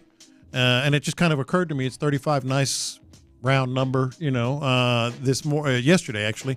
But then I started thinking, okay, so 35 years. Now we've all had those lists of whatever greatest. People ask me all the time, what's your most memorable favorite trip, blah, blah, blah, blah, blah. I shouldn't say blah, blah, blah. It's all interesting. Is it? But no, not really. Okay. But I started thinking like the most bizarre things that I witnessed over the last 35 years. So 35 years ago, I went to Miami to cover the Orange Bowl, Notre Dame in Colorado. Notre Dame won, I believe, 20-6 or something like that. I probably have that wrong, but I think it's in that neighborhood. 1990 Orange Bowl. I got you. Chris Zorich, see how close I am. 20-6, something like that. Chris Zorich and all the Notre Dame. But then I started thinking about, all right, so let's talk about Houston. 35 years covering sports in this city. The most 21-6. 21-6. 21-6 Notre Dame over the Colorado Missed it by a Buffaloes. point. And I can't tell you what I had for breakfast. I cannot tell you what I had for breakfast, but I can remember that score pretty closely. But I didn't eat breakfast. Not that anybody cares or asks. But Come on, Rich. You got to eat the most important meal of the day. That's actually propaganda. That's propaganda, I think, from the dairy lobby, if I remember correctly. Yeah. You think I'm joking? No, there's a real thing behind it. But doctors say you got to get going on the day. You got to get your metabolism working. How many of the doctors? Was it I think 4 out of 5? I think most. So I don't listen to anything unless 4 out of 5 doctors say it. You know what I mean? Like, I'm pretty sure dentists. That's how this works. It has to be 4 out of 5 of experts. 9 out of 10 dentists approve this. Yeah, it's got to be that. Exactly. Yeah. So the most bizarre in the last 35 years, and I did this off the top of my head, but number one, and it's not close. How many of you guys remember Babygate? Excuse me? Babygate. Is that what people put in their house to stop the toddlers from going into the kitchen? Nope. You know what I mean? Nope. Okay. 1993, I'm covering Texans at Patriots.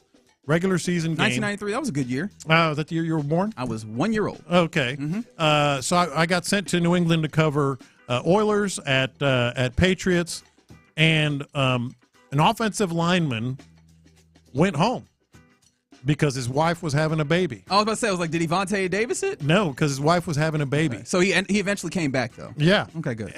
But he didn't play in that game. And I'm trying to remember the name. I'll get it here. David Williams. David Williams.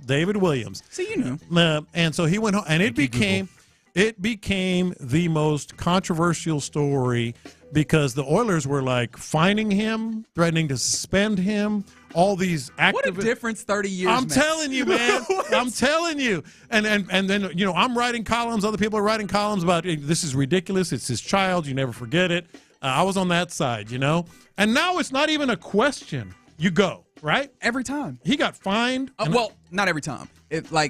Generally it feels like players, if the game has like higher stakes, like a playoff type game, they might not. Yes, but I think some people would still. I mean, we had it in the Masters this year, right? If my baby's born, I'm going home. Nobody blinked twice. Yeah. I think also the access to like either private or just more robust. Or is there more robust air travel? But at least the more access to private travel, air travel, and I guess more money in general to afford air travel probably makes that a little bit easier. If it's like, all right, if I need to jump on a flight at a dime, the drop of a dime. But it became like, how dare he leave the team? That's I'm right. like, what's wrong with you people? That's right.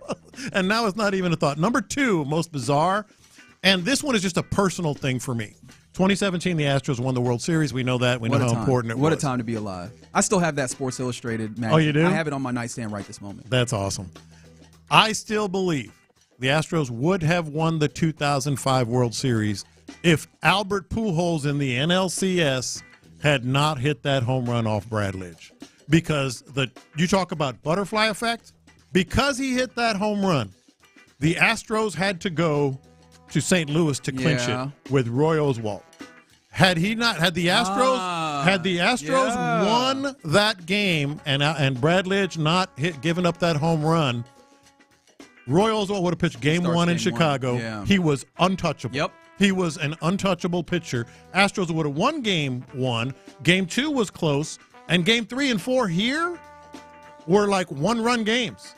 Like I think the entire dynamic shifted, and the Astros would have won their first World Series in 2005. Why have I never thought about that particular?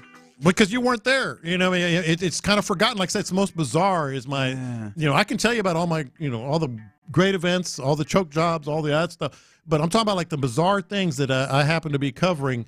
That one right there, I'm still convinced the Astros would have won the World Series in 2005 had that happened. Yeah, game 2 is a 7-6 victory for the White Sox. Game 3 is a 7-5 victory, and then it's a 1-0 victory in Game 4. Yeah, and I'm interested in that. Roger Clemens had to pitch Game 1 in the rain because I still remember getting wet like these cats on TV. I don't know in the rain. I don't know if you got wet like them in Chicago, which is a crazy sentence. You know what? I would like to retract the last 2 minutes of this broadcast. My bad. Right. Number 3. Now this happened technically. I was not here yet, but I covered it. I was I was on my way to Houston, but it was I was still working in San Antonio. So the Houston Oilers played a game in Buffalo. Okay. I don't like thinking about the Oilers. Well, not that one. Not that one. This was late 80s. Yeah, no, but just it made me think of things that made me not happy. The Oilers' general manager was Lad Herzig. All right? Okay. Basically Nick Caserio back then. Okay? There was a wedding that was happening at the Oilers team hotel. He got in a fight. He was arguing that they were playing too loud. This is the Oilers general manager. And he ended up mooning the entire wedding party. Yes. And this is how you handle this. Show your ass literally.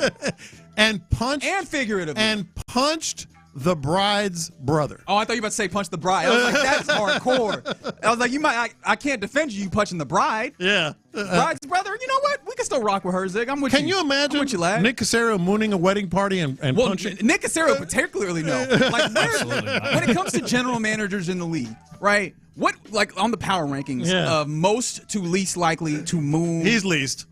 He's in the bottom third.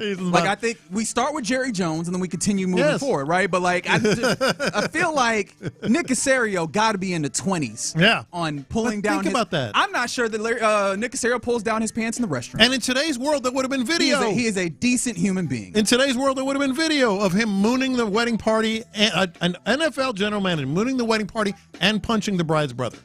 Number 4 of the most bizarre things that I've seen over the last 35 years. Is this in a particular order or just? Yeah, I put them in order. Okay. Number 4, our friend Bud Adams. Oh, yes. Amy Adams Strunk's father. Yes. Canceled a preseason game at the Astrodome after warmups. That's insane. 1995. I'm at the Astrodome. Oilers Chargers. They cancel it because he was in that dispute about the stadium, which ultimately led to him taking the Oilers to Nashville. First, went to Tennessee and then Nashville.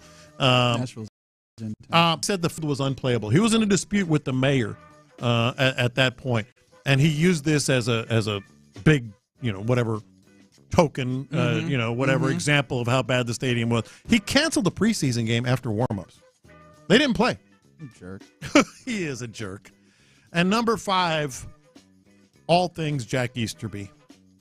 This dude. What a wild time. Dude, a legitimate con man bamboozled an NFL organization for more than 2 years. I still don't understand con man. How he was able to wrestle up the amount of power that he was. Yes. Like, it's almost aspirational. Mm-hmm. The way it's aspirational. I mean, in probably a bad way, but and I'm not certain, but probably. Hey, I can go into an organization that by most metrics, most definitions, I am not qualified to run. And I can just work my way up the ladder, siphoning more and more power. He's a con man. He was a con man. And you got had by that, an NFL organization. You never want to be like the laughingstock of any particular group. And that was definitely a point in time where the Texans were a laughingstock of the NFL. And I don't appreciate the great thing about all these is, like, in today's world, there would probably be video of all of them. The mooning, Babygate. But does the video make it better? No, I'm just saying it's just bizarre. Because I feel like sometimes just hearing about the thing and like getting the story. Yeah. Let me know if you think having like kind of the story of a thing, even if it's because it allows you to do the telephone thing where eventually the story becomes like much bigger than what it actually was. Yeah. And sometimes that's the better part of it. You create a legend.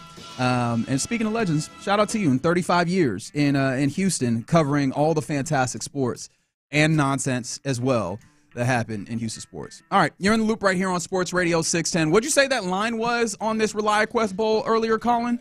It was 16.5, and Michigan is handling Alabama like they are the 16.5. Alabama's handling Alabama. That is correct. Yeah, Jalen Milroe has already turned the ball over 3 times. Deep in his own territory. And it doesn't even look like it's still raining hard, but it does look like the ball might still be slick because that thing coming right out the hand, and Michigan is already up. Michigan's up 13-0 in that one. So shout out to Michigan. Although, to be fair, a driving rain does everything to play in the Michigan style of football. They just going to tote that rock, baby. They going to tote that rock. All right, you're in the loop right here on Sports Radio 610. Appreciate you hanging out with us on a New Year's Eve. And coming up next, let's get into what's popping, including the newest Astro. We'll do it next.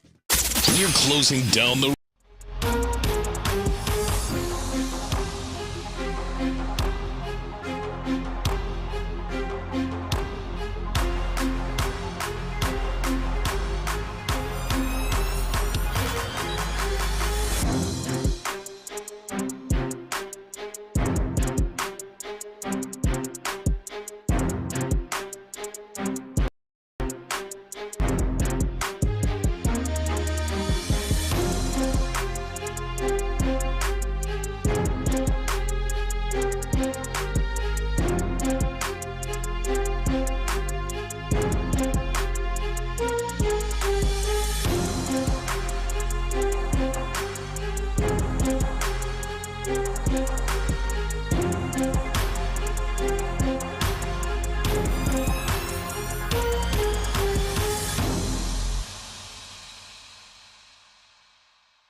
The biggest stories in sports and entertainment. Sports Radio 610 style. In the Loop presents What's Poppin'.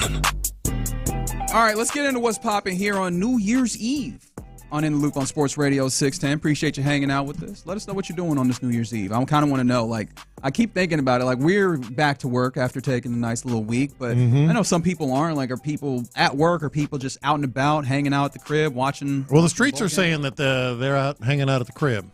Yeah. No traffic. Yeah, they're really. Well, I guess I'm not somebody who gets a lot of that feel. Anyway, I live close to the gig. Intentionally so. Yeah. But I still love you, Houston. Just don't want to deal with all that traffic necessarily.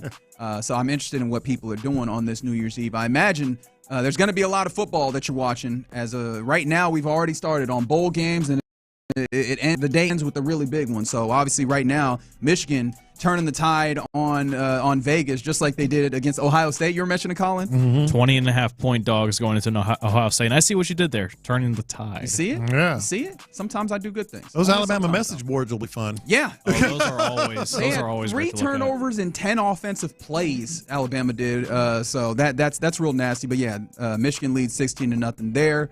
They'll lead into, and we will as well lead into the Kinder's Texas Bowl that happens at NRG. That's Baylor and LSU. That's happening at 2:30 is the kick. And then tonight we get a really fun football game that we'll talk more about later. We'll get Penn State versus Boise State in the Rose Bowl tonight. So that'll be a fun one. We'll talk more about that going through later. But I did want to mention this. The Astros signed a right-handed pitcher. He's a relief pitcher, Miguel Castro, to a minor league deal, and with an invite to spring training, obviously. He's a 10-year veteran, and he's got some interesting, like, he's had some solid stuff in the past. I know that he's had, over the last 3 years, he was 5-0 in 2022, of course, had 29 innings pitched, decent ERA, got a little bit bigger, 4.31 ERA last year with more innings pitched. 2 years ago, and then last year didn't get a lot of innings, 13 and 2/3 rather, and 5.93 ERA. So I imagine that probably is what makes him a car wash candidate. In addition to the fact that high level, I know the Astros like looking at, but he's got like when you look at the way his stuff profiles, he's kind of got stuff that makes you think if he gets in the Astros system, the Astros do what they do, you might get a really solid relief pitcher out of this deal. Well, you hit it. Astros do what they do. This is the reclamation project. This is the Kikuchi, if you will. For this squad. I mean, why not kick the tires? See what he's got. The Astros are really good at this. Really good at this. And I don't think that these things are related, but add another relief pitcher makes it so that you have, you build that bullpen up a little bit more, and it comes back to something we were talking about earlier inadvertently. Hey, man, so when is that Ryan Presley deal going to happen, if at all? Because one of the things that feels like a great opportunity to try and get as outfield help, because I'm still looking over there like, hey, I like what we're doing here. Corner spots look like they're solidified. Your infield looks solid.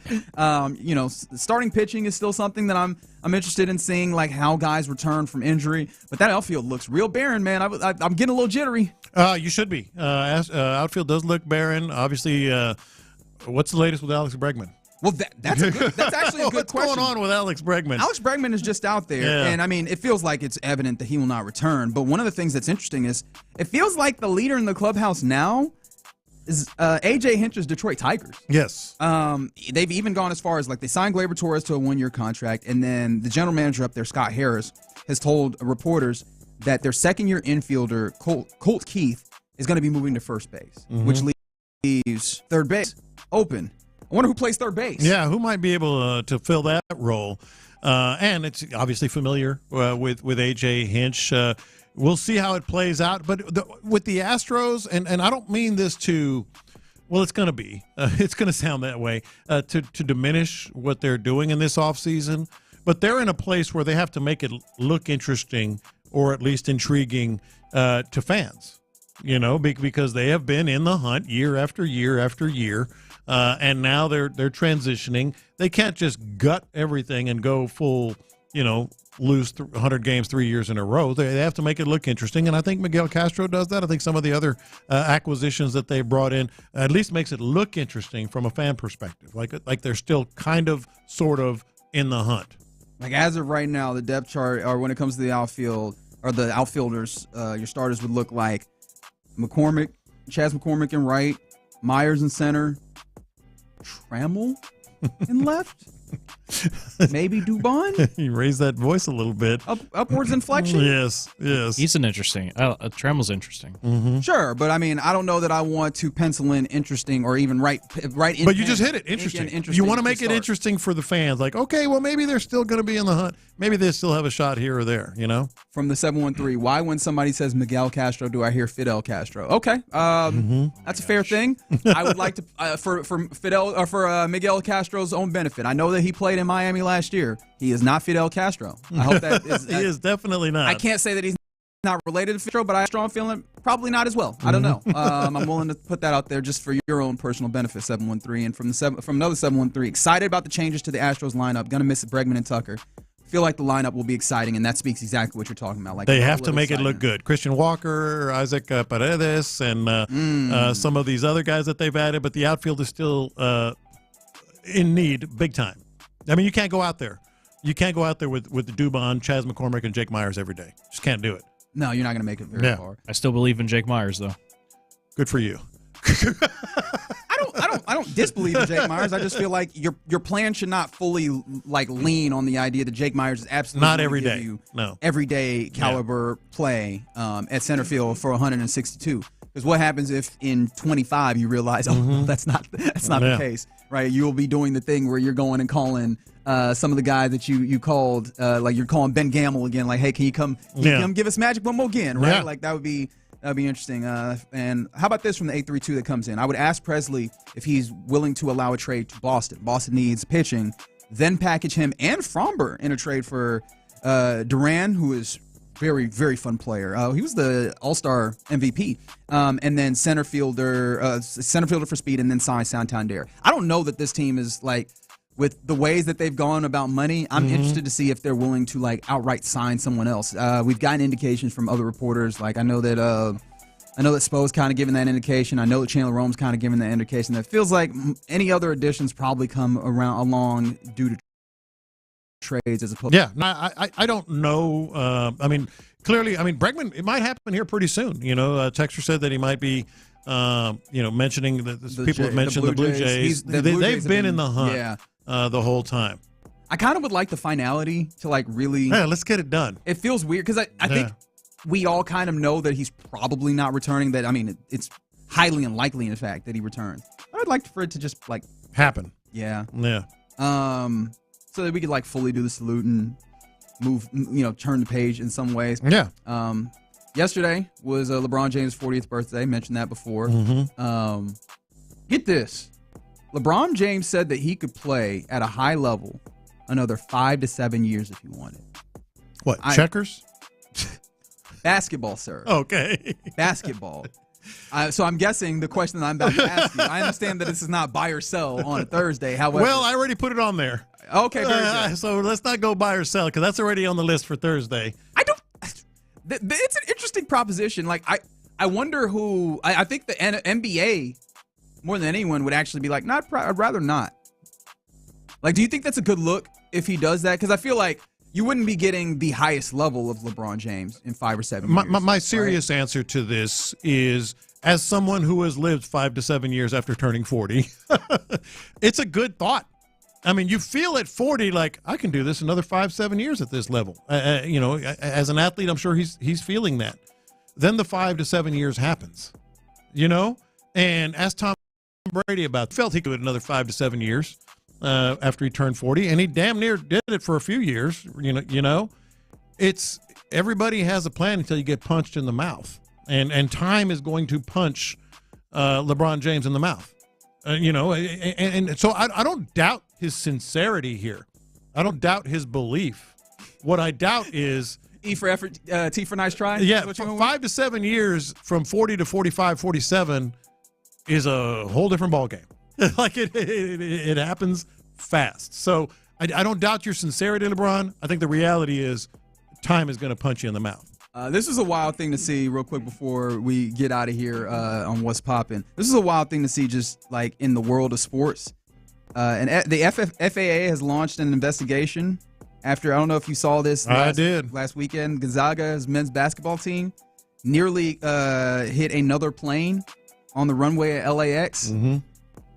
Hey man, what's happened with aviation, man? Didn't recently we had planes or like doors falling off of planes? Didn't Boeing just have another thing happen recently? That mess of a company, and now we got planes almost just colliding because air traffic controllers make mistakes. Hey man, I'd want to sit my ass at home right now. The dude, the pilot of the plane from I think it was a Delta aircraft. I like the idea of just calling pilots dudes. That pilot, like he was just cruising, like. Just whistling, just kind of going like I got to get over there, guys. And then here comes this Gonzaga charter. It was a commercial air flight. It was just sort of crossing path. Well, thankfully nothing happened. Yes, man. Holiday season, a lot of travel, and that was a little unsettling. I'm glad that we're on like towards the back end of holiday season because if you get that story before it, I'm like, you know what? Yeah, I don't know about that. I might stay home. Might not travel. There you go. That's what's popping here on New Year's Eve. Can I add one more What's Poppin' here? Please. Just because it's happening right before our eyes. Colin, you play the gambling arts, don't you? No. You don't? Good man. I just like to look at it to see what the public and what the sportsbook thinks. Like, I just think it's interesting, but man, oh man, look at what's going on. Here's my What's Poppin'. Michigan is up 16-0 on Alabama. That is correct. I wouldn't be against that money line on Alabama. What's the money line live action right now on Alabama? Oh, you're going to live action, sicko. Yes. All right, Colin, can you find Michigan that hadn't done squat on offense, like nothing. They've just incredibly short fields. Alabama's turned the ball over inside their 20-25 yard line and 3 times. The downpour has stopped, and the rain has stopped. I will say. I wonder what the money. I might have to dabble. All right, I might have to dabble a little Alabama money line live action. Let's see, for entertainment purpose dollars only. We'll see if you're able to gain you some entertainment purpose dollars. I personally would not advise you to follow. No, Lopez, don't do what I do. But the logic isn't terrible. Yeah, personally, and I say that as a person who never I dabble gambles. So literally don't take my word for any of that. Yeah, as well. I don't have the live money line, but I will say this: it opened at -429 for Bama, and it closed at -1,000. All right, we'll see if we can find you. I might have a guy. Okay. Very good. Lopez will go work on that. And while we do that, coming up next on In the Loop on Sports Radio 610, which Houston front office do you trust the most? The Athletic put together a full ranking of all the front offices in all of the Big Four leagues. Where do your Houston teams stand? 713-572-4610. We'll do it next. Payne and Pendergast.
AILT FM HD2 Houston. Insider access, exclusive content. Sports Radio 610. The Texans play here. An Odyssey sports station.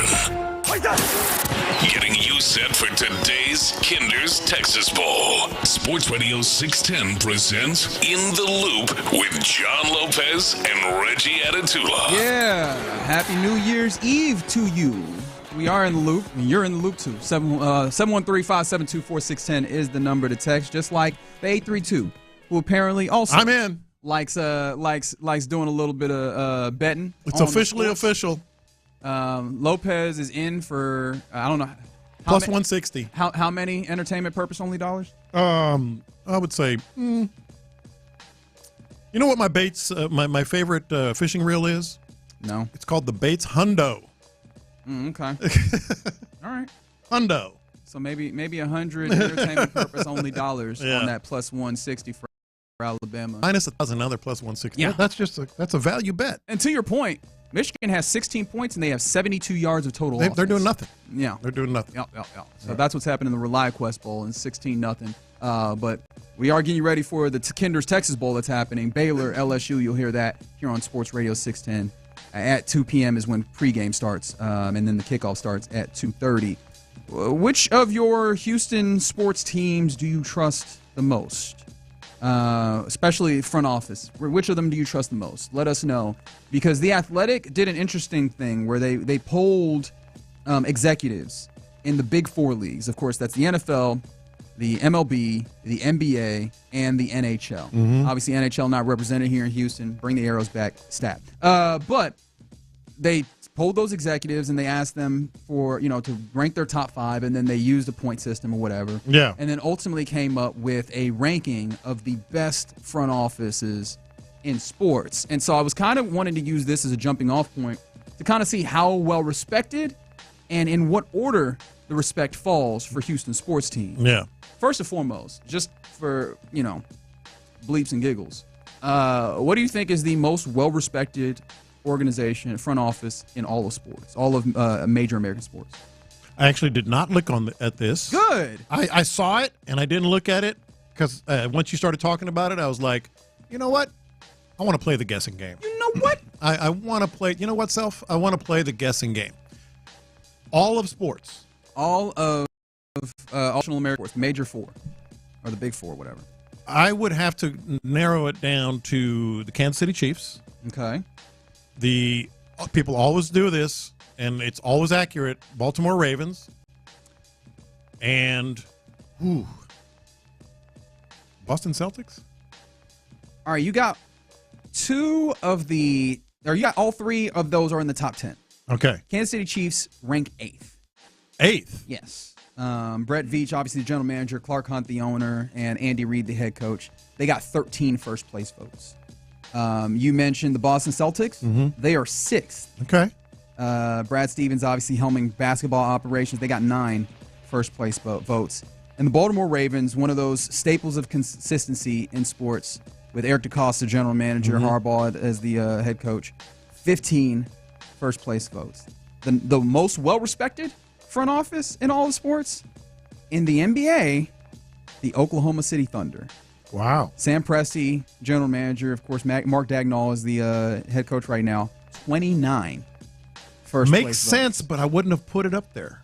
I wouldn't. It feels like it's a lot more recent. But I mean, since they went to basically Oklahoma City, they've done a very good job understanding who they are. Drafting, using trading the players once they get very good. That's how James Harden ends up here. They use that to instead of trying to like re-sign and keep that thing going, they knew that they were not going to be able to keep all those guys. They send guys away. Yeah, no, it makes a lot of wasn't top mind. It wasn't for me either. Dodgers get a second place vote now. There's a lot of hey man, I guess you can be respected if you just throw the money at it. Money's right? green, right? Although I will say they do spend a lot of money, but they also develop. Like they pair that with good development, which is why they're constantly a thorn in everybody's side.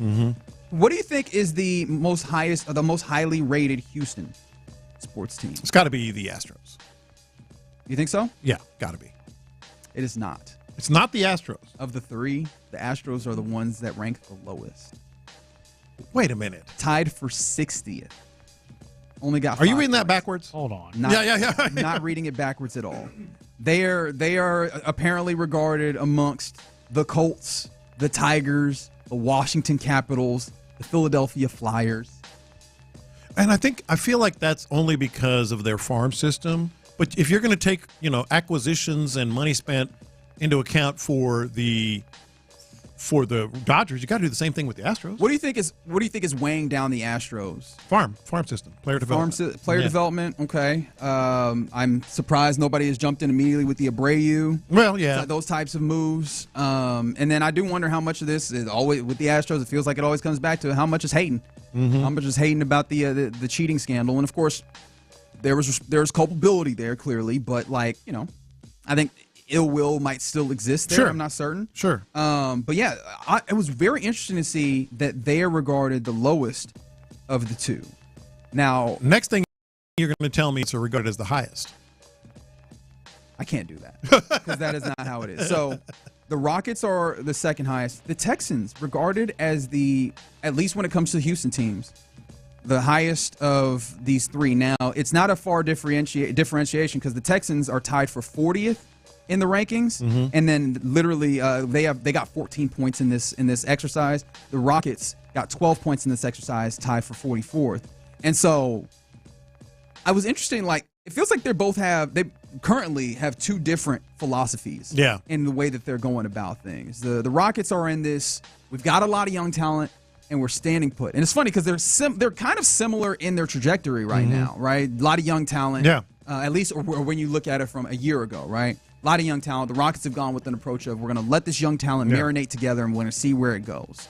The Texans, however, seem to have gone the other direction of we got this young talent. We're all in, baby. You walk down the Jacksonville Jaguars in the 2023 season. You win a division, right? You win a playoff game, and they're like, we're going all in. We trade for Stephon Diggs. We add a number of veteran talents. Azeez Al-Shaair, Foley Fatukasi, Joe Mixon. You add a number of veteran talents, and we're going to push all in. And that does make me think, one, which of those is, if there is a right team building philosophy, which of those would it be versus in those two situations? Because it feels like they're on two ends of the spectrum. Yeah, look, I feel like the Texans did it the right way. It's just not working, because of injury to Stephon Diggs. Because I feel like I was advocating it. What was that term I used a lot during the offseason? Smart money, smart big money. I kept saying, because people say, you don't want to spend. I'm like, yeah, you got C.J. Stroud, man. You got D'Amico going, getting this defense going. You got to spend smart, big money. I kept saying that, and they did, and I was really happy. Wish they would have gotten Saquon instead of, no offense, Joe Mixon, but Saquon's having a good year. They went and got Stephon Diggs. They went out and got some key defensive players. And I would have done the exact same thing. I frankly would have I think the Texans did it the right way. I frankly think the Rockets are doing it the right way for the Rockets. So I think both things can be true there. But if I'm rating, like, me personally, my rankings of best front offices, I mean, how can you not put the Astros number one? I mean, just last year alone, when things were slipping away and pitchers were on the shelf and all this other stuff, they somehow managed to get Kikuchi, to get these players right. I didn't like the Presley hater thing all that much, but it worked out. Well, that's a thing that you could point to. One of the things that also you could point to in, I guess, the Abreu thing. Abreu, and then also you're seeing the active iteration of another part of that, which is Alex Bregman looks like he will walk away for nothing. Carlos Correa walked away for nothing. Sure. George Springer walked away for nothing. Like the talent drip happened in some ways, and I understand that some of that is to be expected in a run, but like if you're going to do this probably the best way possible, you do a little bit of accounting for that, and if you know that, maybe getting value, extracting value, especially if you know that you're going to have some issues with talent development or what have you, which they didn't do, and I do wonder if maybe that knocked them down a little bit. Were you also surprised to see that like all the Houston teams were kind of fairly low in this? Like the highest one is indeed the Texans, tied for 40th among all of these. No, I'm very surprised.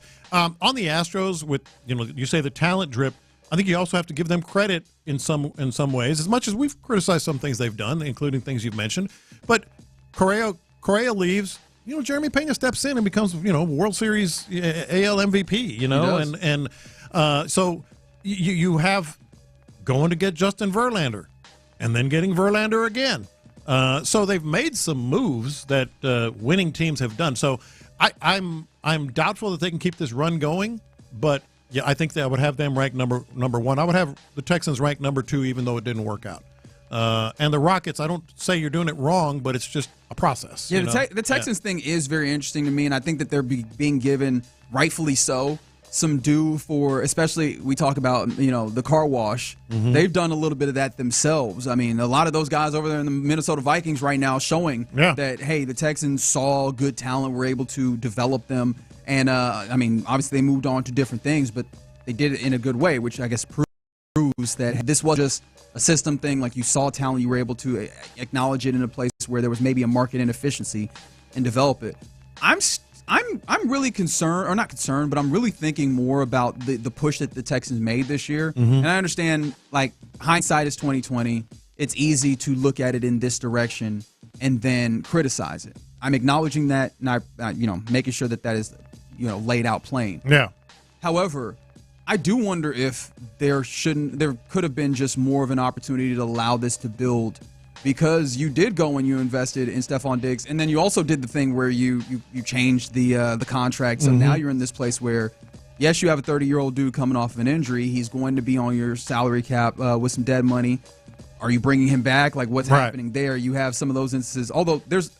As much as I can bring up some of those, like you give Dalton Schultz like the extended deal. The offensive line is clearly one of those places where, not in the same vein, but like you've applied some of your equity there. But you can also point to guys like Aziz, guys like Joe Mixon that are clearly giving you good value. I do wonder though, is like, did you need to push in the same way you did, or could you have like allowed this to continue to build? Because it does feel like some of the disappointment that we felt, and maybe some of the ways in which it feels like, oh man, you really need to get it done now, as opposed to like having a window, is because of the way that they pushed it. I feel like it's personal preference. You just laid out why maybe it was a little hasty.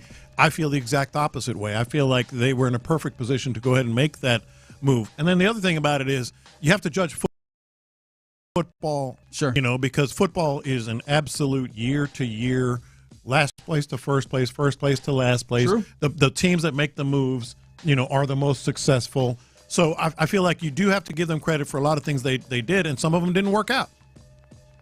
Absolutely. I think the interesting thing for me is that we're going to see if Nick Caserio could put his best in Texas, kind of, I guess, crown.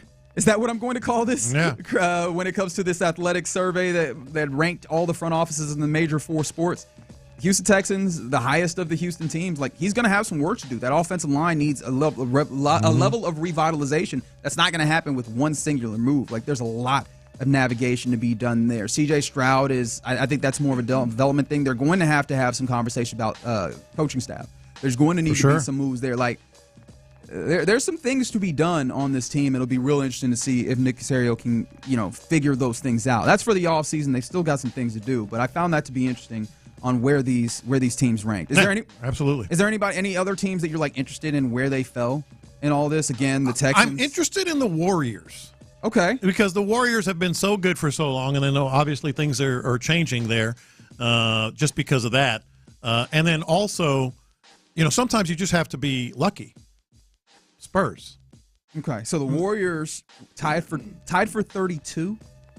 32. So again, not a lot of deference given to a Warriors team that kind of that they like to say light years ahead. Yeah, that was interesting. And then Antonio Spurs, right there with the Texans, tied for 40th. Okay, that seems about right. Yeah, you're feeling like historically, but it feels like there's definitely this is a more recent list. Very recent. Yeah. And with that recency, can I make you mad right quick before we go? Make me mad. You want to know where the Texas Rangers are? The Rangers? Oh, boy. Here we go. They are tied for 34th. I was going to say like 18th. I thought they had them higher than that. Just a few spots above the Houston Texans. Mm-hmm. Now, is that recency bias because clearly, they won a World clearly Series? it's recency bias. What do you mean? Is that recency bias? Clearly, is it like dating back a couple? Like, is it going back in time? I think it's probably 2 or 3 years, right? That's what it feels like. Yeah. I don't know that I have an exact answer as to then. what the time period it was, and I don't know that you could get it from I think 40 executives that were polled. Mm-hmm. I don't know that you were going to get an exact answer of hey guys, keep it to this time period. But it feels like that one gets a little bit more recent. Although they did went to the World Series 2010 or whatever. But did Jock Peterson do that list? I bet he did. What did he say? Their time is over. We'll see about that. Our time is now. Our time is now. Hey, just wait till this outfield gets set up, brother. Just wait till this outfield gets set up. Don't you worry about that. We're all waiting. Worry about we sure are. Yeah. You're in the loop right here on Sports Radio 610. If you're watching us on YouTube or Twitch, you will have seen our guy, John Lopez, throw his hands up in celebration, exuberance, because you know what? The Alabama Crimson Tide are on the board. Yeah, they are. His plus 160, baby. Entertainment's purpose only dollars bet. Looks like it might be going pretty well here. It might be going pretty well. They are on the march. Yep. The Alabama Crimson Tide are in the ReliQuest Bowl. They're now down 16-7 in that one. A fun day of bowl games, New Year's Eve always, and of course New Year's Day is going to be even more ecstatic. I'll get this for you 281 before we go because they asked for where the Yankees rank, and that will make you even more mad because they're just ahead of the Houston Texans, a tie for 37. So all of them seemingly have higher ranked front offices than the Astros. Believe yourself, The Athletic. All right, coming up next, it's about time where we give you our lunchtime confessions. We'll do it next on Sports Radio 610. The Drive with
Sometimes it's not. Whatever it is, Reggie and John are keeping it real. It's In the Loop's Lunchtime Confessions on Sports Radio 610. Watch this. These are my confessions. All right, let's just get this out of the way off the top here. Okay. Reggie Atatula has to do better. The hell is that supposed to mean? You got to do better. What does that mean? Well, I'm saying. So we get back yesterday, took a little break for Christmas. He asked me how my Christmas was. Oh, it was awesome. We did the big, family, friends, all over the place. Did a little fishing, all that stuff. I asked Reggie, so how was your Christmas? What'd you do? Oh, watch basketball. Go see your mom? No. Yeah, that's fair. I do need to do better in that regard. Dude, it's Christmas. That is correct. And you stayed at your house watching football and basketball. Well, I didn't stay at my house on Christmas. I went to NRG. Well, after. Yeah, after that. Yeah, after that I did. And how many presents did you open? I mean, on Christmas? Yeah. None. Well, hey, Colin, watch this. Watch this. I'm going to flip the script. Mm-hmm. I would have had a Christmas present to open if you gave me one. I did give you one. Hey. I drove to your house. Tamales don't count as a Christmas present, dog. I gave you tamales and then an extra bottle of OG sauce. Oh, the OG sauce is the Christmas present? Well, the tamales we made those all. It took us 12 hours, 13 hours to make those. Like, I put my blood, sweat, and tears in those tamales. Literally, there is sweat in the tamales I gave you. You should have told me that. I wouldn't have eaten them. What's wrong with you? Pause. Hold on. That is crazy. I literally drove to your house and delivered your Christmas present. That don't count as a Christmas. You gotta do better. And here's the good news. I do got to do better though. I didn't go see the people. Here's the good news. You can do better starting today. Why is that? It's New Year's Eve. You don't have to stay out till all hours. Go do something. Go hang. It's football on. I watch football when I'm out. Watch football when you're out and you you can take it in and absorb it. Absolutely. I don't know, man. Yeah. I don't know about that. We'll see. Yeah. I'll be working on you. That's one of my resolutions. Work on Reggie's social. By the way, I say we'll see just like a suburban mother. Yeah, that means an absolute in no. her Pacifica. Absolute looking back at her children when they're like, can we go get McDonald's today? We'll see. We'll see. We'll see. So that's a no. Mm-hmm, probably. These are my confessions. So at the end of the Washington-Atlanta game, one of the players proposed, and before San Francisco and Detroit, some folks proposed, some not players clearly, but some fans. And I wholeheartedly believe, I gotta confess, I wholeheartedly believe that there is always a more sentimental, a better, a more romantic place to propose in a sporting event. Hell, 100%. I don't even think you should propose in public like that. But yes, I feel like you should never, ever, ever propose at a sporting event. I think that's asinine. I think it's it's almost cliche, but it's also just sort of hackish. It's like let's just do this. I agree with you. I'm not a big fan of now maybe, there are always outliers. 2 huge Astros fans met at an Astros game, whatever. I get it. I feel like there's still going to be better place.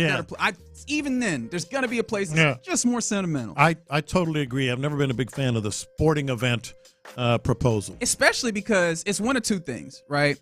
You either, and not every arena or stadium will do this, but a majority of them actually for like all of them. I think especially in baseball, I think they all do. And I'm like, oh, that's wild, right? Yeah. Not that you wouldn't pay for a proposal, right? Like I understand that is an expense that you would undertake regardless. Yeah. But like that, and also, or it's either that or you don't pay for one and you just do it like on the concourse or something. And what are we doing then? Like who cares? I legitimately at one point during a basketball game was sitting there and someone was behind me and I look back there and there's a proposal happening just like up on the top of and I'm just like, what is happening? Well, here? what are y'all doing? I'm just trying to get a hot dog. Like I'm not even sure the last time they swept that place that you put your knee down on, brother. Like, what is happening here? Exactly. There's definitely beer on your knee now. Like that yeah. So yeah. I find that to be incredible that people continue to have these moments that ostensibly are, some of the biggest, at least in her life, societally in America.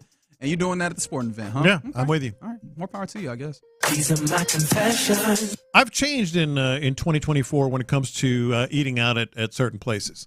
I used to hate restaurants that were no cash. Oh, cashless restaurants. I used to hate those. You old person. You probably walk around with the envelope that you got from the teller, not the ATM. You went into the teller. I drove up, parked. Yeah. I'd like $200, please. Just because you like talking to people. No, I used to, because I'm like, come on, cash is king, all that stuff. I was that guy. I think a lot of people, even younger than me, were the same. I've completely changed. I actually almost prefer cashless places. Good for them, first of all, and it's easier. Just tap and go. Yes, but a lot of people are still holding like, well, if you don't take American cash, what good is it? Are you a cashless place, or do you care? I made a decision for myself, and it's not just about the cash, but I made a decision for myself long ago. If I couldn't pay with a card, I probably shouldn't be buying it. Mm-hmm. And now that's not entirely accurate, especially in this great city, Houston, where there's a lot of spots that you can just drop through with some cash and get some really great things to happen. But with that being the case, that was also one of those, hey, if you keep cash on you, you might be more liable to spend it, right? Because it's already not on the bank statement, right? And you're just like, oh, this is just free money, except it's not. Yeah, it's good for you and it's good for the restaurant. So that's how I stopped. But yes, restaurants that take cash, they have to take the cash every day. Out in their envelope and all this other stuff, or their whatever, that zipper thing. Yeah, but then also they're not paying the whatever the charge is per transaction. But that's all right. I've gone cashless. I'm all in. Convenience wise, I'm on the cards. Like, I understand why it's probably actually better to have U.S. currency on you, right? I just hate. And then we're men. We only got so much carrying space unless you like have some level of backpack or satchel or something, which I rarely do. And I'm also the dude who's like wearing joggers or whatever, so I'm not wearing a belt. Yeah, I just got these pockets, and so I gotta keep that wallet as slim as I can. And adding extra cash, not that it's going to do a ton, but hey man, you put $100 in there, and that changes the heft of this just a little bit. Because I just don't carry cash. Somebody said my plug only takes cash. I get it. There are particular reasons. And if I need to do things of that sort, guess I'm stopping at the ATM. Yeah. These are my confessions. Let it be known that I rock with the Houston Cougars. I want it to be known because yesterday the Houston Cougars were getting their very first Big 12 game of the season. They played. They put it on them too at Oklahoma State. Oh yeah, they did them boys dirty. Yeah. I think it was like a 20-point lead for most of the game. And the reason why I know that is because I had been debating for a long time. Do I want to know their subscription service? Do I? Like, I'm going to be honest, I was doing a thing where you were borrowing somebody else's account. I had the Disney Plus on lock through somebody else's account. And Disney Plus, I guess, got wise to it. And they were like, nah, you can't share no accounts. Which, bleep you, Disney Plus. Yeah. And then I was like, do I want to pay for it? And I saw the Cougars were playing. And I was like, here's the money. Give me the ESPN Plus. Oh, good for you. Be able to watch the game. Yeah. So let it be known. If don't nobody else love the Houston Cougars, I love the Houston Cougars because I paid for a service that I didn't want so I could watch this game. And others, obviously, as they continue. Don't question as to why I didn't do it earlier to watch this game. That was a perfect example of Houston Cougar basketball, too. Oh, yeah. Ugly defense, the whole 9 yards. Hey, man, shout out to Kelvin Sampson, though. Afterwards, he was like, look, man, this new cat that we got in, this other point guard, he was getting up to speed. But basically, he was like, now you don't want to see this, right? Obviously, they lost 3 games. They lost San Diego State. They lost to Alabama. Or no, not Alabama. They lost to Auburn. No, they lost to Alabama as well. Yeah. Those were the 3 losses, and they happened earlier on in the season. And I'm willing to believe him. Like, this feels like that thing again where it's like, hey, Cougar basketball back, baby. Yeah. Take it to the Final Four. I honestly can't believe they lost to Auburn because if you remember, that was before before that game, there was a fight on that Auburn private plane. Yes, they had to turn it back. During the course of that game, didn't they have one of them dudes who was in the fight, or at least one of the dudes? At least one. Who was just over there in the corner, sulking every time that he didn't get the ball to him? Yeah, man. That was wild. But look, why are you bringing up old stuff? That's in the past.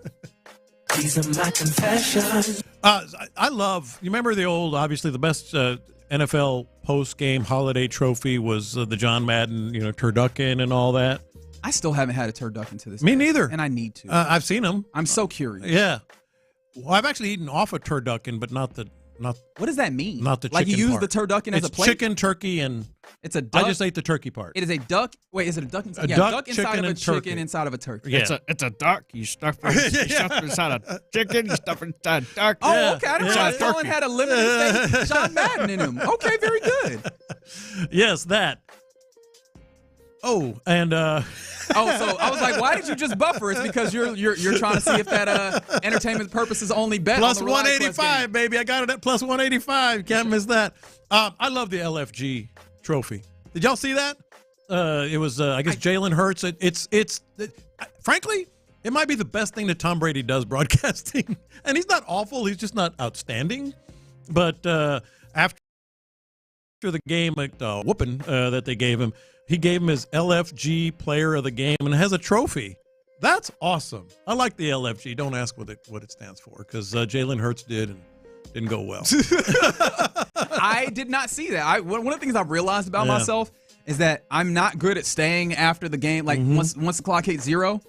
And some of that is just like my fear of missing out in other stuff. I'm just like, all right, well, let's flip this. There's got to be something else happening, right?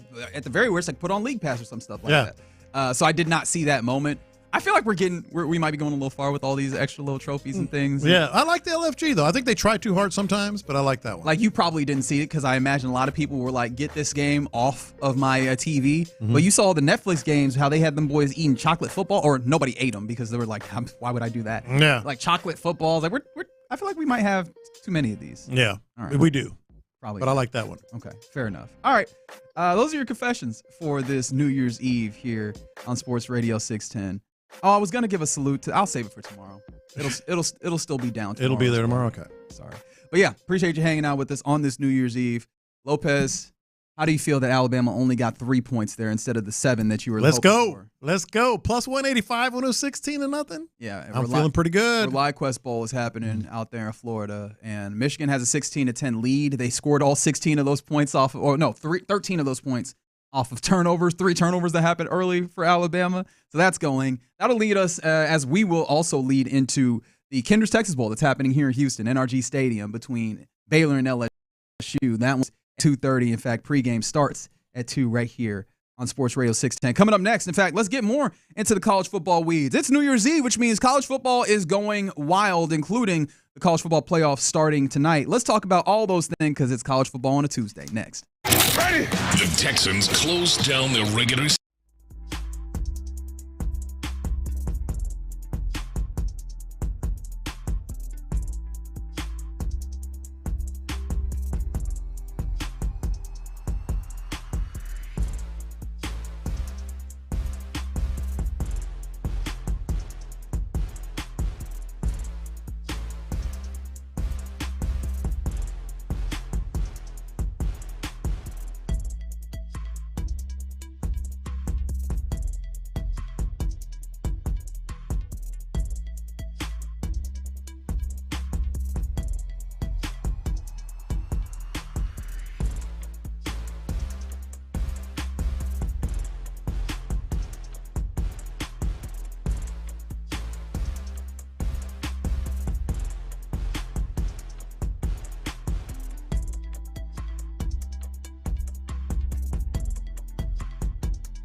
Live from the Twin Peaks studios, getting you set for today's Kinder's Texas Bowl, Sports Radio 610 presents In the Loop with Jazz and Reggie Atatula. Yeah, happy New Year's Eve to you.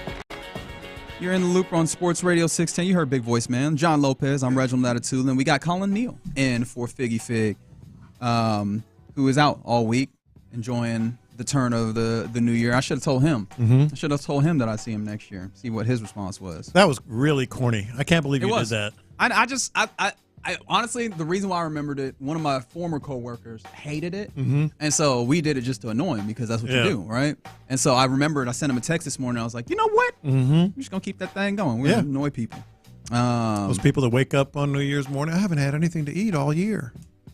Yeah, I wouldn't do that. But I understand it. Let's do a little college football on a Tuesday. That's one of the great things about New Year's Eve and New Year's Day. You get, a lot of football. You're currently enjoying that right now. You're invested for various I am reasons, invested.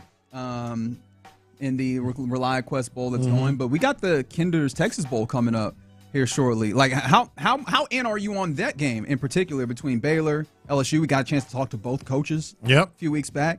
Are you in on this? Oh, for sure. Not just because we got a lot of friends over there. But it's local. It's Houston. You want to see the city do well, and you got a pretty good matchup. Pretty darn good matchup. Baylor, obviously, people were talking about firing. Dave Aranda. Oh yeah, I thought his pink slip was damn near signed. And man, what a resurgence that they had. They got some offense in the advantageous part of their schedule. Last 6 games, I think, whatever. And man, it's good to see them kind of have that trajectory there. It'd be nice to see them finish it off, although LSU, man, they really need a win. And they're still talking about firing Brian Kelly. Well, I mean, the money on that gets real nasty. Yeah. Because I think they might still be in the final year or years of getting Ed Orgeron, his payoff. So really interested in what that game looks like here this afternoon. And then this evening we get into college football playoff. The quarterfinals, the money on most of these games outside of the game today, right? Rose Bowl is just going to Rose Bowl. But the money on these games pales in comparison for ticket prices compared to the games at home, the first round games. And it does make you wonder, like, do you think that this is going to set in a general malaise for these quarterfinal games, especially when you consider it looks like we might possibly be in for some more blowouts? That's why. That's why I do not believe that this is going to be. The first round was blowouts too. The first round was blowouts, but the home stadiums mattered. But on these games, I think it's just not the best matchups that from a fan's perspective. Penn State, Boise State, who knows what's going to happen. I think Penn State is going to handle them pretty straightforward. Yeah, I was about to say, I don't purport to be the smartest person in the world, but I feel like I know what's going to happen. But it's also brands and traveling and all that, and I'm not making excuses. All I'm saying is I love the playoff. I don't care that there's blowouts. I'm glad that there's 12 teams. There's going to be some Cinderella stories, if not this year, soon.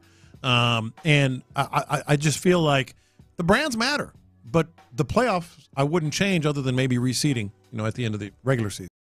Which, if it seems like that could possibly happen as soon as next year. I know that there was already kind of talk about the possibility of 14-team playoffs, but it seems like the College Football Playoff Committee and all the principal folks involved are already entertaining the ideas of that type of thing, where you don't actually give deference to the conference champions on the top 4 seeds, but you just make sure that they're in, kind of akin to college basketball, where you're seeding them, but then you seed it based off basic rankings. Because hell, Texas is playing what will be the number 12 seed, or what would have been the number 12 seed if you talked off of just the rankings in Arizona State. And you're looking at it, and Oregon's got to be like, hey, we're playing Ohio State, who by some people's metrics might be the best team in the nation. Yes, and Texas is big-time favorites against Arizona State. Arizona State is actually the higher seed. They're the higher seeded team. Now, of course, that's at the Peach Bowl, so I don't know. No, but what I'm saying is that's why you reseed, because it would have had better matchups, at least more competitive, more fair to the teams that are the better teams. Now, of course, I say there are potential blowouts. Texas is a 12.5-point favorite against Arizona State. That's tomorrow. That's actually tomorrow at noon. We'll be on air while that's happening. Penn State versus Boise State. Penn State is a 10.5-point favorite.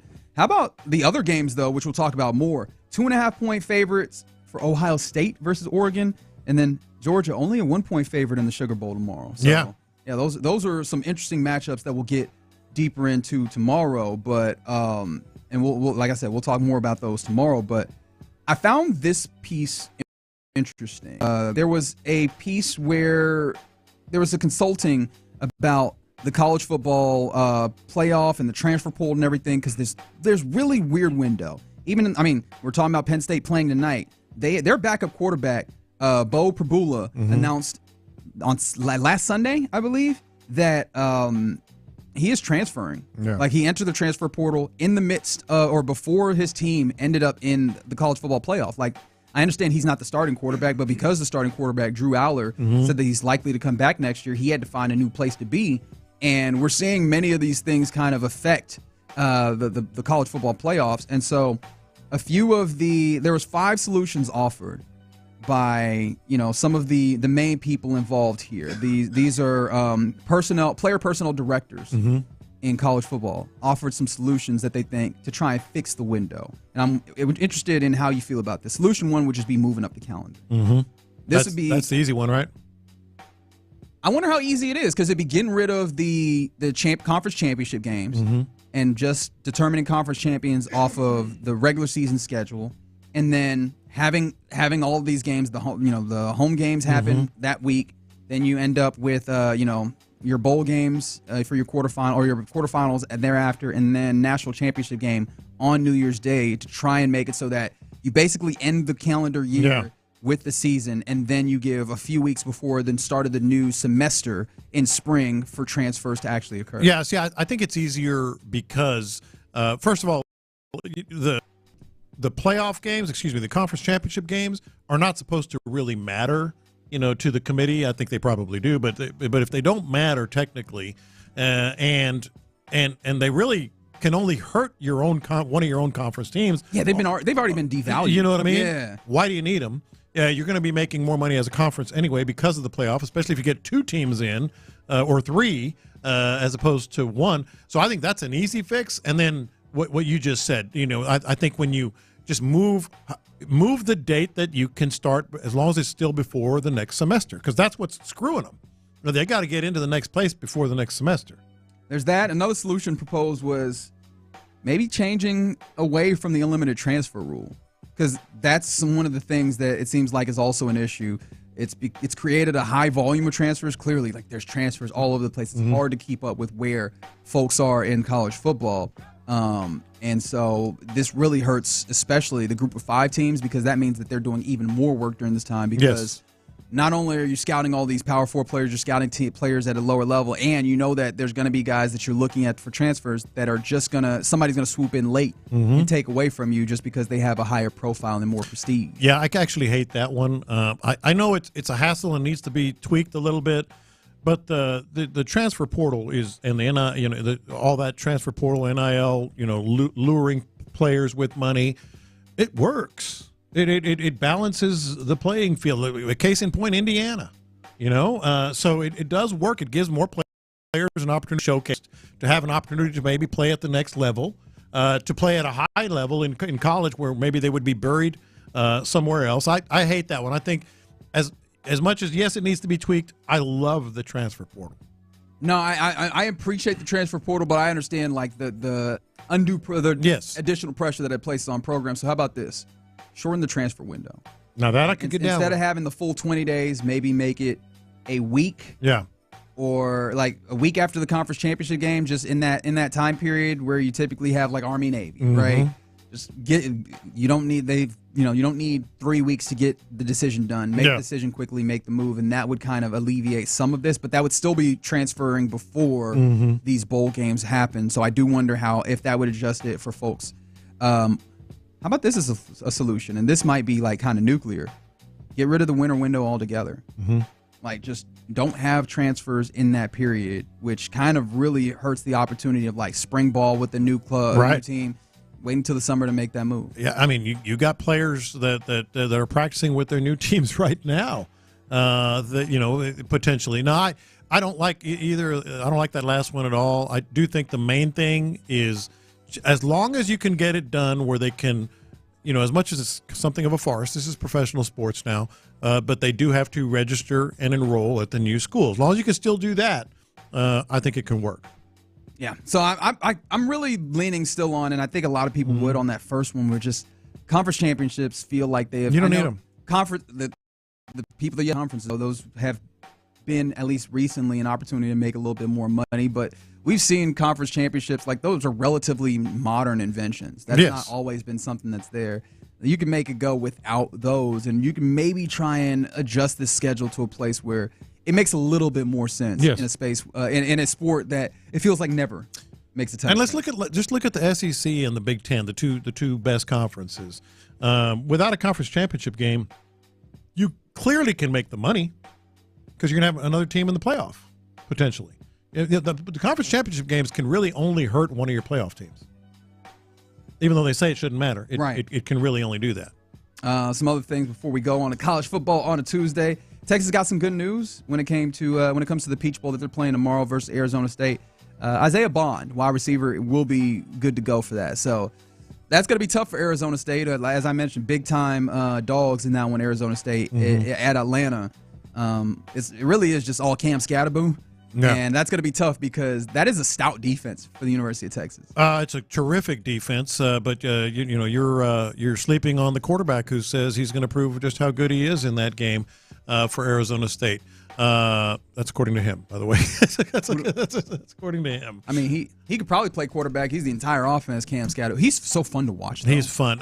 And I've been, as you know, I've been very high on Texas, all year long. I think this is going to be an interesting one. I think it's going to be a much better performance. I'm not saying Texas isn't going to win, but I think it's going to be a lot closer. Yeah, I don't. You don't? But we'll have an opportunity to see that tomorrow. Tonight, though, or today, though, rather, we continue as we continue on Sports Radio 610. We'll take you right up to 2 when we'll hand it off to the Kinder's Texas Bowl. You'll get to see or listen to here Baylor versus LSU, and then later tonight, college football playoff continues with Penn State, Boise State, which Penn State feels like it matches like Boise State matches up so poorly with them. Like you're getting Group of 5 versus big, power.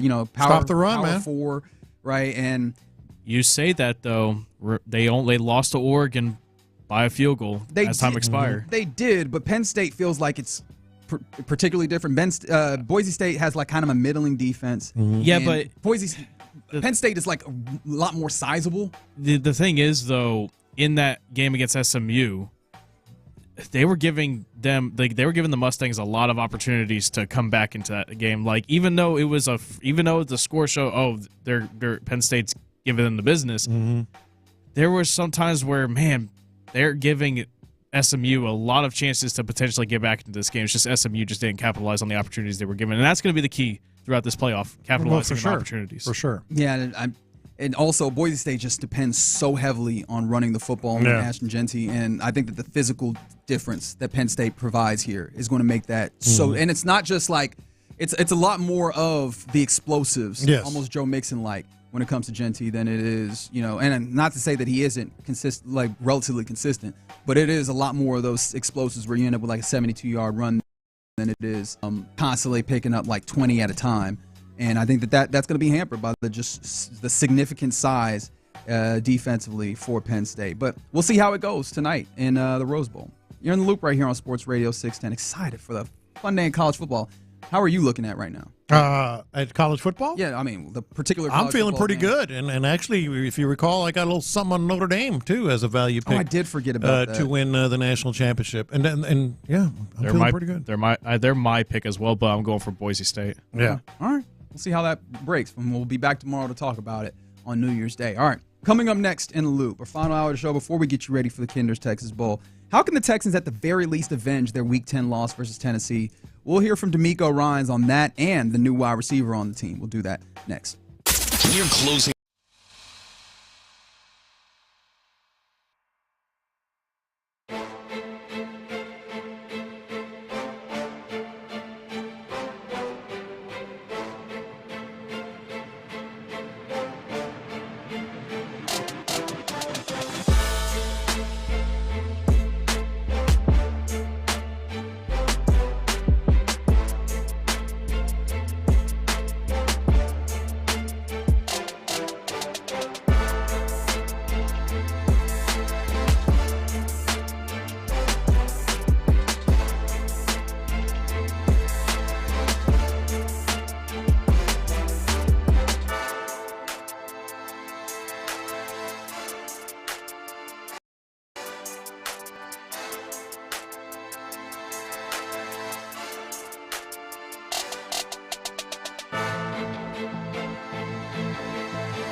to Houston. Insider access, exclusive content. Sports Radio 610. The Texans play here. An Odyssey sports station. Getting you set for today's Kinder's Texas Bowl. Sports Radio 610 presents In the Loop with John Lopez and Reggie Atatula. And Happy New Year's Eve to you. John Lopez, Reginald Atatula, Colin Neal in for Figgy Fig.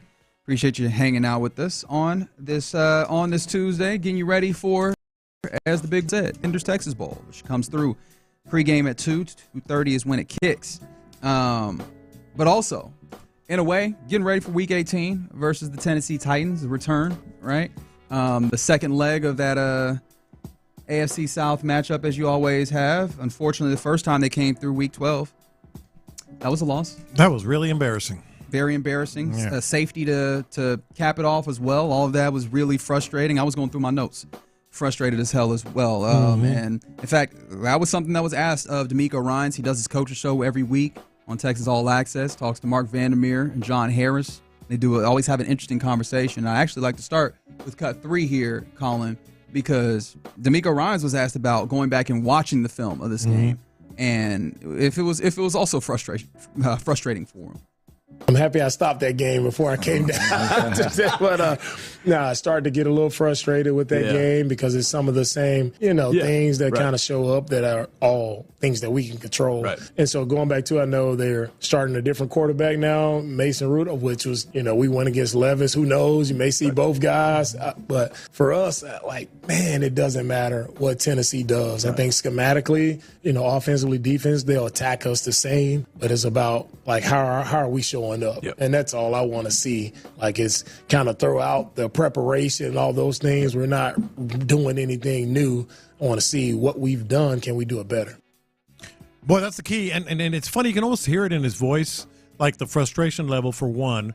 But number two, the fact that it kind of makes you wonder. I wonder how much if this were a non-divisional opponent, which I know at the end of the year you always play a division, but let's say it was a non-divisional opponent, would he be as adamant about this game? That's a good question. Because the rivalry here clearly plays in, and the fact that you lost the first leg of this also plays in because you can't abide. Yeah, you can't abide a sweep, especially with all of the circumstances of this rivalry. That team previously being here and the circumstances under which they went, the ways in which they treat this, time and time again. This is one that you got to have. But I think for me, the abiding frustration that comes through in his voice is, man, we've been doing this for 17 weeks, and we still doing it. We're still doing this. I know that we can do this. I know that these things are correctable, and that feels like the thing that came through for me. And that too. It was just, hey, just show yourself that you can actually get out here and do these, and especially when it comes to this Titans team. That he's like, it's not them, man. It's us, and I think that speaks to the reason why all these guys are going at least for a period of time before maybe a half or what have you. Yeah, you pull some of the main players, but it's like, hey man, get out here and really, as he said, play ball, man.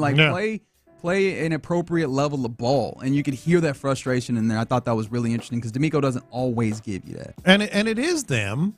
But, I said this yesterday. I obviously still believe it. It is them, but it's also Week 18. So how much do you expect it to change? I know they're going to be hopeful. I know that's a big reason that they're going to try to play these guys, to see how it goes in the game or whatever. But it's more about longer term for me than changing it overnight. I know they got the playoffs coming up and they got to try, but after Week 18 and it's still you, guess what? It's you. Yeah, but isn't that also part of the longer term? Is like, can y'all pull it together in one game when you're just for the pride of it? Yeah, right? Do you have that within you, the wherewithal to come through with that? But I think it's a fair question: is how much can you change in a Week 18 matchup? And they asked him something similar, particularly pursuant to the run game, which is falling off a cliff without having nearly. Actually, when was the last time you had the acts of heroics from Joe Mixon? It feels like you just haven't had that in such a long time. And so D'Amico was asked, how can you improve the run game for the Texas team at this juncture? The main thing with the run game, I think it's just sustaining blocks. We're targeting, we're in a proper place, but it's sustaining blocks for longer. I think we start the down really good and we're on guys, and then at that moment of truth, guys are, we got to call it exiting off blocks or shedding blocks, getting off of blocks to make plays, and they're getting off of us, making those plays, and we aren't sustaining. So I think if we can sustain blocks a little bit longer, press forward more, just going more downhill, like allowing Joe to get started, I think that's will open it up in the run game. Just finding those creases like we had earlier in the year, which when we give Joe the right crease, I think he can hit it, but it gets muddy at times when we're, starting outside, we cut the ball back, and it's a little muddy where we're not sustaining. We should. So the more we can do that, I think that'll be the main thing. It's funny, here we are like, Joe Mixon, he's the running game. His last 3 games, 23, 57, and 26 yards. That's tough. I mean, that's not the Joe Mixon that he's referencing right there from earlier in the year.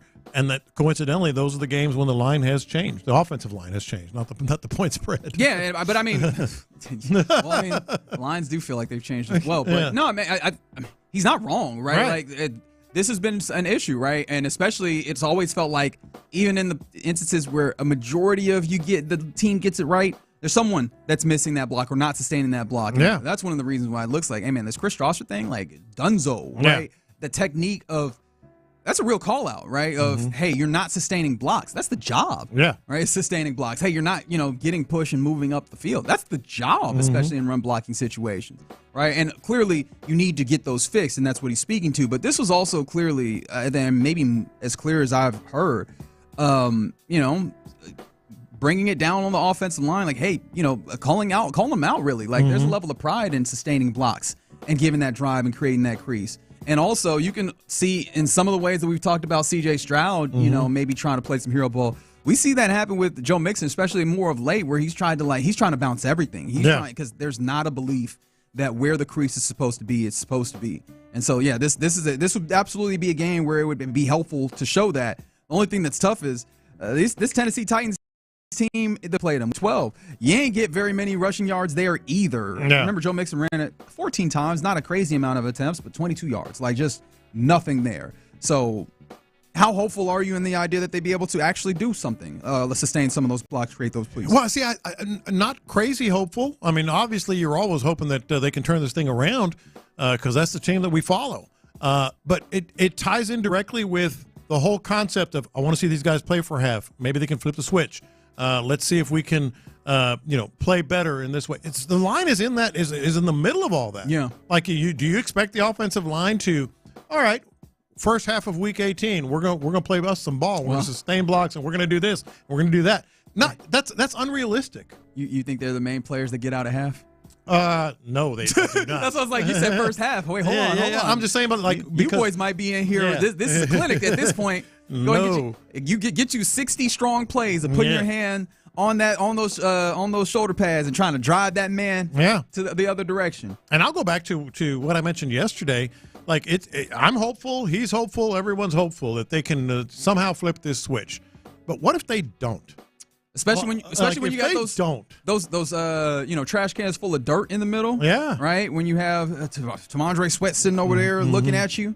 Yeah, man, this is going to be interesting to see. But I mean, I'm not that I'm expecting a change, but I appreciate at least that, like, it's become explicit in the offensive line, and there's a clear acknowledgement at the very least. Because, man, it does feel like we just ain't had very many of these conversations on this offensive line. I guess explicitly.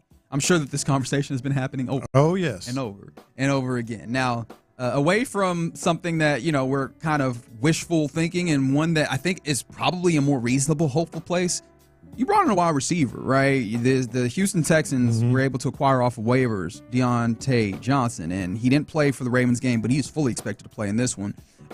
D'Amico was asked on the coach's show about newcomer Deontay Johnson and his thoughts.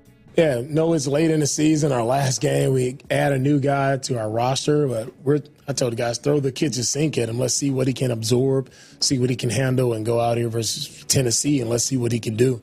We know he's a talented player. He's proven that at multiple stops. It's just a matter of him just coming in and, man, how much can he pick up and how can he come out and help us? And we'll see that this game, try to get him some opportunities there. And as I mentioned Deontay, man, it's a fresh start with me. Every guy that I get is fresh start. Really don't care what happened in the past. Like, it's about the present and how do you attack it and how can you come and help our football team. Yep. Look, I think that's the one area where let's do exactly what he said. Throw the kitchen sink at him. I thought that was such an interesting phrase. Yeah, to use. Just throw it at him. Let's see what he's got. They need him big time because that's one guy that has played a lot, played in big games, great route runner, and can absolutely help you next week. In the postseason. Yeah. I kind of want to get some more on Deontay Johnson, and thankfully the head coach of the team obliged. This is about the depth necessary by and provided by Deontay. For sure. We need the depth in our receiver room. Those guys probably run the most out of anybody during a game, right? They run a lot of yardage, a lot of high-speed yardage, so we need that depth. We need the rotation. And to add a guy like Deontay, I think, who's shown playmaking ability, big-time playmaking ability, like to have another threat, I think it's huge for us. With us losing Tank, losing Diggs, we know we've lost two of our top guys. And to make any hay, right, as you go into the playoffs, you need guys who are a threat on the outside. And we know Nico and what he's been capable of doing throughout this entire year. He's had a phenomenal year. Can we just find more guys to help him? And that's what we're looking for.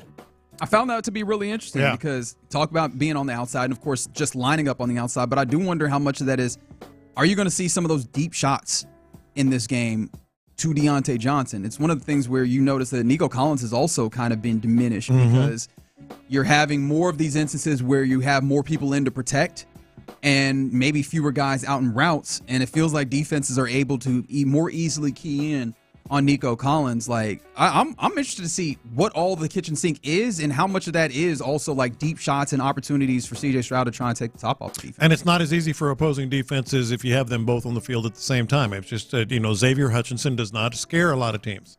He's had his moments, but he doesn't scare a lot of teams. John Mechie's had a moment or two himself. Doesn't scare a lot of teams. I think you got Nico Collins and Deontay Johnson on the field. You might have to take a half step slower. Maybe that's going to affect. It's going to help the offense.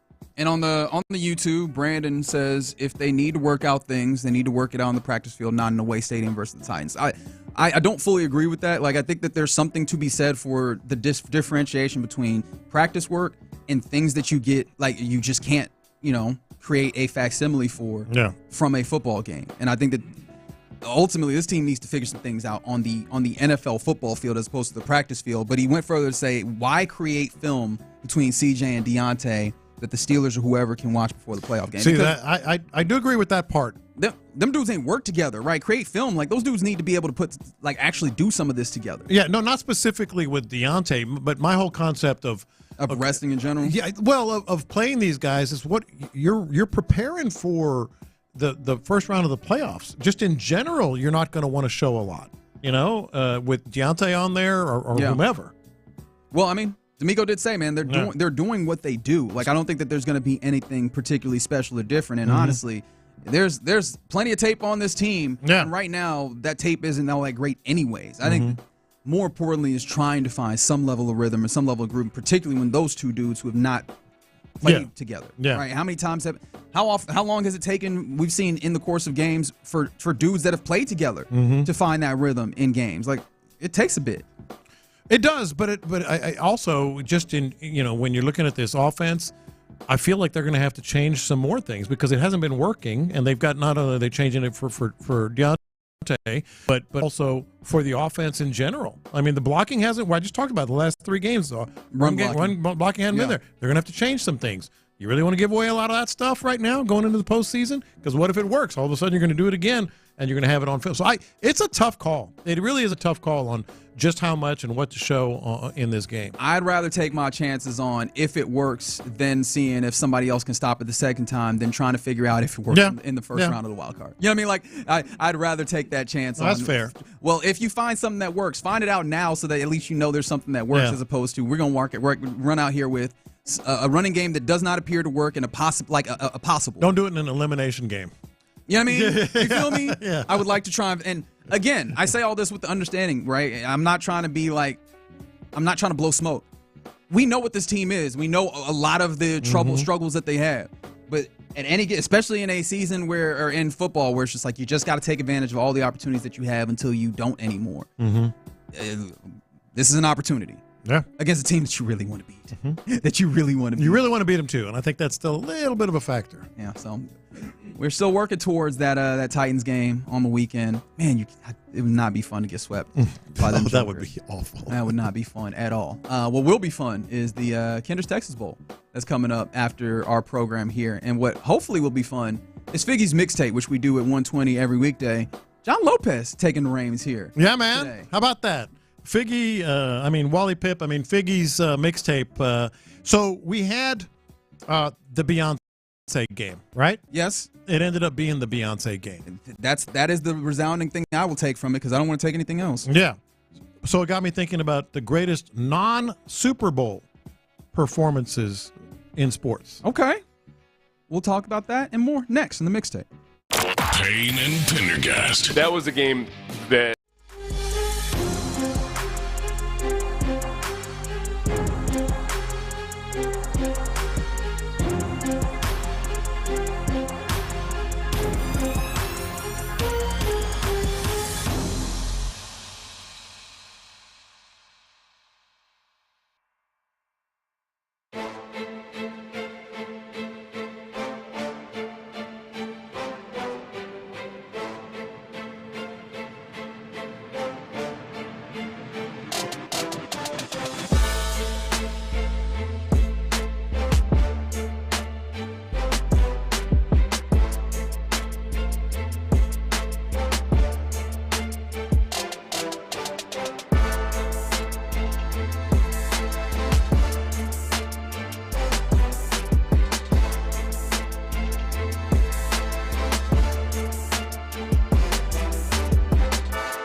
the aux cord and crank up the volume. Figgy Figs in the driver's seat. Sit back, relax, and enjoy the ride. It's time for Figgy's Mixtape on Sports Radio 610. Yes, it is Figgy's Mixtape on Sports Radio 610. You thought I was going to forget that? I actually did. I was looking at you. There's no way you remember this. Come on now. Every once in a while I pay attention. All right, so we went into the game, the Christmas Day game, thinking, kind of half-kiddingly, saying Beyonce game. That's right. Well, that definitely upset some folks, by the way. Yeah, it did. It was the Beyonce game. In terms of if it wasn't the Beyonce game, what was it? Exactly. It was the Beyonce game. So just a little taste of what was an absolutely remarkable, some people said better than most Super Bowl performances by BG Stadium. Beyonce. Whoops.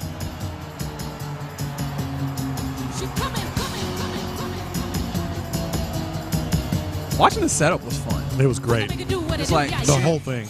Well, I guess you weren't in the building for it. You ended up seeing it like Netflix yes, copy of it. It was terrific. But watching the actual setup. Oh, how they set it. Was really interesting because then you had I was trying to figure out what the performance would be or what it would be like.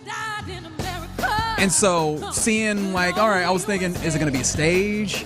What's going to happen? You see, it was everything. Lights all over the field. You see the cars right out. The slabs were out. One thing I did want to ask you, right? Because there was 2 cars that rolled through on the middle of the field during the course of this. One of them had Beyonce. Did you see who was on the other one? Yes, I did. Okay, did they show you yes, on the broadcast? Because I did wonder. Just briefly, but I already knew. Okay, because I was like, okay, so Cal and Hannah just get to ride just through the middle? Just for fun. Oh, there's just to do there wasn't a point where they were particularly. No, they weren't really participating. They just got to be on the field in the middle of the performance. It was pretty cool. All right, so that got me thinking. That was a non-Super Bowl awesome performance. I came up with my own list. I actually searched. I said, I wonder if there's a list on this. There wasn't, so I came up with my own list on non-Super Bowl awesome performances. So this is personally mine. Okay. All right. Does this include national anthems? No. Just like halftime or, event-type performances at sporting events. So we're not getting Marvin Gaye here. We are not getting Marvin Gaye. Okay. That would have been on the list for sure.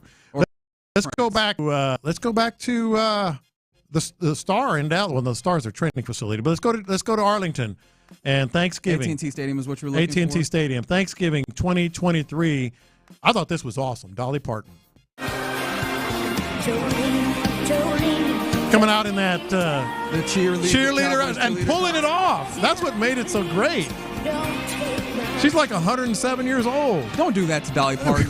No. You gonna be respectful to Miss Dolly Parton. But she pulled it off. Sure. Yeah. Mm-hmm. I couldn't believe that. You're not in on that? It was fine. I thought she pulled it off. I mean, I think Dolly Parton is fantastic. Yeah. I'm just like, really? For that performance in general. My appreciation for Dolly Parton comes as like a songwriter just generally. Just as a person. Well, yes, also. Yeah. Like, I think, I can't remember, is it in somewhere in Tennessee where she just like takes care of lunch debt for kids? Yep. And that's like one of many of those things that she just does. So shout out to Dolly Parton. All right. Also, you've been told to calm down. Why? With that 107 comment. I don't know if, I know Beyonce has a hive, right? I know that Rihanna got the Navy. There's, Swifties. Dolly's posse? I don't know. I was like, I don't know if Dolly has them people. I love Dolly Parton. But I imagine whatever fan base that Dolly has, especially if they get active, I bet they carry. So I said 107. You hear what I said? Yes. Okay. I just want you to keep that in mind. That's right. They're packing. I bet they do. How about the 2018, again, non-Super Bowl greatest performances by entertainment icons, the 2018 college football playoff halftime. You remember this? I don't.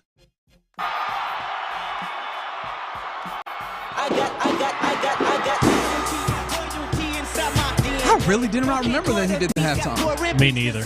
Really?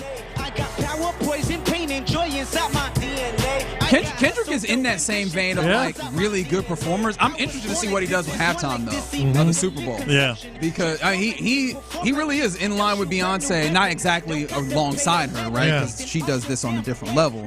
But he follows in line with like being a performer, which I appreciate. Like there's some great musical acts that aren't great performers.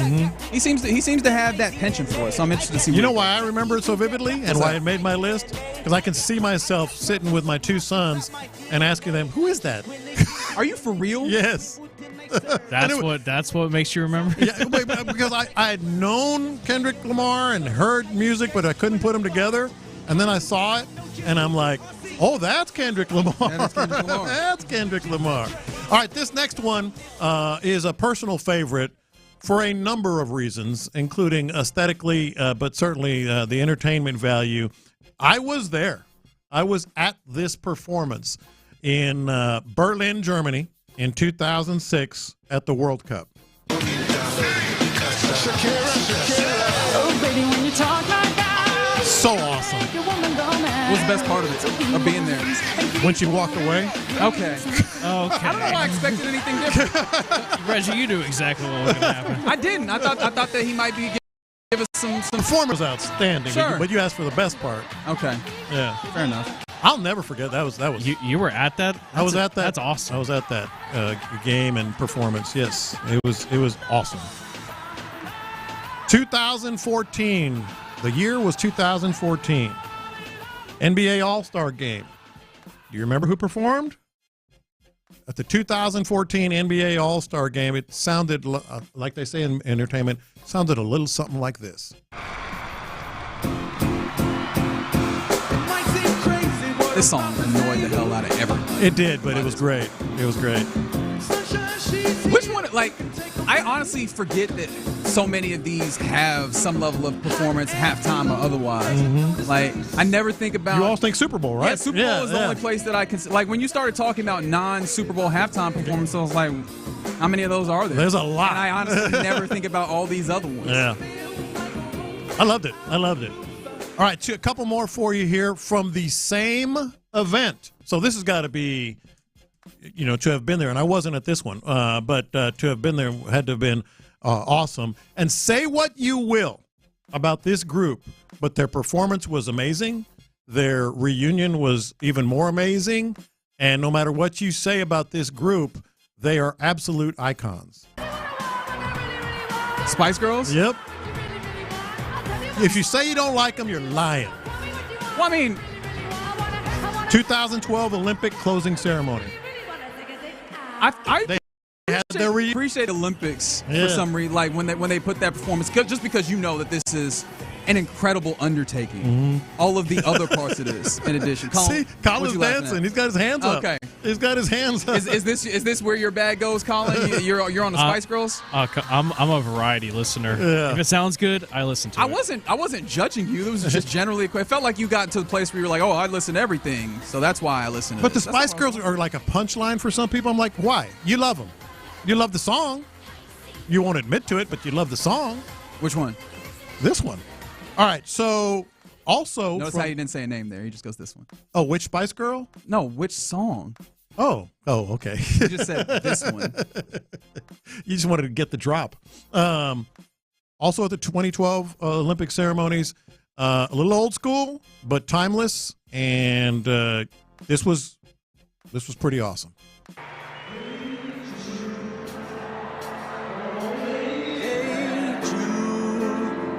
Don't make it bad. Oh, you got the echo in there. Paul McCartney. Was this Paul? Paul McCartney. 2012 Olympic closing ceremony in London, by the way, which is why the Spice Girls were there. Right. And Paul McCartney. This was an awesome performance, and he hit the high notes. We're not going to play the whole thing, but he hit the screaming, the high notes, the whole 9 yards on this one. And someone said that. Don't you think that all these halftime performances are lip synced? I do. Some of them are. I'm not going to put. I think I won't. There's enough times where you can tell. No, this person. He sang this. This person did this. Yeah, Paul McCartney sang "Hey Jude" and he nailed it. It's even more incredible because I don't have a full understanding of how difficult it is, but I know it ain't easy. Like, they don't just go lip syncing this just to do it. Like, it is not easy to do these performances and sing these in these giant venues. It's part of why we see some of these like awful national anthems is because like you get into this big old venue and then you have your earpiece, but even then, if that malfunctions or if you just don't get the right and pitch you got to wing it. You sound crazy. Sometimes billions of people watching. It is incredible talent to be able to do that, and to do that at that level is awesome. Yeah. All right, let's move on. You still have more? No, that's it. Okay. Scratchy sound. All right, Happy New Year, everybody.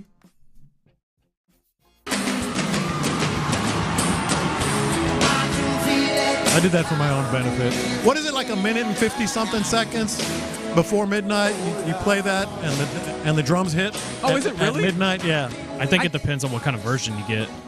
Of like the recorded one? Yeah, it's been a thing the last few years. I did not realize people were doing that. Yeah. Well, actually, no, I've heard of that. Do people actually do that? Like, what are your like your New Year's Eve traditions that Nothing. you actually do? I watch what's his name get drunk on television. Anderson Cooper? Yeah. On CNN? I like watching him get drunk. Are they back on letting them drink again on Yes, CNN? they've never not drank. No, there was a year where they were like, we're actually going to stop. That was when Don Lemon was still there. Okay, last year they were plastered. They were like, hey, we actually need y'all to cut that back because y'all was wilding. Yeah. Because they really do get they get plastered.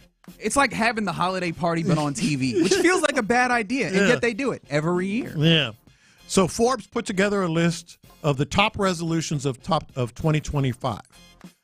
How many do you think you can guess? Now, this is the basic resolution. Okay, so just the most generic resolutions. Most generic resolutions. 713-572-4610. What are the most generic, the most... There's a top 10 list. Now, the top 3 or 4 are obvious. Like, you can probably guess them right now. Work out or go to the gym or whatever. Fitness. Eat better? Are we in that same vein? Improved diet. Okay. Lose weight. So those are both kind of in the same. In the same vein. Are those the 3? Those are 3 of the top 5. Okay. But the other ones are interesting. Improved finances is another one at the top, which a lot of people want to improve. Yeah, everybody wants to improve their finances. What does that mean? And then 5 is improve your mental health. Okay. Oh, okay. Okay, those all make sense. I feel like that got added to the list probably about 5 years ago of like being in the top 10. Yeah. But the other 5, I wonder how many you can guess. Outside of those. Is it like read more? Because everybody's like, I want to read more books or read more. Well, kind of. One of them is learn a new skill. Okay. Which I like that one. Learn a new skill makes sense. Or like pick up a new hobby, something to that effect. I'm guessing that's all in that same. Make time for more hobbies is the other one. There we go. Which I always make time for my hobby. Yeah, I know you do. Another one is semi-obvious, travel more. Okay. That's down the and then the last 2, I was like, this is why I wanted to bring up the list. Meditate regularly. You going to meditate more this year? That's very specific. No, I mean, but that makes sense. Just make more time. I think, obviously, milestones create an opportunity to reflect, which is why you get these resolutions. And if you're in a mode of reflecting, you're like, hey, I probably should reflect more. Like, I probably should do this more often than just top of the year every year. I don't actually do resolutions. Meditate regularly. Okay. What, do you have an issue with you can meditate. Doesn't bother me, but that's not something that would be on my list. What would be on your list? A lot of these same ones, obviously. I do make time for my hobbies, though. That's my resolution every year. And then there's this list, which is the most unique New Year's resolutions. Let's give you a couple of these before we get out of here. I'll just give them to you. Most unique resolutions for physical health, financial health, relationship health. For physical health, for physical health, it has take the stairs. You should make that a resolution, take the stairs. Sure, whenever you have the opportunity. Obviously, provided that you have the mobility to do so. I know, obviously, for some folks, that's not as easy of a decision to make as we would like to purport sometimes. But that's one of the things I try and do. If there's an option, just go ahead and take the stairs. And learn how to do a handstand. They said there's nothing better for your circulation, for your physical health than handstands. Y'all gonna have people putting like holes through the wall doing that or falling on their heads. Mental health. This is an interesting one. I'll give you a couple real quick. Say no. And I've told you this. Yeah. Sometimes the best thing is to say, no, man, I can't. Say no more. And then the other one is make a garden. Apparently, it's really good for your mental health. Okay. To do something like that. Don't have garden. Interesting. Don't have a garden place. But okay. Some potential, some New Year's resolutions. Maybe you take a few of those with you right here. That's mixtape. Fig's mixtape right here. Sports Radio 610 every weekday at 1:20. Shout out to Figgy. I wonder what he's up to on this day. I mean, he has to borrow a ladder. To do what? Well, I guess we'll figure that out at another Ask me to borrow a ladder. Apparently, there's a lot of people that have various things that are kind of like that. Start Forrest Gump at like 10:38 p.m. Okay. And you'll ring in the new year with Lieutenant Dan. And then on the text line, someone made mention of start Avengers Endgame at 9:23 p.m. and then Iron Man snaps and brings everyone back at midnight. Spoiler alert, I guess, if you have not seen that. The movie's been out for far too long to have a spoiler alert. I just always feel bad when I do that, and I realized a little too late that I probably should have said spoiler alert, so apologies. All right, you're in the loop right here on Sports Radio 610. We are gearing up for the Kinder's Texas Bowl. Pre-game starts at 2, and we'll get you ready for that next. The Drive with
Set for today's Kinder's Table. Sports Radio 610 presents In the Loop with John Lopez and Reggie Atatula.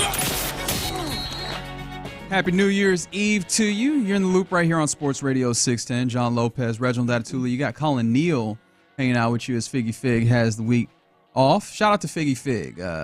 We've been trying to hold it down on the mixtape, but, it's a little different. We're excited to have him back next week.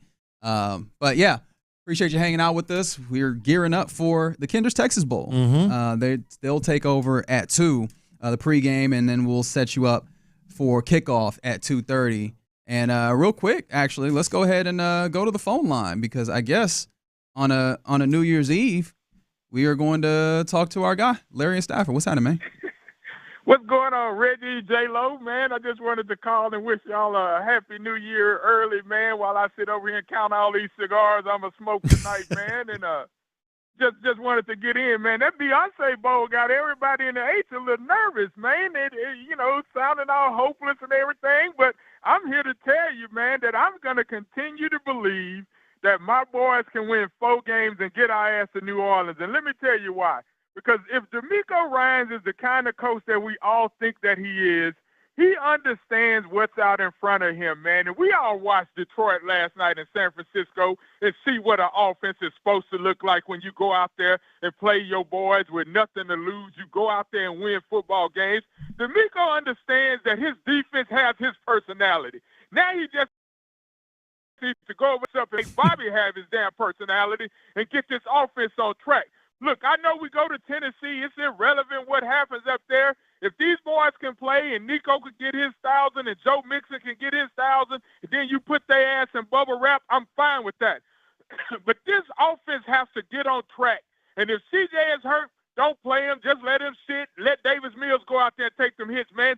But come playoff time, it's all hands on deck. And if Bobby Slowick is going to continue to call plays like he has called all 17 weeks, then our ass is going to be in trouble. But I don't think D'Amico is going to let that happen. I don't think Nick is going to let that happen. And I damn sure don't think Hannah going to let that happen because we all know we want to go party in New Orleans.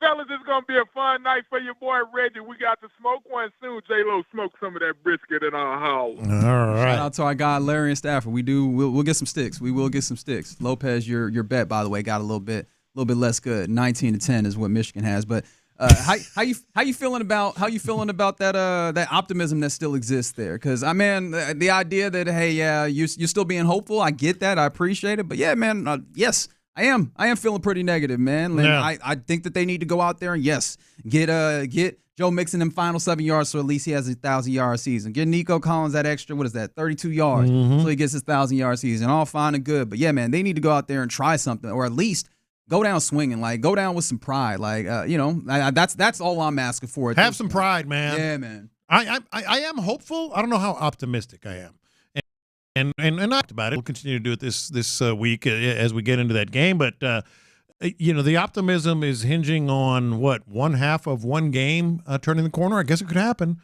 If they flip a switch here in Tennessee. The one thing that you could say though is if you get CJ out there and he finds a level of comfort, because he looked maximum uncomfortable. Worst game of his life. Maximum discomfort NFL life in that situation, and maybe you can say again, if he is injured, right, and that's an if that I don't know what to do with, because if he's injured, sure, right, you want to make sure that you sit him down and get him healthy.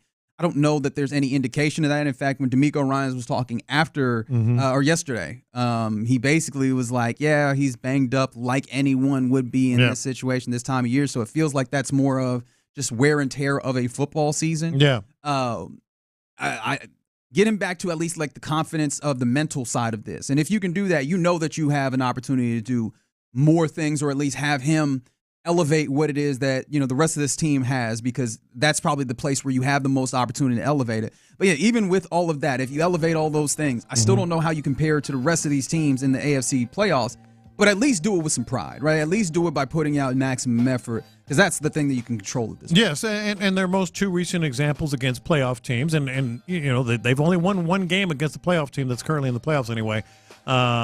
That were losses to Kansas City and an embarrassment to Baltimore. So what I am optimistic about, though, is I feel like whether it's in this game which is more unlikely, or the playoff game, I feel like DeMeco Ryans is going to spend time with the offense and try to really limit some of the things that have just absolutely not worked, putting CJ in a bad spot.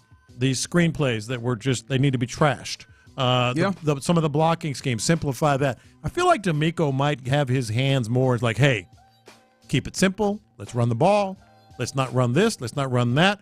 And you might say, well, he's taken away, whatever, Bobby Slowick's creativity and power and all that. That's what the head coach is supposed to do, man. Like if he's, he is the CEO. If he has been giving you 17, 18 weeks now of offering a chance to show what you can do and it doesn't work, then he steps in and says, no, we're doing this. Yeah, especially because if you're trying to craft a path forward, one of the things that we settled on a decent while ago but has become abundantly clear is that the defense is going to have to lead this. And at the very least, if you have that, it would make sense to, if you look at your offense and you go, hey, this is irreparable to some degree, right? Or to at least the level that we want to get to, then, try and moderate the ways that this harms you. And especially because there's certain things that we can all point to that have been clear things that have harmed this team. And I do wonder if DeMeco has already stepped in some ways, because you're seeing maybe fewer of those, I think so, of those first down runs that Bobby Slowick had a lot that were putting them in, some of those late long third and long situations. Now you're still seeing those screens as you mentioned, right? But you're seeing, I think that you might be right in paring down some of the ways in which the offense can get over their skis and maybe put the defense in a bad way, although that didn't stop them. But again, like, how do they win their games when they are at their best?